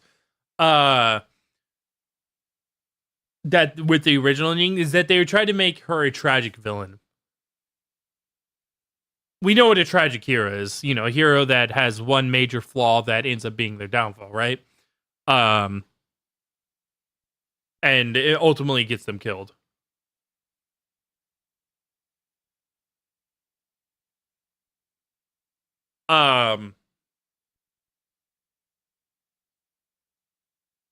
Yeah, they're trying to make her a tragic villain.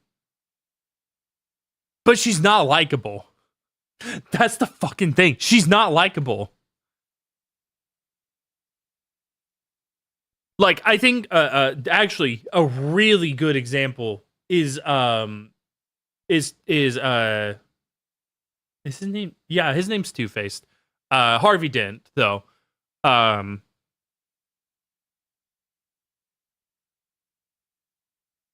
He's a really good tragic villain. Like what? Like, I would actually say probably, I would say at least one of the best, if not the best, tragic villain.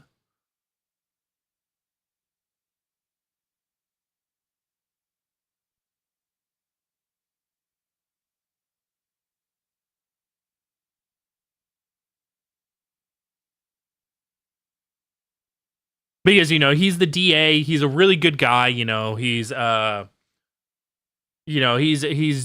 really upstanding, a little overzealous and everything, which you know, but he's a really good guy. But once he, you know, has a bunch of shit happen, like he gets to his break point and ends up becoming just evil.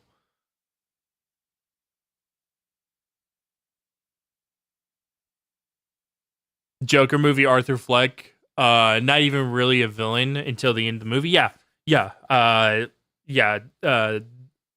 Joaquin Phoenix's Joker is another really good example. No, Joker Folie, whatever the fuck it's called, the second movie, was dog shit. And I am not, I don't buy that Todd Phillips, didn't know that he was making a tragic villain. To me, that smells like a bunch of bullshit that was cooked up by WB. Um,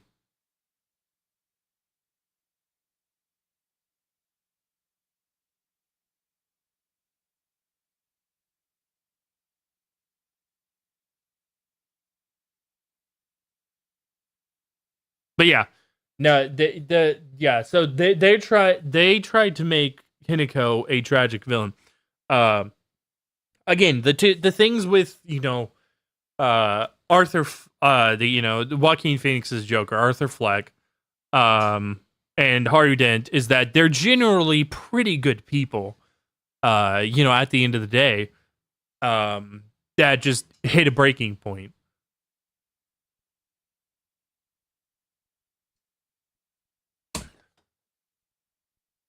He got mad. He was too likable, so he tried to make him irredeemable in the musical sequel. No, I like 100%. I think that was some bullshit. I think that what I think it was is that he was trying to like push him even further down like the depths of hell, basically, but did so very like obviously the movie is fucking terrible. But did so in such a bad way that WB's PR team was like, "Oh, say this." They just cooked up some bullshit and told him to say it. 100%. I think that's I would put fucking money that that's what happened because it got such negative. The movie got really negative reception. I would put fucking money that that's what happened. But regardless, it's not the point.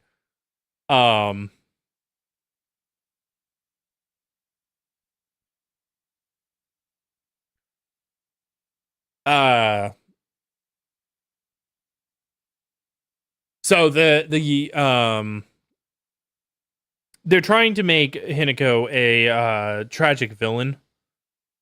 And compared to like Arthur Fleck and Harvey Dent, Arthur Fleck and Harvey Dent or Joaquin Phoenix's Joker,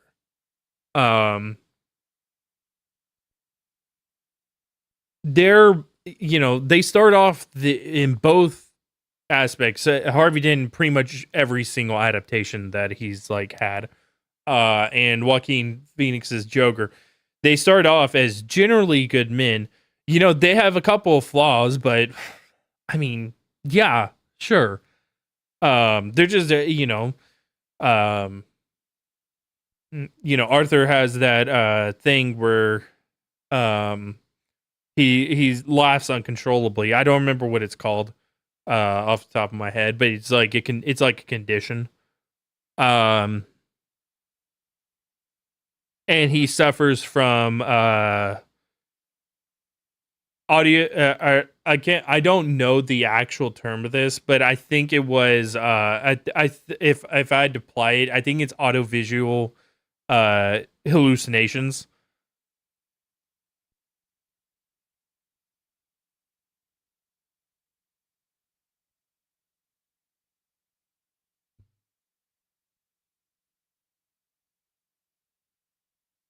I don't know if that's the actual term for it because there's visionary hallucinations, there's auditory hallucinations, and I think the combination of them is audiovisual hallucinations. But that's audiovisual is also a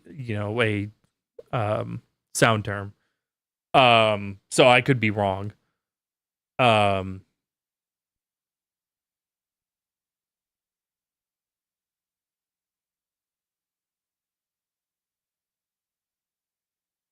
But yeah, I mean, he's still good. He's still a good guy. So is Harvey, and both of them just get everything. Just that In Harvey Dent's case, he ends up losing his engaged, like his bride to be, ends up dying. He gets half of his face, depending on like what adaptation, burned off in some sort of way. Basically loses his career and has his entire life just crumble.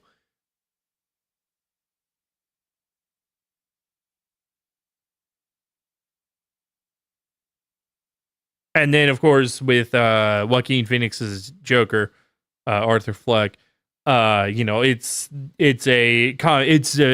actually just a commentary on society, how society treats mentally ill people. And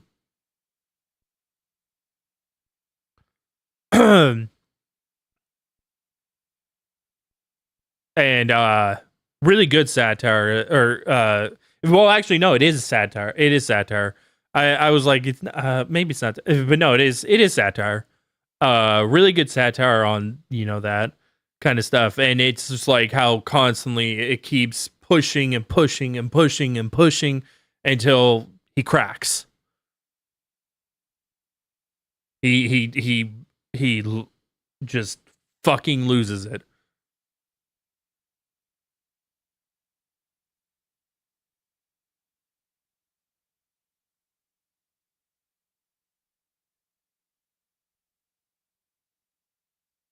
But the problem with Hinako, it's trying to do social satire. It does it really fucking poorly. It's trying to make it seem like the weight of society is bearing down on her and crushing her and all that kind of stuff. But the only aspect that we ever get of that is that her father is just an abusive dick, an abusive drunk.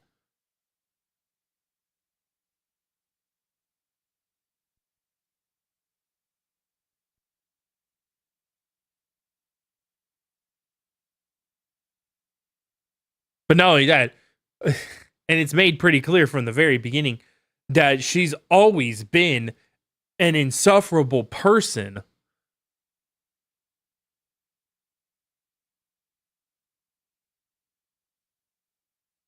Instead of just straight up telling her sister that, she wants to forge her own path and, learn things herself. But, which you also missed out on this part, Si. I mentioned like how whenever I became an adult, I grew this protective thing, or like had this feeling of protectiveness over my mom, especially after I moved out. Like I told her straight up that she needed to get an alarm system because she'd be living on her own. She's a 5'3" woman. I was like, you need to get an alarm system. She had a pistol at the time, and I think a hunting rifle. I was like, no, you need a fucking shotgun. I was like, because you got a 300-pound, behemoth of a man bearing down on you. A pistol ain't gonna slow him down, and a rifle takes too long to fuck with.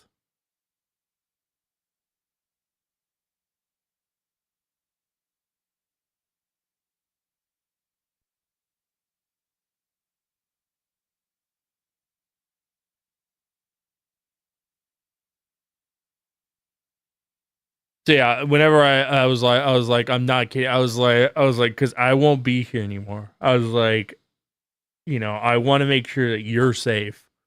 And and then I equated it back to like, I imagine you probably, because you're older than your sister, right? You can probably speak to this. I equated it to potentially like what I would imagine it feels like to be an older sibling. Because you always you always have somebody that has been in your life that is younger than you that is going through life experiences after you've already been through them, you're like you're gonna try to like. I imagine that it'd be one of those things that you try to help them with those aspects. To get a so and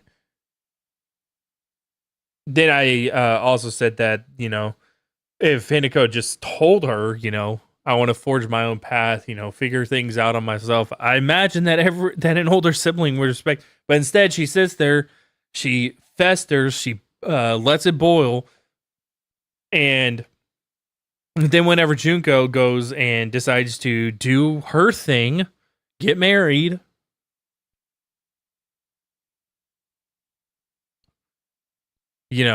she decides to fucking just act like a bitch towards her sister and go, oh yeah, Junko was here, but then she got married. Instead of revolving her life around me 100% of her time and 100 all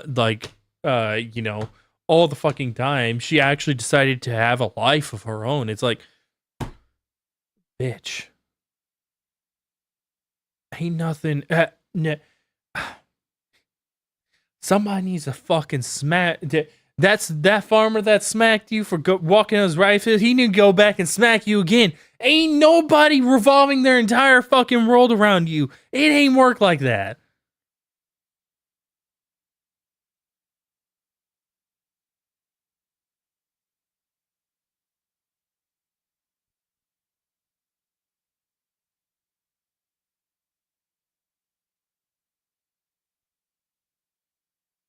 Life isn't tailored to you. You have to figure out how to make it work.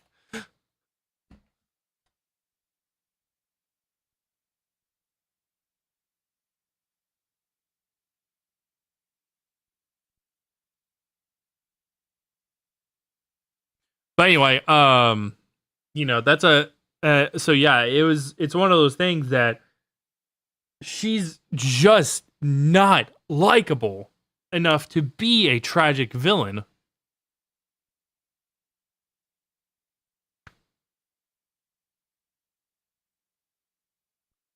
Most of the lore, how Hinako's mind works is in the reading part, which new gen people read. That's the other thing.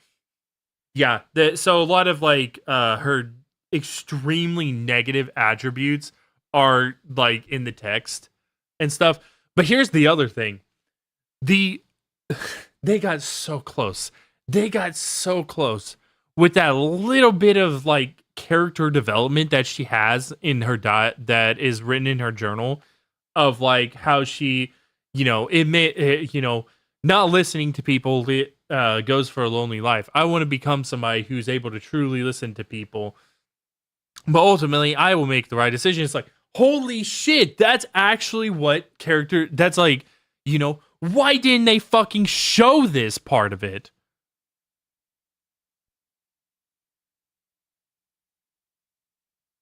It's like, this portion that you threw into the text is the part that you show. You put her negative character traits into the text. Then you put the positive ones into the show part. So we see character development. Because we can already get from everything that it does show us, her being an insufferable bitch.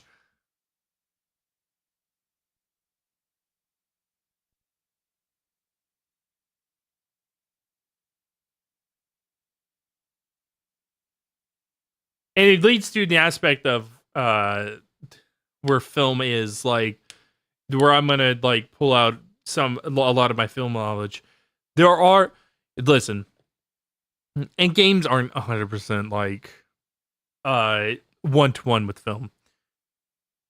So in film, there's a thing called show don't tell, which is basically if you're trying to convey something in a story, it's better to show it. You can absolutely explain it later. I think I have a good example. Constantine, the Keanu Reeves Constantine movie does it pretty damn well, because all the time Constantine is like basically saying, you know, I need to have this, I need to do this thing, right? And what's her character's name again? I don't know. Rachel Weisz. That's what I'm gonna call her. Because that's the actress. Um, you know, she's like, well, what's about to happen? He was like, I need you to leave, and she does it. And you get to see what happens, right? And then after the fact, you know, a couple minutes later, after like, so after, you know, she's now thoroughly confused, then it tells you the specifics of what you're seeing.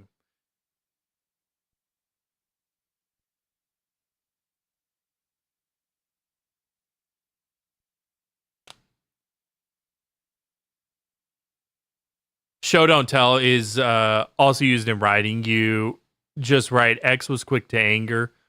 You don't just write X was quick. Yeah, no, it's used in writing.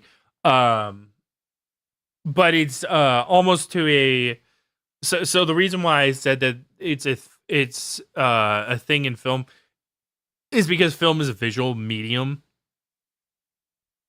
whereas books are a written medium. Books can get away with it a lot easier. But in movies, whenever it happens, it's just like, Jesus Christ, we're getting an expository dump, aren't we? Just, yeah, that's happening. That's happening right now.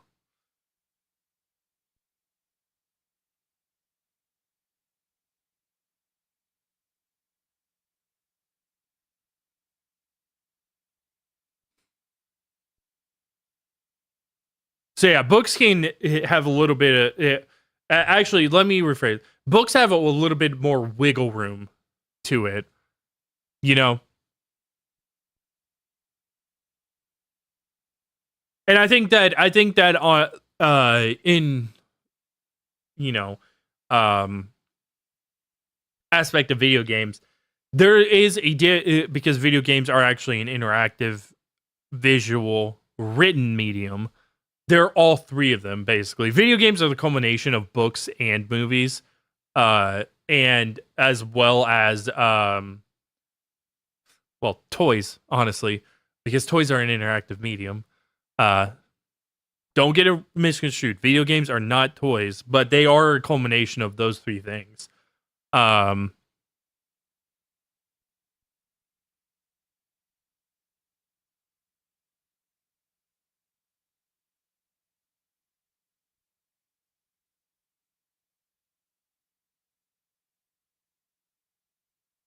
that last scene where we saw where Rinko did that death stare, then pushed Hanako down the stairs. Here's the other thing. Oh my god, it fucking drives me nuts, because it's like, you can tell, you can see that they're like, every single time. What also makes the game super fucking frustrating is they get so close in some instances to just doing good storytelling, and they fuck it up at the last moment. And I think in that particular instance, it's whenever there's the pan shot and it says "Beware Rinko" right before we get the fucking death stare. It's like, God fucking damn it! It's like, really, really, are you fucking kidding me?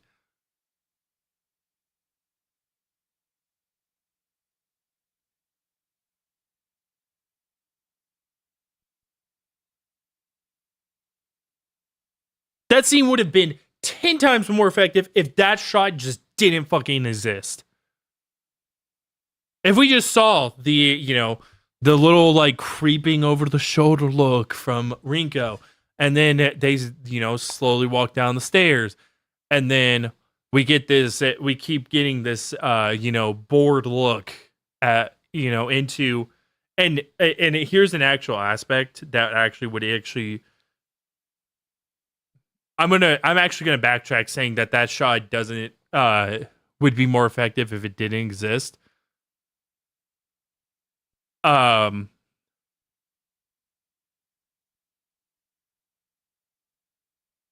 going to actually reformat that doll, like the shot that says "Beware Rinko," actually should be shown after she gets pushed down the stairs, because it would be super effective. So you get the creeping shot, you get Riko kind of just like boring her eyes at the back of Hinako's head, and then all of a sudden Hinako stops. We see the death stare. Hinako gets pushed down the stairs. Then pan to the shot of the doll, Beware Rinko. We now know why Hinako stopped on those stairs. This is and hang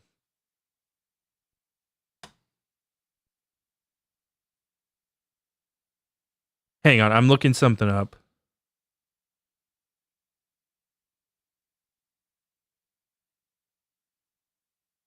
Okay, yeah. It's not that. It's not called that. Hang on.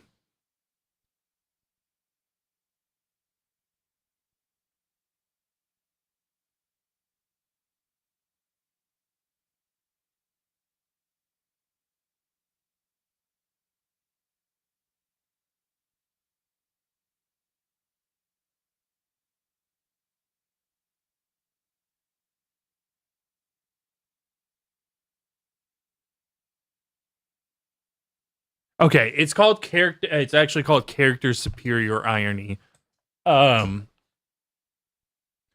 It's the opposite of dramatic irony, basically. Dramatic irony is where the audience is clued into something that the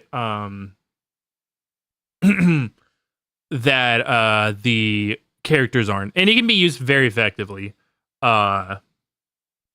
In many instances. As a matter of fact, if you go back, if you like rewatch a movie that has a really good twist in it, it actually starts to serve as like an aspect of dramatic irony, basically. But so anyway,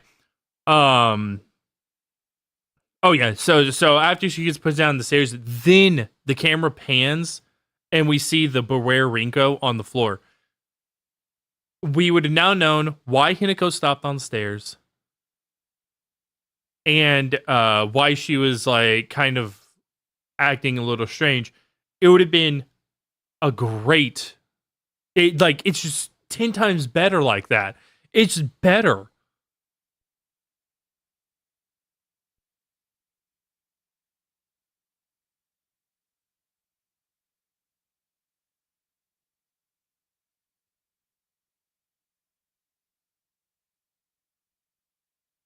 Because that moment is supposed to build tension, right? And the tension is completely fucking lost whenever it says Beware Rinko. Because like, oh, she's gonna do something right now. Well, there goes that tension. Gone out the fucking window. Bye.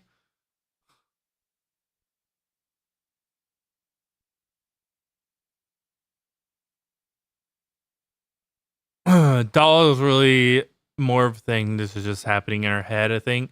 Also, what's with the doll being the warning sign? She's a tomboy, supposedly an anti-doll, whatever. We've seen it 2 or 3 times where the doll is a symbol of the doll where is there with a warning message. So the doll is a doll that she had as a kid, that she talks to.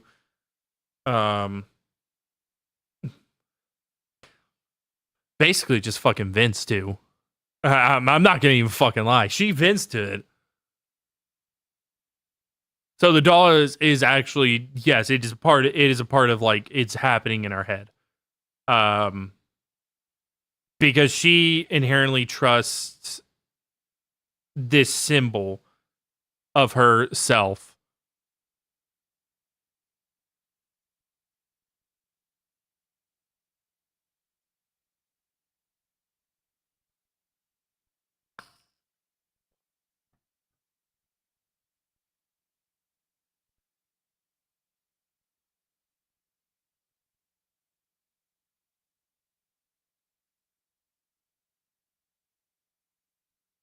But yeah, so yes, that is accurate. It is from her head.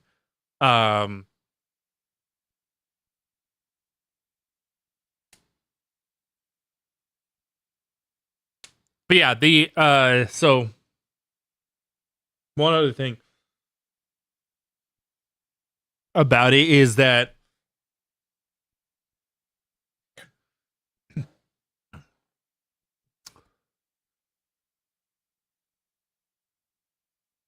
it is categorically weird that for no discernible reason at all,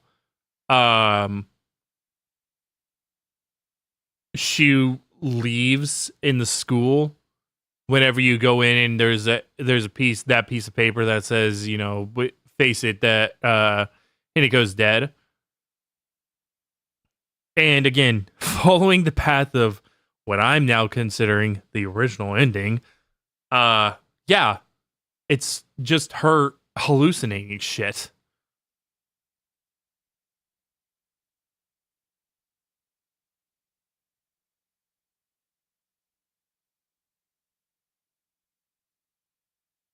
Full stop. She snaps at the wedding, kills everybody, and is just hallucinating the entire aspect of like this big demon thing being in her hometown, killing the people that she actually killed, by the way.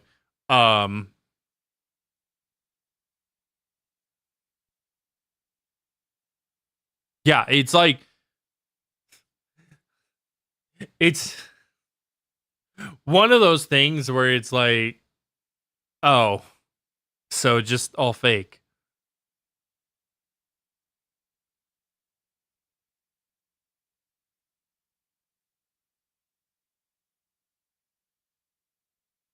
Her first victim would have been the girl that got fogged early on. No, her first victim would have been her sister.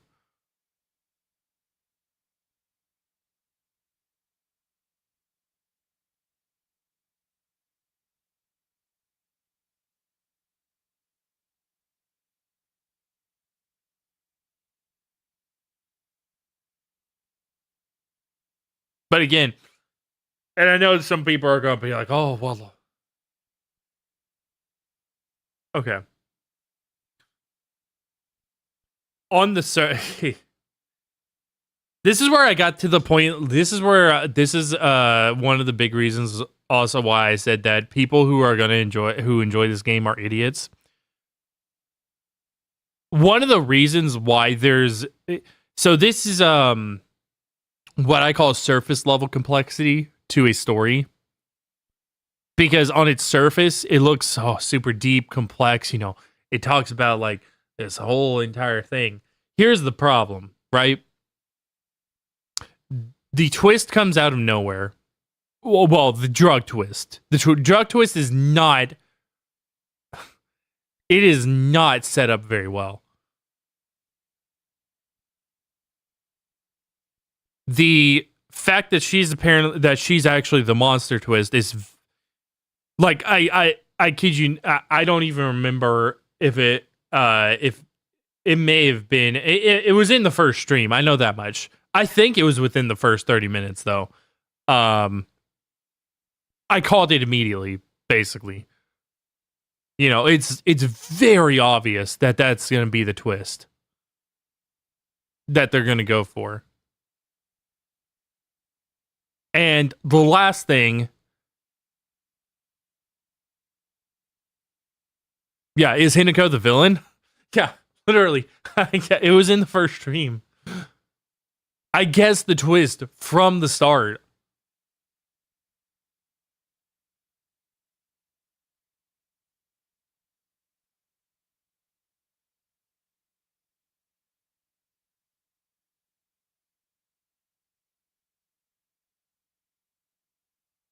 But yeah, the drug twist comes out of nowhere.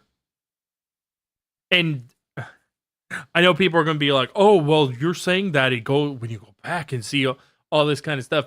Here's the other problem that comes into play.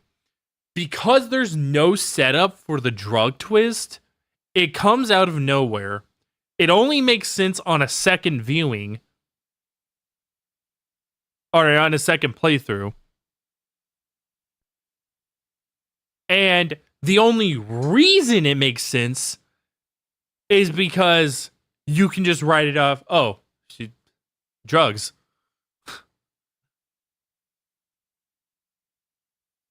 See, the greatest thing with, like, I'm going to use, which one do I want to? I'll use Fight Club. Because I really like Fight Club's twist. Is that throughout the movie, there are aspects of, like, where people react weirdly whenever the narrator, Edward Norton's character, he doesn't actually have a name, by the way. He's just called the narrator. He is mentioning Tyler, and they kind of just look at him weird. Like, they're like, the fuck?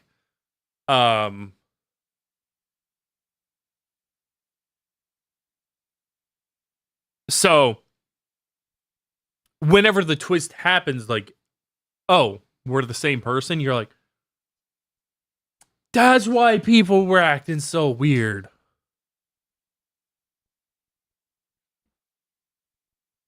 It's like, holy shit, like, it just unlocked it, like, everything just click. A good twist will have everything just click into place all of a sudden.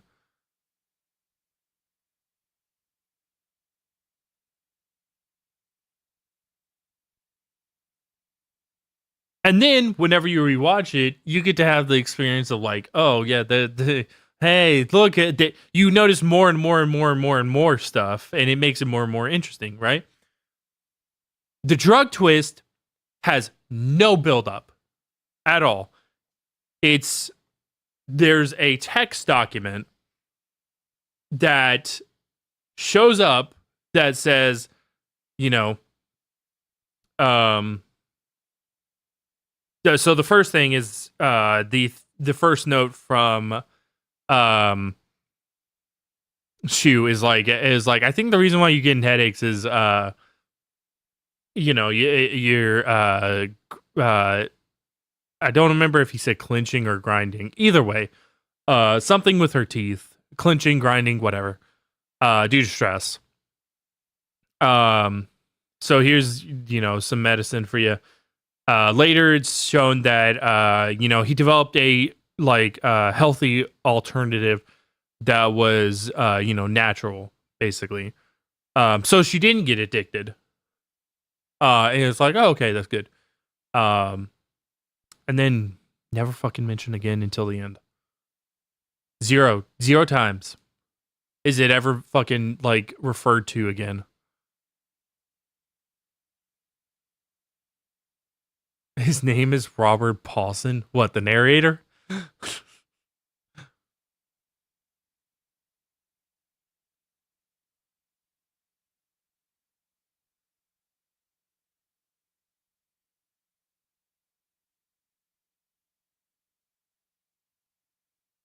But yeah, so it's never fucking even brought up again.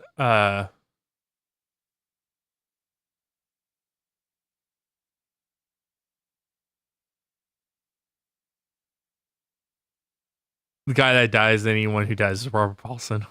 God damn it. As a part of it, yeah.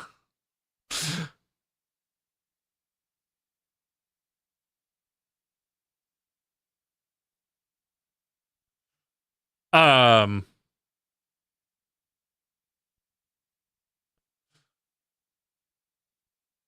I thought you were trying to imply that it like that like the narrator was Robert Paulson. I was like, seriously. Anyway, um,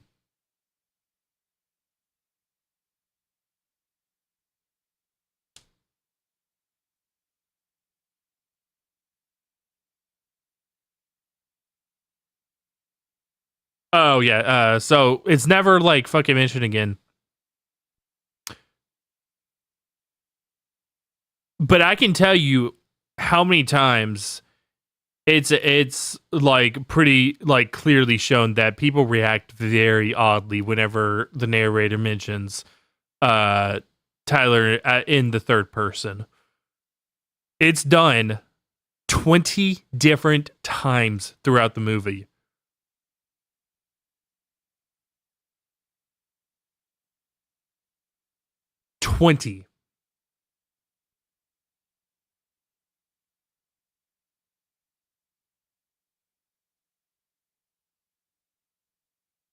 The whole lot more than two. And Fight Club's what? A third of the runtime? A quarter of the runtime? A tenth of the runtime?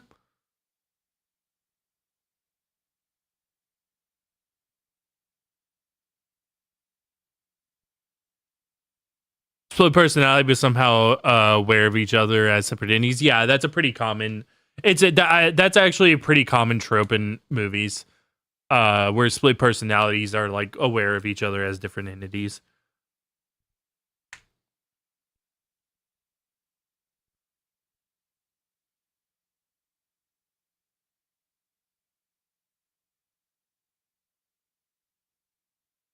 Like what's it? Identity.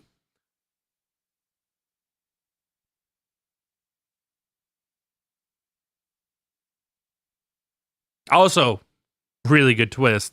And I think, but Identity does it in a different way. And it's a different like kind of movie, right? Um, Fight Club is a thriller. Whereas Identity is also a thriller, but Identity is a mystery. Um, so it like slowly reveals like more information to you. Like they share the same birthday, they come from generally the same place, they're all from the same state. All that kind of stuff. Um, so it's slowly unlocked, basically.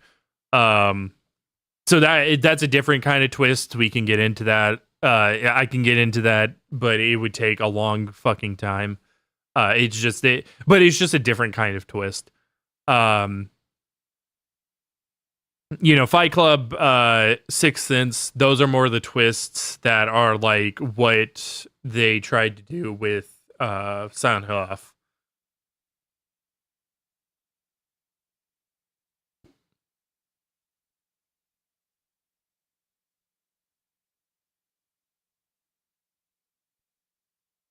But yeah, like I said, there's a third mention. There might be a third mention of like the whole drug thing. But again, these are three mentions throughout like a 15 to 20 hour game.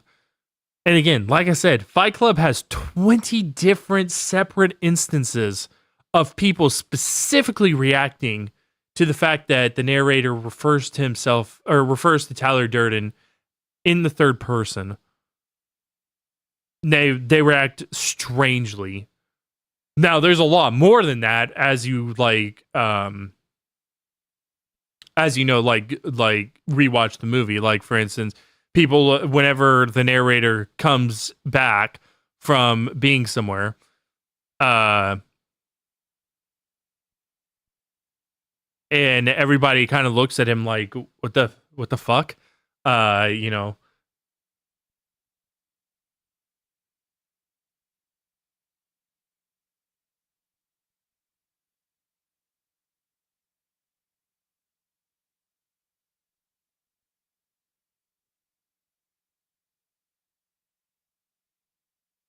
question is, which is the primary personality, the narrator, Tyler? Well, that's another part of the film. You know, that's what the entire ending is about, right? Tyler's trying to take over as the primary personality. I think that prior to that day, well, of course, the narrator at the very beginning of the movie is the primary personality. You can actually see a couple flashes of Tyler like throughout as like the narrator's psyche like starts to crack and he becomes fed up with everything.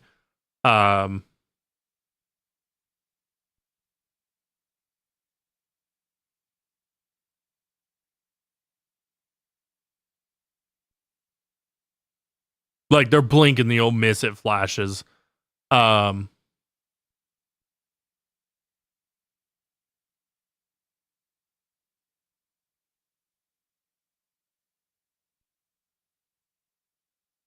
don't think this is in the books, but in the movie he gets paychecks with the name Jack Moore on them. Yeah, there's a bunch of different but he also has like airline tickets that say a different name, and then he refers to himself as Tyler.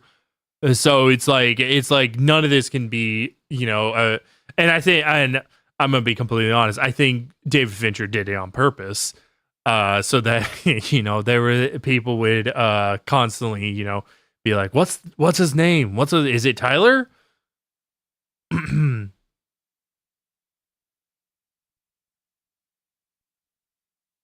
Like I 100%. I believe David Fincher just did that on fucking purpose, just to make people fucking just to make people fucking be like, hey, do you know his name? Oh, man, there was the name on an airline ticket. Yeah, the name on the paychecks. Well, is his name Tyler? You know.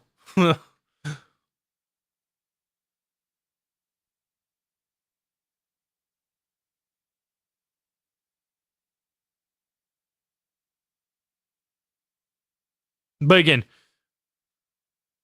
so like I said, it doesn't really work. And not only that, one of the mentions of the drugs strictly contradicts the twist itself. The mention that Shu creates a all-natural drug specifically so Hinako doesn't get addicted.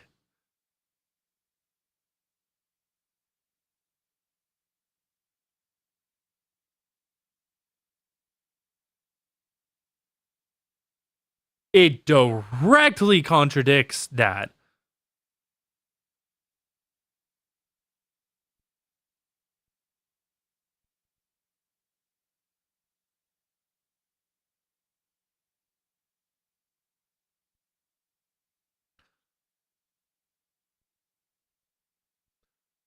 So it's not even like it's not even like, oh, there's just not enough. You're complaining that there's not enough layered in? What are you, a fucking idiot? No, it's that there's literally one of the mentions is that it is all natural and specifically designed so that she doesn't get addicted. All natural, sure, some weed here, mushrooms there, maybe some LSD. Yeah. But yeah, it's just like, so whenever it happened, so really, it feels like it's a plot thread that just kind of ends at the very beginning, or whenever that you see that thing from Shu that's talking about like how he made it and whatnot.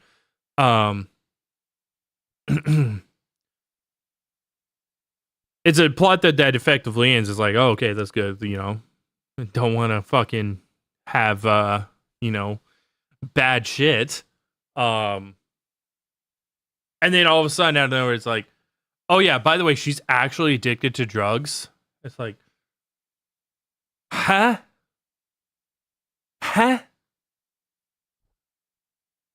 Excuse me?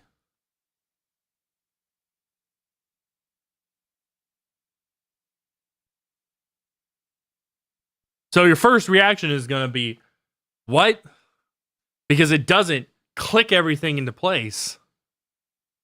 It doesn't answer all the questions of like, why does this person act so weird? Why does this happen so weird? Why does everything why do these people act weird when somebody mentions themselves in the third person? It doesn't click together. It's like, and I can just imagine. And I'm gonna be honest, right? I fucking hate postmodernist writers, and 100% this screams postmodernist. It does. It really does. This is some postmodern fucking graduate that, they went to university and took a class on postmodernism.